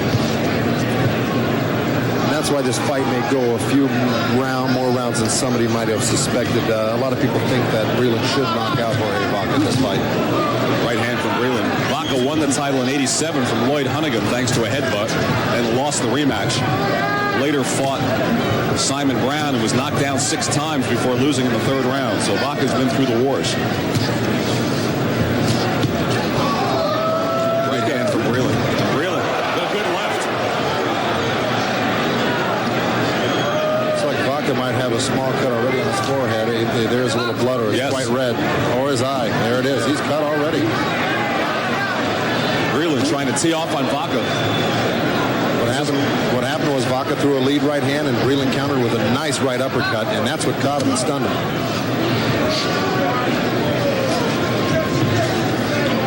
You know, he's very red around the eye and the forehead. It just might be reddening of the skin. Maybe not so much a cut, but it looks like it's getting tenderized already. There is a little blood. Yeah. And Breland connects twice. Boy, with a beautiful left uppercut, too. With the jab. Yeah, he's got a small cut on the right side of his right eye. So for the 2nd time in 3 months, another Mexican fighter in the 1st round bloodied by Mark Breland. Final minute of the round. At least Vaca has lasted longer than some. Oh, he just caught Breland with a short little left hook. But he comes in so wide with his punches that he leaves himself open, Jorge Vaca. And Breland with the left. Good stiff left jab.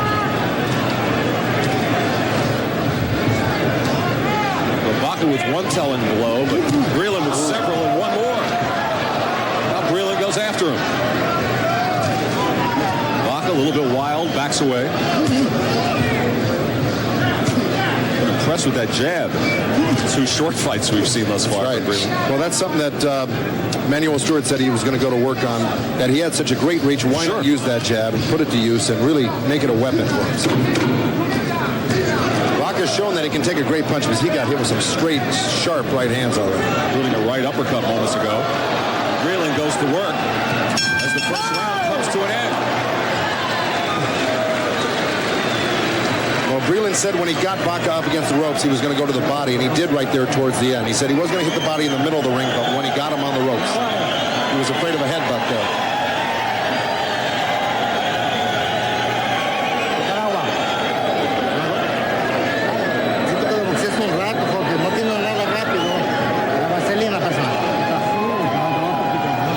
All right, let's see if we can take a look back and see what caused that cut. We look into Jorge Vaca's corner. Here we go. Here's Breland. Right hand, bingo. That right uppercut counter. It was right off of that, and he caught him on the eyelid there, and that's what caught him open. It looked like it hit him on the forehead at first, but the replay showed it right on the eyelid. Here's the end of the round with Vaca up against the ropes here. And here's where Breland said he wanted to go to the body more because he stands up straight on the ropes, and he's right. Bingo, right there. Down, let's go. Breland said he was afraid to go to the body in the middle of the ring because he was afraid of headbutts. Vaca dipping down too low and running into heads. A good first round for Mark Breland. Tremendous first round.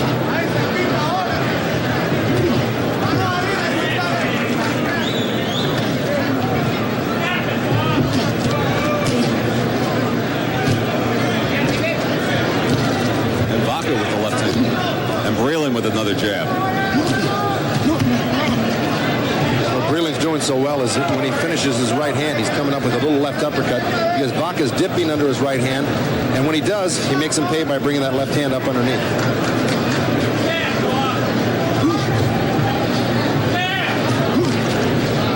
Trading jabs, and again, and a good strong jab from Breland. Really snapped Vaca's head back.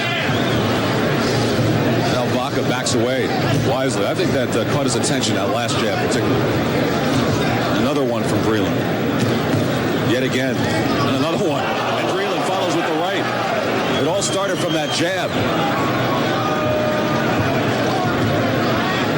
Breland scores again.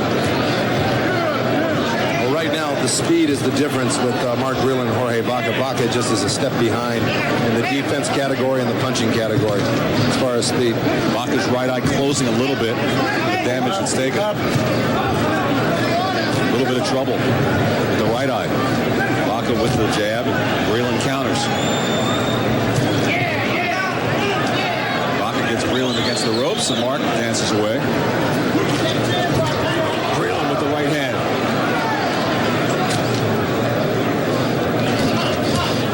That jab, time and again. Another one. A left right from Breland. He's got Vaca up against the ropes, and Vaca just stands there. Surprised Breland didn't go after him against the ropes there. Well, you know, I think Breland, or Vaca wanted Breland to come in at him so he could sucker punch him with something, and Breland wasn't going to really go for it there. He's got plenty of time to wear him down and to pick him apart here. Inside of a minute remaining in the second round. Two good rounds for Mark Breland.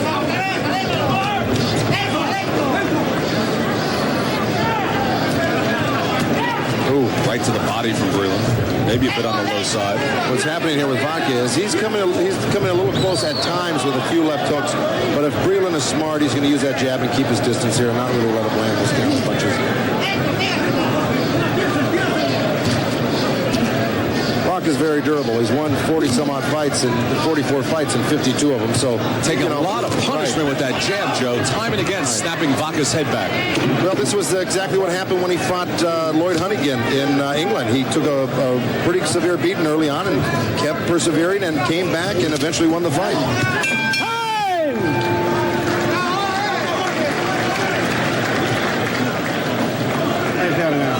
Looking good. It's Emmanuel Stewart. This round, we're going to work the jab and we'll cut him to the body a little bit, okay? Touch him, cut him with the body.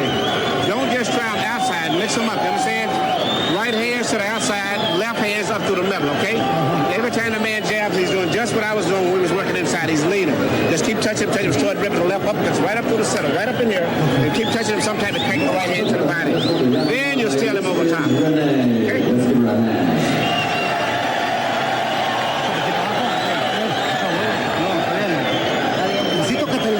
A base de velocidad, porque más pegadito y menos tieso, más suelto, más suelto. No está llegando, él está llegando adentro. A media distancia es peligroso, más, sin largo. Those numbers really told the story of the first 2 rounds with Breland's jab. Vaca said he was worried about the first 3 rounds. A lot to worry about. Well, Breland's landing 1 out of 2 punches he's throwing, but words of encouragement from Vaca's corner. They're saying you're coming awful close. When you get on the inside is when you're really coming close to landing, and they're trying to encourage him to keep getting inside, just like that right there.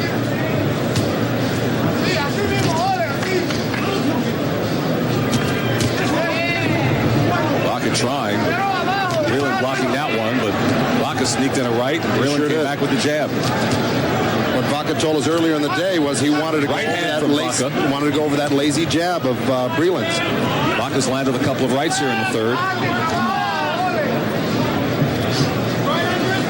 He said he felt Breland brought his hand back low and down towards his hip after he threw the jab, and he is doing that right now. The jab from Vaca, Breland smiled, but it connected.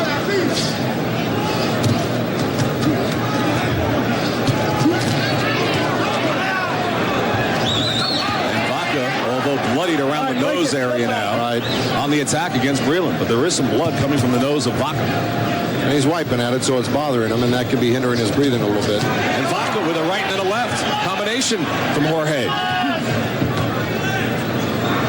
Vaca with his most effective round thus far. And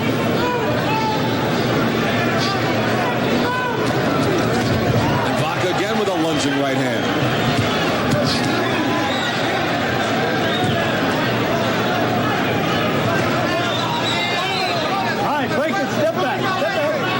Vaca really stepping up the pressure a little bit here. I mean, he's taking Breland's best shots early on, stood up to him, and he's got a little bit more confidence and landed a good right hand. Right hand again from Vaca. Now Breland comes back at him.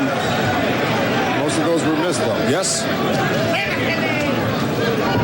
And that glancing left hook. Well, that left hook connected from Vaca. He has Breland up against the ropes, and he's caught Mark's attention. He sure has. Vaca coming on strong here in the third. Now head down. Well, Breland did something that we saw in the last fight. Breland was pushing down on the head of Jorge Vaca and then hitting. Referee Hank Ellis Bureau warning him for it.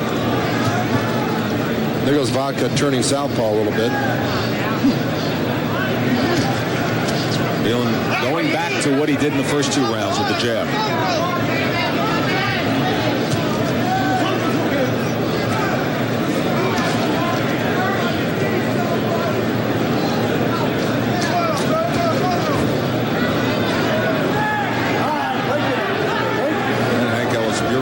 Separates him at the ropes. Final seconds of the third round. A good one for Vaca, and he continues strong. As Breland.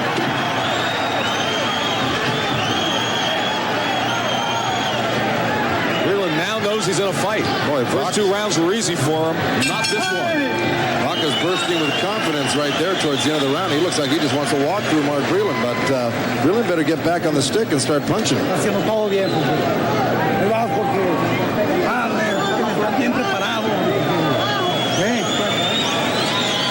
And we'd like to welcome back to ringside our guest judge, John Saraceno, the fine boxing writer from USA Today. John, how'd you score it?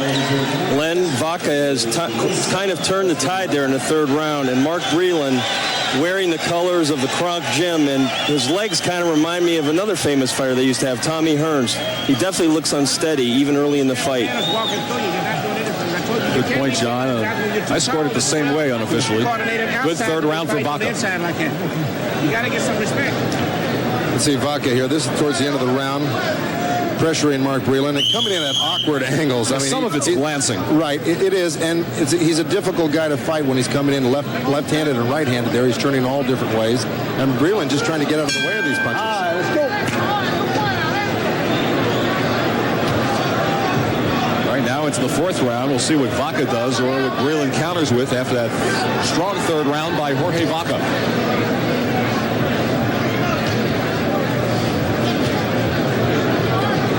Breland moving a little bit more for one thing.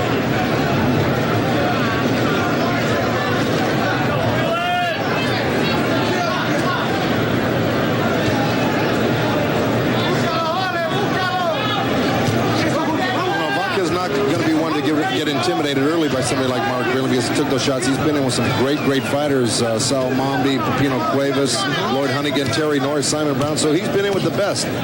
It's going to take a little bit more than just a round or two for him to, give up the ghost here. Vaca's won 5 straight since losing a split decision to Terry Norris in October of '89. He's been with some fine fighters. He's in with another one right now, Mark Breland. Breland connects with the right. He is turning southpaw again. Tried to lead with that left hand earlier. See if he does it again, just like he did there. Breland goes after him with the right. Good exchange.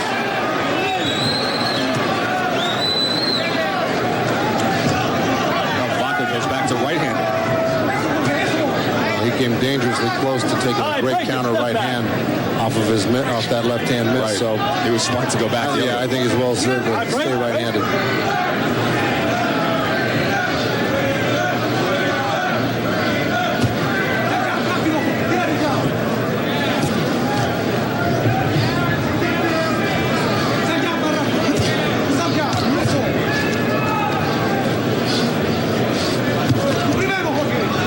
Inside of a minute to go in the 4th round. Well, I think Vaca would be well served if he started hitting that body a little bit more. He's reaching for Mark Breland. Should be cutting off the ring a little bit more and trying to hit his body and slow him down. Just a trace of blood over the right eye of Vaca. Breland goes to work. Left and right combination. Breland with another right hand. So Mark Breland coming on strong in the final minute of the 4th, and then catches a left from Vaca.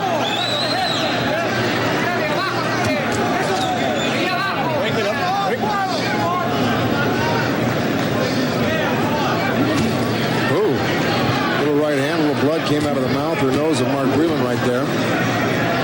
Vaca here, these are the rounds that he said he'd be encouraged in. That he wanted to take Breland past the 3rd round, that he seems to get tired, seems to get winded or loses something. Not there. Breland with the right. Took a great right hand, but Vaca's still standing. Another right from Breland.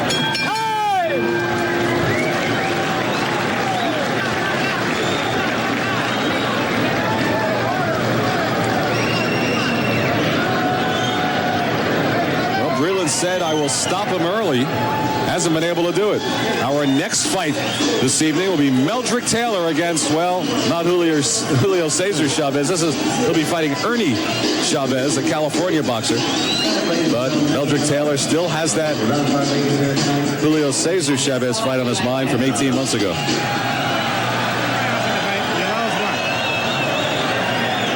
He said that dominates really his boxing mind right now is a rematch with Julio Cesar Chavez. And he was so close to really winning that fight, 2 seconds. Oh, that was amazing. We'll be seeing Meldrick Taylor and Ernie Chavez a bit later on. Up to the middle, okay? All right, check him down, El grosso de él es el largo, Jorge.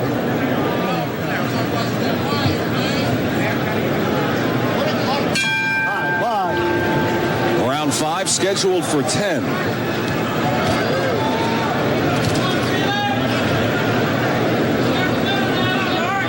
Mark Breland and Jorge Vaca, both former welterweight champions. They're fighting as junior middleweights tonight in Sacramento. Right hand from Vaca.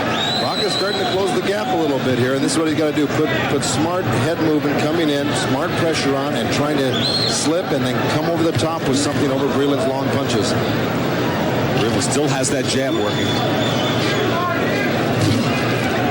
All right, break, step back, step back.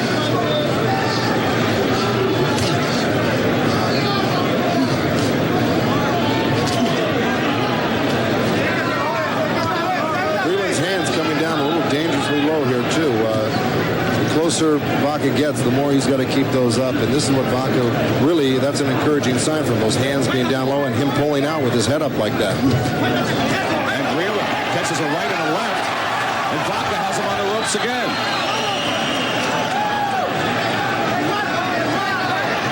And Vaca goes after Breland. One right connected. He's missed with several other blows.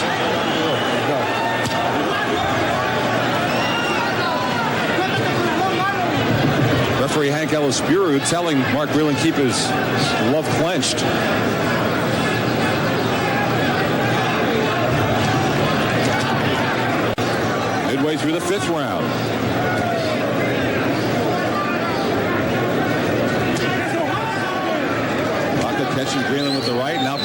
passing. It's another good round for Jorge Vaca.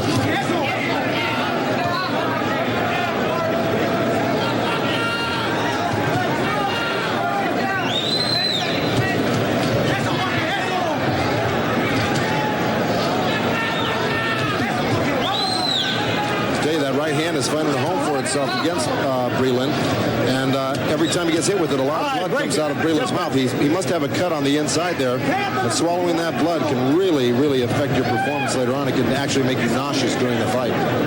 If you score just on punches landed, Breland's landing a lot more.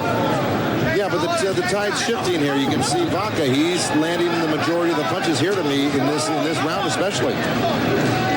And definitely applying the effective pressure in the fight right now. And again, Vaca lands. Again, Breland up against the ropes.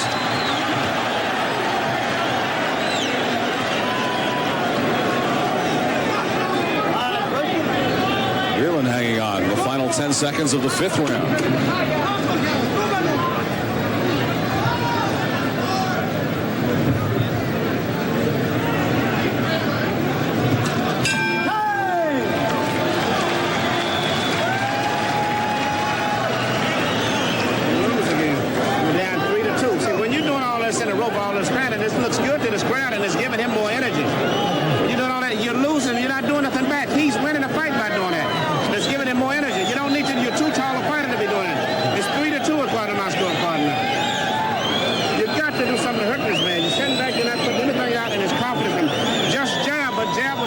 Here we go.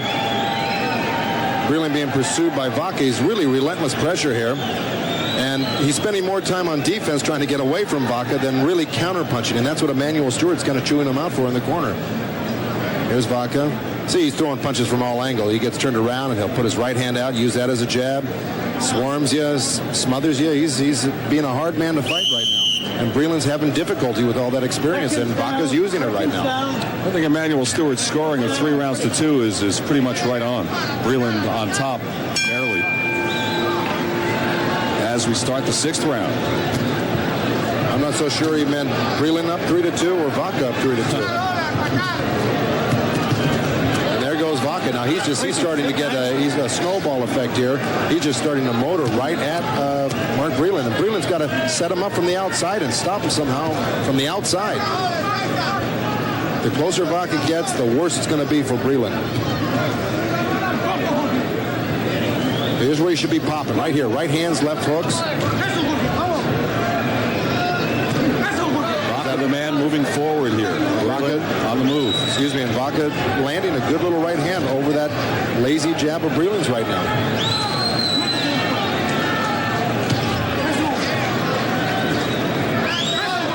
Breland had 2 very strong rounds to start the fight, and then Jorge Vaca came on strong starting in the 3rd.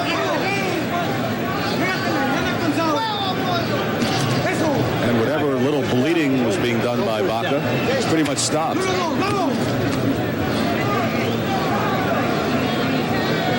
Man Juan Torres in his corner doing a good job because you really haven't seen any bleeding from the nose or the eye. Of course, Jorge Moron and Antonio Rodriguez also in his corner. House left hook Breland. And Breland in trouble on the ropes. And Vaca going after him. There's the left hand that started it all, and Vaca now trying to put an end to it. They could stop it right here. He looks hurt. That's it. It's stopped. It's over. Jorge Vaca has defeated Mark Breland. Wow.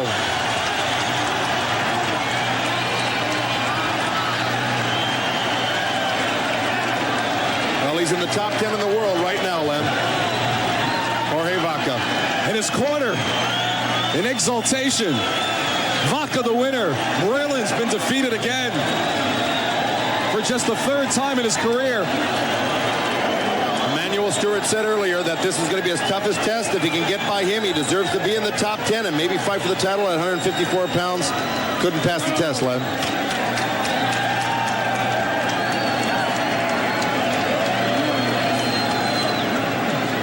It started with a left hand that came out of left field, and you'll see it. There it was. was. The long left hand from way outside. And then Vaca just started teeing off on Breland. And Breland virtually defenseless, not able to do anything back. And Vaca just continues the assault.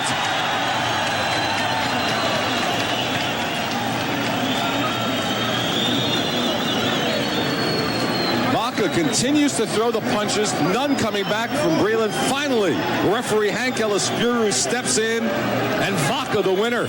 6th round TKO. There was that left hand. And then the assault begins. How many unanswered punches did he throw?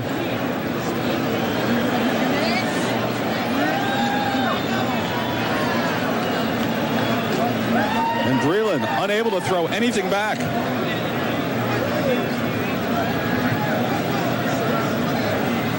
Our CompuBox people tell us at least 26 straight punches thrown by Vaca before it was finally stopped, with Breland unable to retaliate. And let's get the official decision in the ring from Michael Buffer. Ladies and gentlemen, referee Hank Elaspuru steps in to stop this bout at 1 minute, 47 seconds of the 6th round for the winner, the former welterweight champion of the world from Guadalajara, Mexico, Jorge Vaca.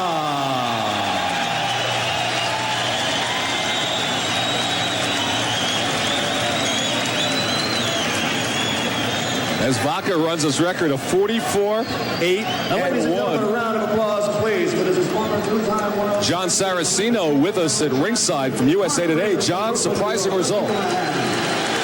Len, I think we've seen the end of Mark Breland's career, a sensational amateur fighter who never made the transition to the professional game, largely based on the fact that he has severe physical limitations. And being what? What would you say? Well, his legs, you could tell by the 2nd or 3rd round, his legs were very wobbly, and he has a very suspect chin. And anytime he fights a bull in a china shop like Vaca, he's going to be in trouble, no matter how far he is ahead in the fight. Really a shame when you think about it. The storied career, the gold medal, the high expectations, the championship he did win. But now trying to come back as a junior middleweight, perhaps it's over. And certainly Mark's punching power at 154 pounds is not going to be what it was at welterweight. And it's too bad because Mark is a very nice guy. But nice guys don't always make the best professional boxers. All right, let's go to Joe Goosen up in the ring, who was with Mark Breland. Joe? Thanks, Len. I've got Mark Breland right here, Emmanuel Stewart with me. Mark, how come you couldn't keep Jorge Vaca off you tonight? Well, tonight I just did too much dipping and ducking. Went back into an old salon where I dipped too much, and he's a tall man. Well, not as tall as I am, but I was dipping into the punches that he was throwing. He was throwing a lot of looping punches. Getting out the way. The first round or two, you were throwing some good long shots from the outside. You were catching them. Why didn't you continue to do that? It seemed like you let them bully you onto the ropes, and you really couldn't use the center of the ring. What happened? Yeah, I was trying to, I don't know, I was trying to slip punches. It seemed like I can counter him, but what I started doing was dipping too much, ducking. I couldn't get out the way of the punches. When I was dipping, I was out of, when I would dip, I would get out of the sight of, what he was throwing and just come up into punches. Did you think the fight should have been stopped where it was? No, I mean, I was all right. It was just, he did throw a lot of punches on the rope. And I was hurt at one time, but then he hit me again and woke me back up. And the referee just stepped in. Did you want to continue the fight? Oh, yeah, definitely. But I'm not going to sit here and argue. The referee's decision. And I can argue all I want. It's too late. Now, some people are going to say you couldn't beat a Jorge Vaca. You should hang him up. What are you going to do, Mark? I don't know right now. I'm just decide what I want to do and just see what I want to do. But, those things happen. Exactly. Well, good luck to you in the future, Mark, and I wish you the best. You're a great young man, and I wish you well. Emmanuel, how did you see it tonight in the corner? What happened? Why couldn't Mark take care of Jorge Vaca tonight? Well, it's a habit that he's got, which he enjoys. Seemed like a game of dipping and dodging and bobbing and weaving, which is not good for him, being a tall fighter. and you could almost see the same flashes of the Marlon-Stalin fight. But it's just a habit that he's never gotten out of. It seemed like the first couple rounds he was using his height and reach, the center of the ring, and then he kind of abandoned it and let the guy bully him onto the ropes. Yeah, but that's why they have 10 rounds and 12-round fights. All right, Emmanuel, thank you very much. Okay. All right, take care. And a look at Jorge Vaca, who has defeated Mark Breland here this evening at 147 of the 6th round. A stunning TKO as Vaca started off with the looping left hand, caught Breland on the chin, and then went to work, and by our count, 26 straight punches before it was stopped. So the future of Mark Breland, it's up in the air.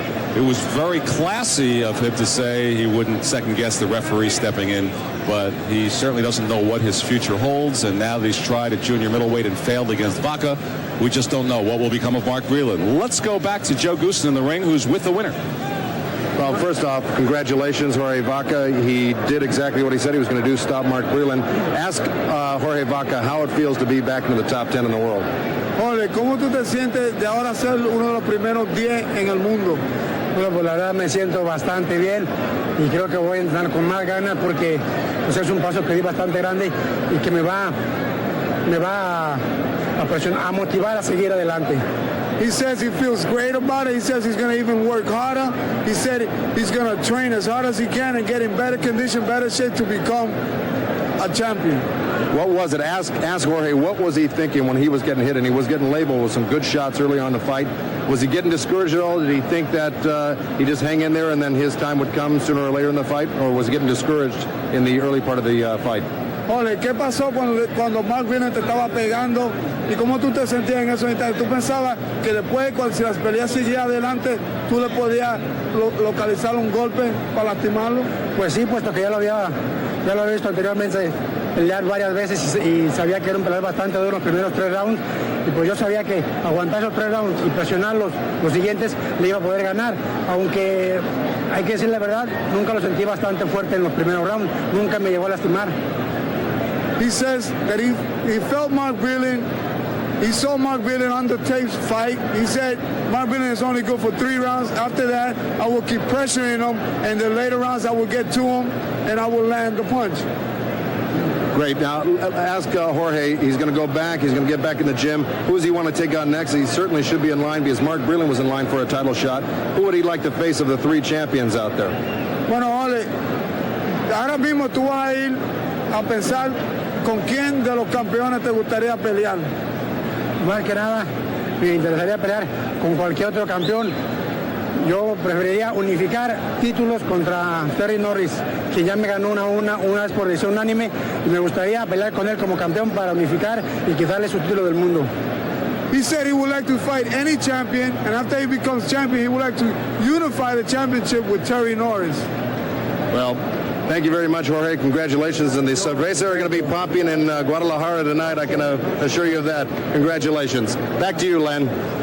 All right, thank you, Joe. He's fought Norris already, lost a split decision, has now won 6 fights since. If you're wondering about the champions in the junior middleweight division, Gilbert Deli is the WBA junior middleweight champion, Franco Rossi the IBF. So those are some of the names to think about as you ponder the future of the winner tonight, Jorge Vaca. So quite a start to our triple header tonight in Sacramento. From ringside, let's send you back upstairs to our host, Cambrell Marshall.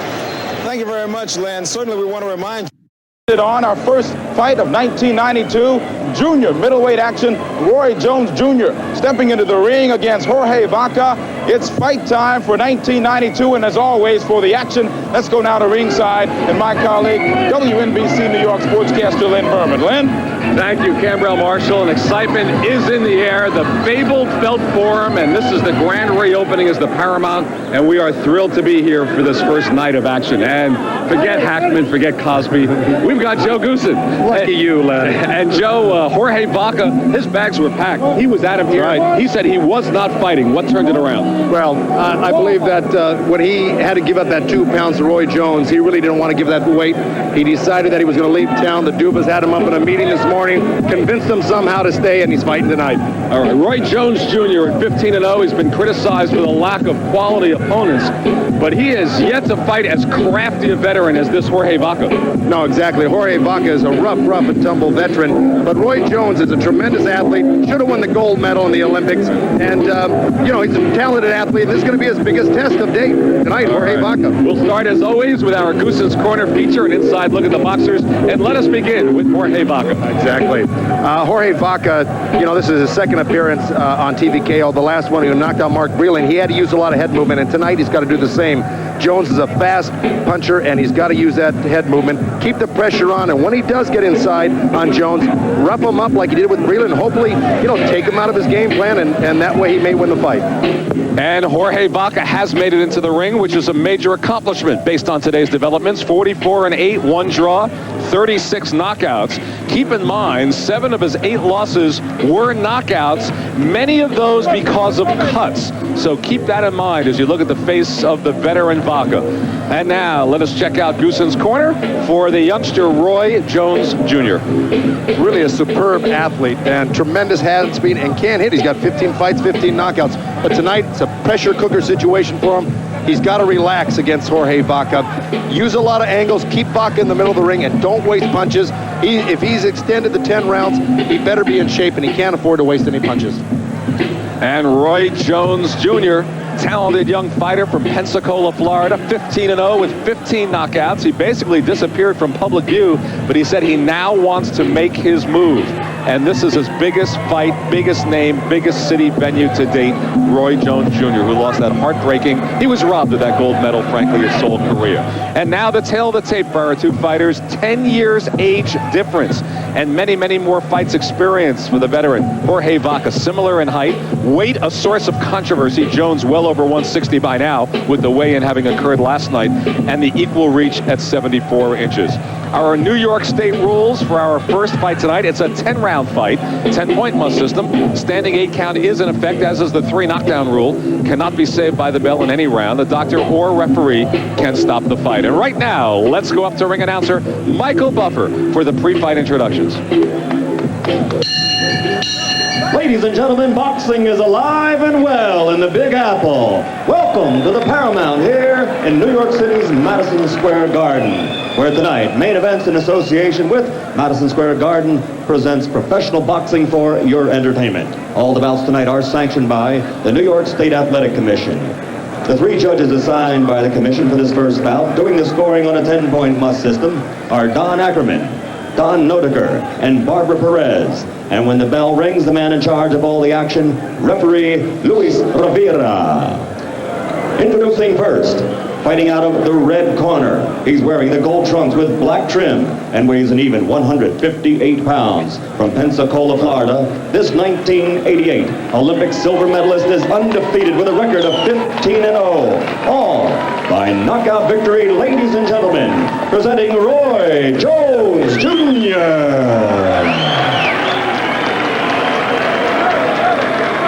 And across the ring in the blue corner, his opponent wearing the green trunks with white trim, weighing in at an even 155 pounds, from Guadalajara, Mexico. He's ranked number 2 in the world by the WBC and brings an outstanding professional record, 44-8-1, 36 of his 44 victories by KO. Ladies and gentlemen, Jorge Vaca.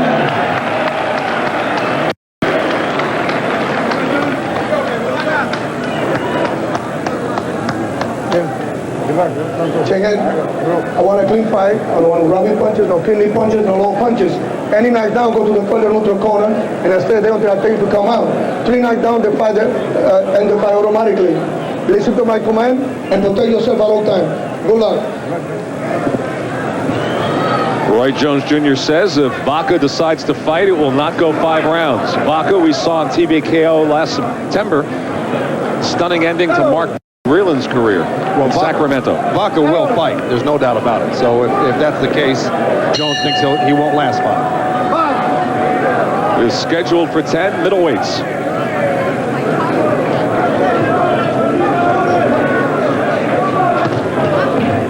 And Vaca is fighting. Comes right after him.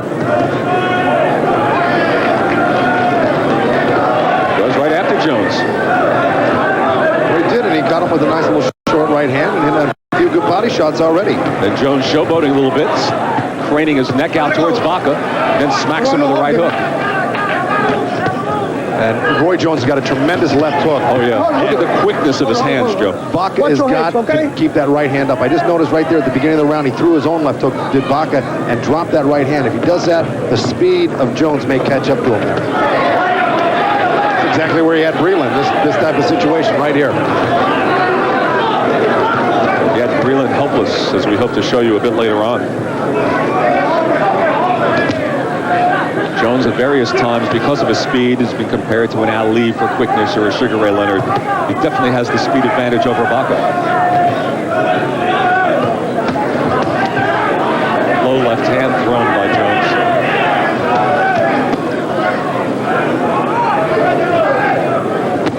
Oh, sharp right hand. Well, Vaca just got out of the way of that right hand and tried to counter with his own and came close himself, but neither of them landed solidly. Jones lands against the ropes. The left hand, down he goes. 3, 4, 5, 6, 7, 8, 9, 10. That's it. That's the fight right there. And it was that right hand that was down by his waist. Got clipped with the left hook sitting on the ropes, Len. In stunning fashion, Roy Jones Jr. goes to 16-0 with 16 knockouts with the big left hook.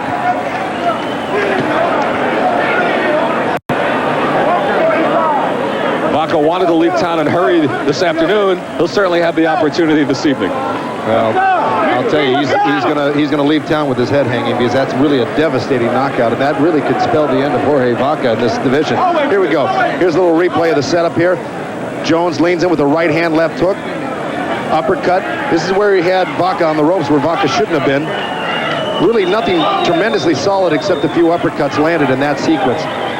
But here's the knockout here where Vaca's against the ropes again, and he's going to drop that right hand, and look, one left hook, bingo. That was it.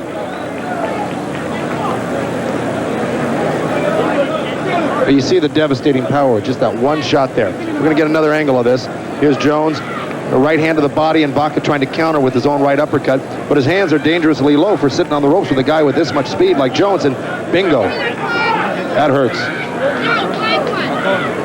Here we go. One last look at this, and I'm not sure if it's the same angle or possibly a different angle. It is a different angle. Look at that. Jones just countered right off of Vaca's jab and leaned in and threw that crushing left hook, and that was it. Lights out. So those who criticized Roy Jones's quality of opponents will take a closer look now. When you're as good an athlete as Jones is and as much talent as he has, which we even saw going back to the Olympics, you knew that he's ahead of his time, really, even for 15 fights. He's real composed. You saw how relaxed he was, and he's got, I mean, devastatingly quick speed. Great left hook from Roy Jones Jr. You know, this kid, Jorge Vaca. This kid Jones is going places because Vaca doesn't usually get knocked out that easily. All right, let's go up to ring announcer Michael Buffer for the official decision. Ladies and gentlemen, referee Luis Rivera reaches the count of 10. At 1:45 of the very first round here in the Paramount of Madison Square Garden, this young man's record now, 16-0, 16 knockouts for Roy Jones Jr.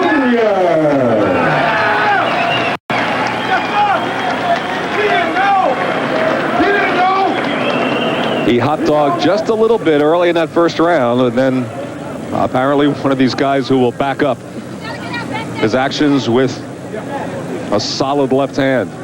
And Vaca still sitting on a stool, just contemplating what has happened here. Ladies and gentlemen, how about a round of applause for Jorge Vaca from Guadalajara, Mexico. He's going to be all right. Let us give him a hand. It has been a tumultuous day for Jorge Vaca. The CompuBox for the entire fight, Roy Jones Jr. landing nearly half of his 47 punches thrown. Vaca actually threw a bit more, but you see his land percentage. None of them did any damage to Roy Jones Jr. And then Jones, the only real statistic that counts, that big left hook at 145 that ended it of the first round. And Joe Goosens up in the ring with the winner. Fight's over. I'm here with Roy Jones. Roy, yeah. Did you think you could put him out this early with one punch like that? Well, I told you yesterday that it would be a very short fight once I figured out that I had everything on course, and I seen that they was making a few excuses. And I told you and everybody else that came to my room, I said, if he does take the fight, it won't be a long fight. Now, do you think this erases a lot of questions in people's minds about the quality of opposition? And now that you've had this type of opposition, who would you like to step up to next? Well, I don't know yet. It's according to what my staff says. Me and my staff have mutual agreements on everything, and I listen to what they recommend or what they think should go on or what they have in store already, and then I'll think it over, and if I like it, I'll stay. If I don't, then I'll stay what I think. But right now, I'll just concentrate on this one fight. So until I get home and get me a little rest, we'll go. After that, we'll go through some negotiations, and then we'll talk about it. All right. Was there any time in the fight that you were concerned about the power of Vaca or about his pressure that he was putting on you, or did you think you had it the whole time? Vaca threw some real good punches at me. He even caught me with one uppercut. That was a real good uppercut, and I decided that I started to move around and say, well, let me box a minute. Then I thought about it, and I said, well, I better go ahead on and do what he want to do. He want to trade. Let's trade. We'll find out who got the best lick. And that's what we did, but he couldn't take my trade. And I knew he wouldn't. As soon as I warmed up, I knew I was going to have things flowing, and I would get him. And I'd like to say hi to my mom and everybody back at home and everybody everywhere, all my ball buddies and everything. Let me get back to what happened earlier today, or yesterday, I should say, at the weigh-in. The weight. What was the problem with your weight? Why were you 2 pounds over, and how did you guys finally rectify the matter? Well, I wasn't 2 pounds over. My contract said 157. I was about 157. Really, my weight, I was about 157, maybe an eighth, But then I went and did a couple things to get the eighth off, and I got over there, and it said like 157 and a half, close to 158. And the guy kept pushing the scale over, and they kept arguing. But they had been arguing about the 157 after. That's what I've been seeing on the contract the whole time the day before. We had a press conference Thursday. And they started arguing when they seen me Thursday about the 157 and 156. But I paid no mind. I just kept working, and I worked hard to make that weight. And, if he would have turned it down, I just would have said, hey, well, I did my part. One more quick question. Is this your last fight in the 50s? Are you moving up to the 60-pound division now? Maybe I will. I don't know yet. It's according to what comes up. All right. Okay, Roy, tremendous fight. Congratulations, and good luck to you in the future. Hope to see you again. Len, back to you now. All right, thank you, Joe Goosen. The thought from many quarters was that Roy Jones Jr. was being taken too slowly by his dad. Roy Jones Sr. It doesn't always work when a father manages a son. But Roy told us this morning, the son, that he would like to fight for the championship within 6 to 8 months. Well, so he doesn't want to move so slowly now after all, and off what he showed us here at 145 of the first round with that left hook. I'd like to see him go for the title. He said he's not afraid of a James Toney or any of the other fine middleweights in America. So, big win for Roy Jones Jr. He called it his coming out party, and it was certainly a victorious celebration for him this evening in the first round. That's the story from ringside on our first brief fight of the evening. Let's go back to our host, Cambrell Marshall.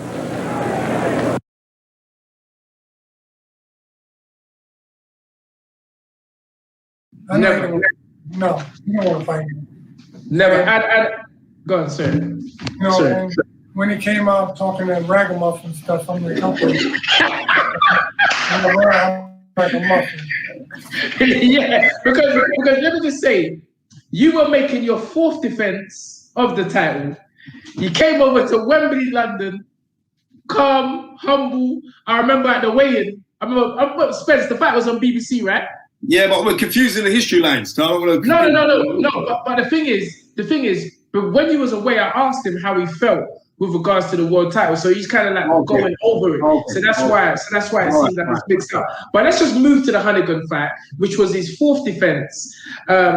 Wembley, England, London. And I remember at the weigh-in, I think Mark, you weighed in, or Mr. Breland, you weighed in, I think, half a pound under the limit. And Lloyd was bang on the welterweight limit. And I remember you went to the center of the ring, as you said, you looked at his eye, and I remember Lloyd done this thing. Lloyd went that to you. Like to say, yeah, it's on. And then you dropped him in the first round with a jab. I'm going to say that again. Yeah. You dropped him in the first round with a jab. You dropped him in the second round with a jab. And then you dropped him 3 times in the third round, waving off the fight and probably ending Lloyd Hunnigan's career. I know Spencer to this day said to me, nah, that weren't Lloyd in there. That weren't Lloyd there. Well, it looked like Lloyd Hunnigan to me. They see you again. Now I have to defend Lloyd Hunnigan. Lloyd Hannigan, the day of the fight, this is nothing taken away from Mark Breland, because Mark Breland is an exceptional champion. Lloyd Hannigan, the day of the fight, the morning, those days, they didn't have, remember, they changed the rules after, September 21st, 1991. The rules changed after Chris Eubank versus Michael Watson, where you had to weigh in the day before the fight. On those times, Mark and Lloyd will testify. When you came to the UK, you had to weigh in on the day of the fight. The morning of the fight, you had to weigh in, and then you fight later. In the morning when Lloyd woke up and he went on the scales, he was half a stone overweight. This is factual. I'm not making it up. He was half a stone overweight. So that's 7 pounds overweight. So he had to go running. He couldn't make the weight. That's not taken away from Mark Breland. But I'm saying, I reckon it would have been a better fight if Mark's got his hand up. He needed an excuse. Because he was scared. He didn't want to fight me. I understand they didn't want to fight you, but what I am saying is the Lloyd Hannigan that beat up the Lloyd Hannigan that beat up Johnny Bumpus. The Lloyd Hannigan that beat up Johnny Bumpus, one of your stablemates, was certainly not the Lloyd Hannigan that fought you. I'm not saying that you wouldn't have beaten him back in the day. I think he would have given you a better fight than what he gave you that day. No, I can fight him on any day. I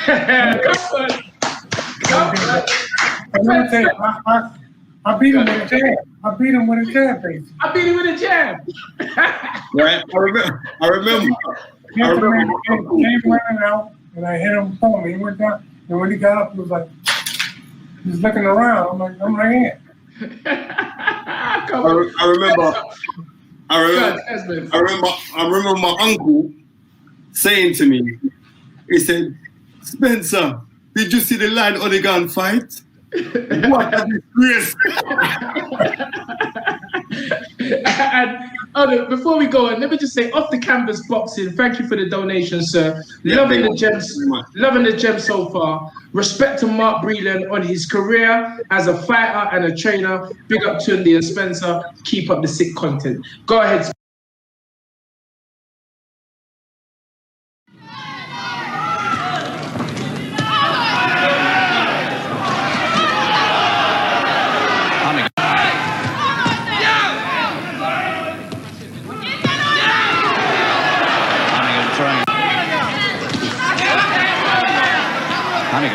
Putting everything into these early moments.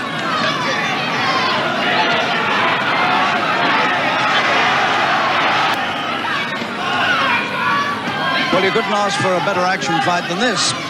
First two rounds have been really quite remarkable for action. Can they really go 12 at this pace? I don't think so. 78, 9 years. His brother was Mexican welterweight, taking right hands as he comes in and ignoring them and gambling everything on out-punching back. Taking huge risks now, Hannigan. Totally gambling on knocking the man out. And he's hitting with his best and freshest punches, and he hasn't done it yet.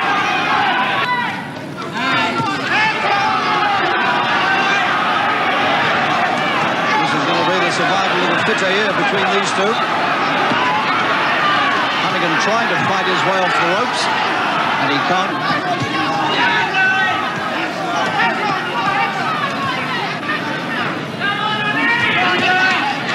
Good punches again from Hannigan, but the Mexican takes him well.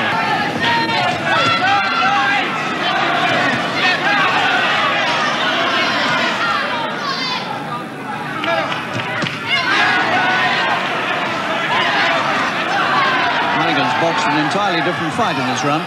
They've both turned southpaw, and Hannigan has made a point of standing off and punching rather than the toughest championship fight that Hannigan's had yet. And that includes the arms forward. Hannigan's nose bleeding again.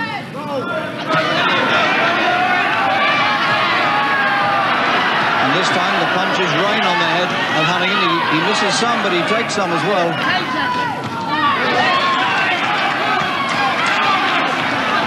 Good attack. Good finish to the round by Hannigan. The best part of the whole round. Lloyd, didn't he? We see him in slow motion. That's a beauty. Shot. But at the same time, this strong man from Mexico.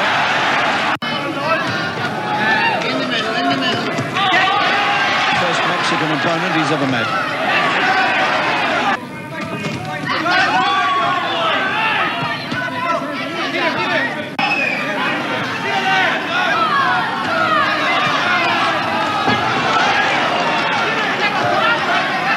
And Vaca himself moves into another gear as Hannigan steps the pace up. And once again, Hannigan has to work on the ropes to keep out of trouble.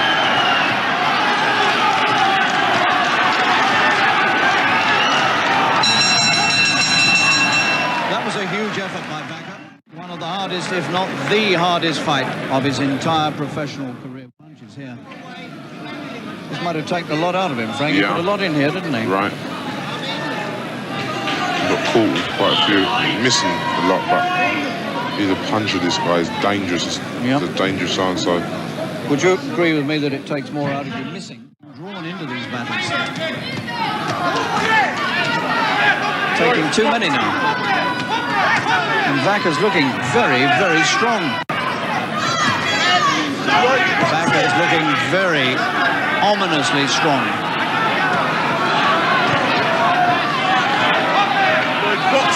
And the better punches are coming for the Mexican. The going gets tougher and tougher for the champion. And there's a crack of heads there. And the Mexican is cut in a very, very awkward place. That's a terrible injury, and it's all over. Oh, that is a sad ending. Now, that is the worst possible ending to a tremendous fight. No sign of damage on Vaca's eye. In they come, and there's a terrific clash of heads. It can only be accidental. The referee has ruled that whoever was in the lead at the end of round 7 is the winner. 66 to Hannigan, 67 to Vaca. It's Vaca. Vaca has won the title from Hannigan. Hannigan's title is gone. After 7 rounds, the points were taken for 7 rounds, and 2 judges have decided that Vaca was the leader after 7 rounds. It may get tonight. Will Hannigan's right hand stand up to what he hopes to do? Hannigan is the heavier man, by just a fraction. The Mexican's face already reddened. Hannigan's left hook gets home, high to the head. And he's bleeding. Vaca is cut in the first round. His right eye went last time. And he's cut again. And he is very disturbed, and it's near the right eye again. It's probably the same cut. He had more than 16 stitches put in it last time. Well, it certainly wasn't done with a button. It's difficult to say which punch did it, but there were some furious exchanges in that first round, and about a minute from the end of the round, back it came out. Lowered his head a bit there when he went in, Hannigan. Be careful. It was the accidental butt that caused his downfall last time. Furious exchanges. Vaca's eye beginning to bleed again, putting Hannigan under some pressure. Letting the punches go, bad hands or no bad hand. Fight, which is sponsored by Continental Airlines, has opened in sensational fashion. Nice little short right to the head from Hannigan.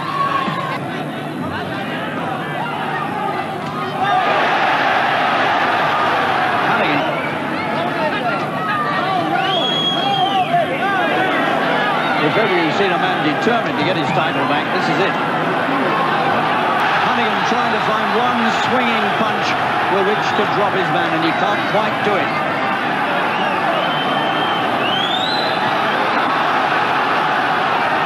Vaca's been trapped on these ropes now for nearly a minute. He's got him! He's got him over! He had to go. Remorseless attack. He's hurt, and he's out. Round 3, and Hannigan has collapsed in absolute exaltation. The these things in the punches. Those right hands, were they hurting you? Well, slightly, Harry. Slightly, but I just had to put all my energy and my force into it because this fight was for me. You know, all my other fights was my kids, my family, my loved one, and I decided, hey, this one is for me because Vaca didn't beat me, and some of Vaca can come in the ring and claim that he beat me. I might as well retire, Harry. A lot of pressure was on me because if I had lose, I mean, that would have been the end of me. I would have factored in. The press would have killed me tomorrow.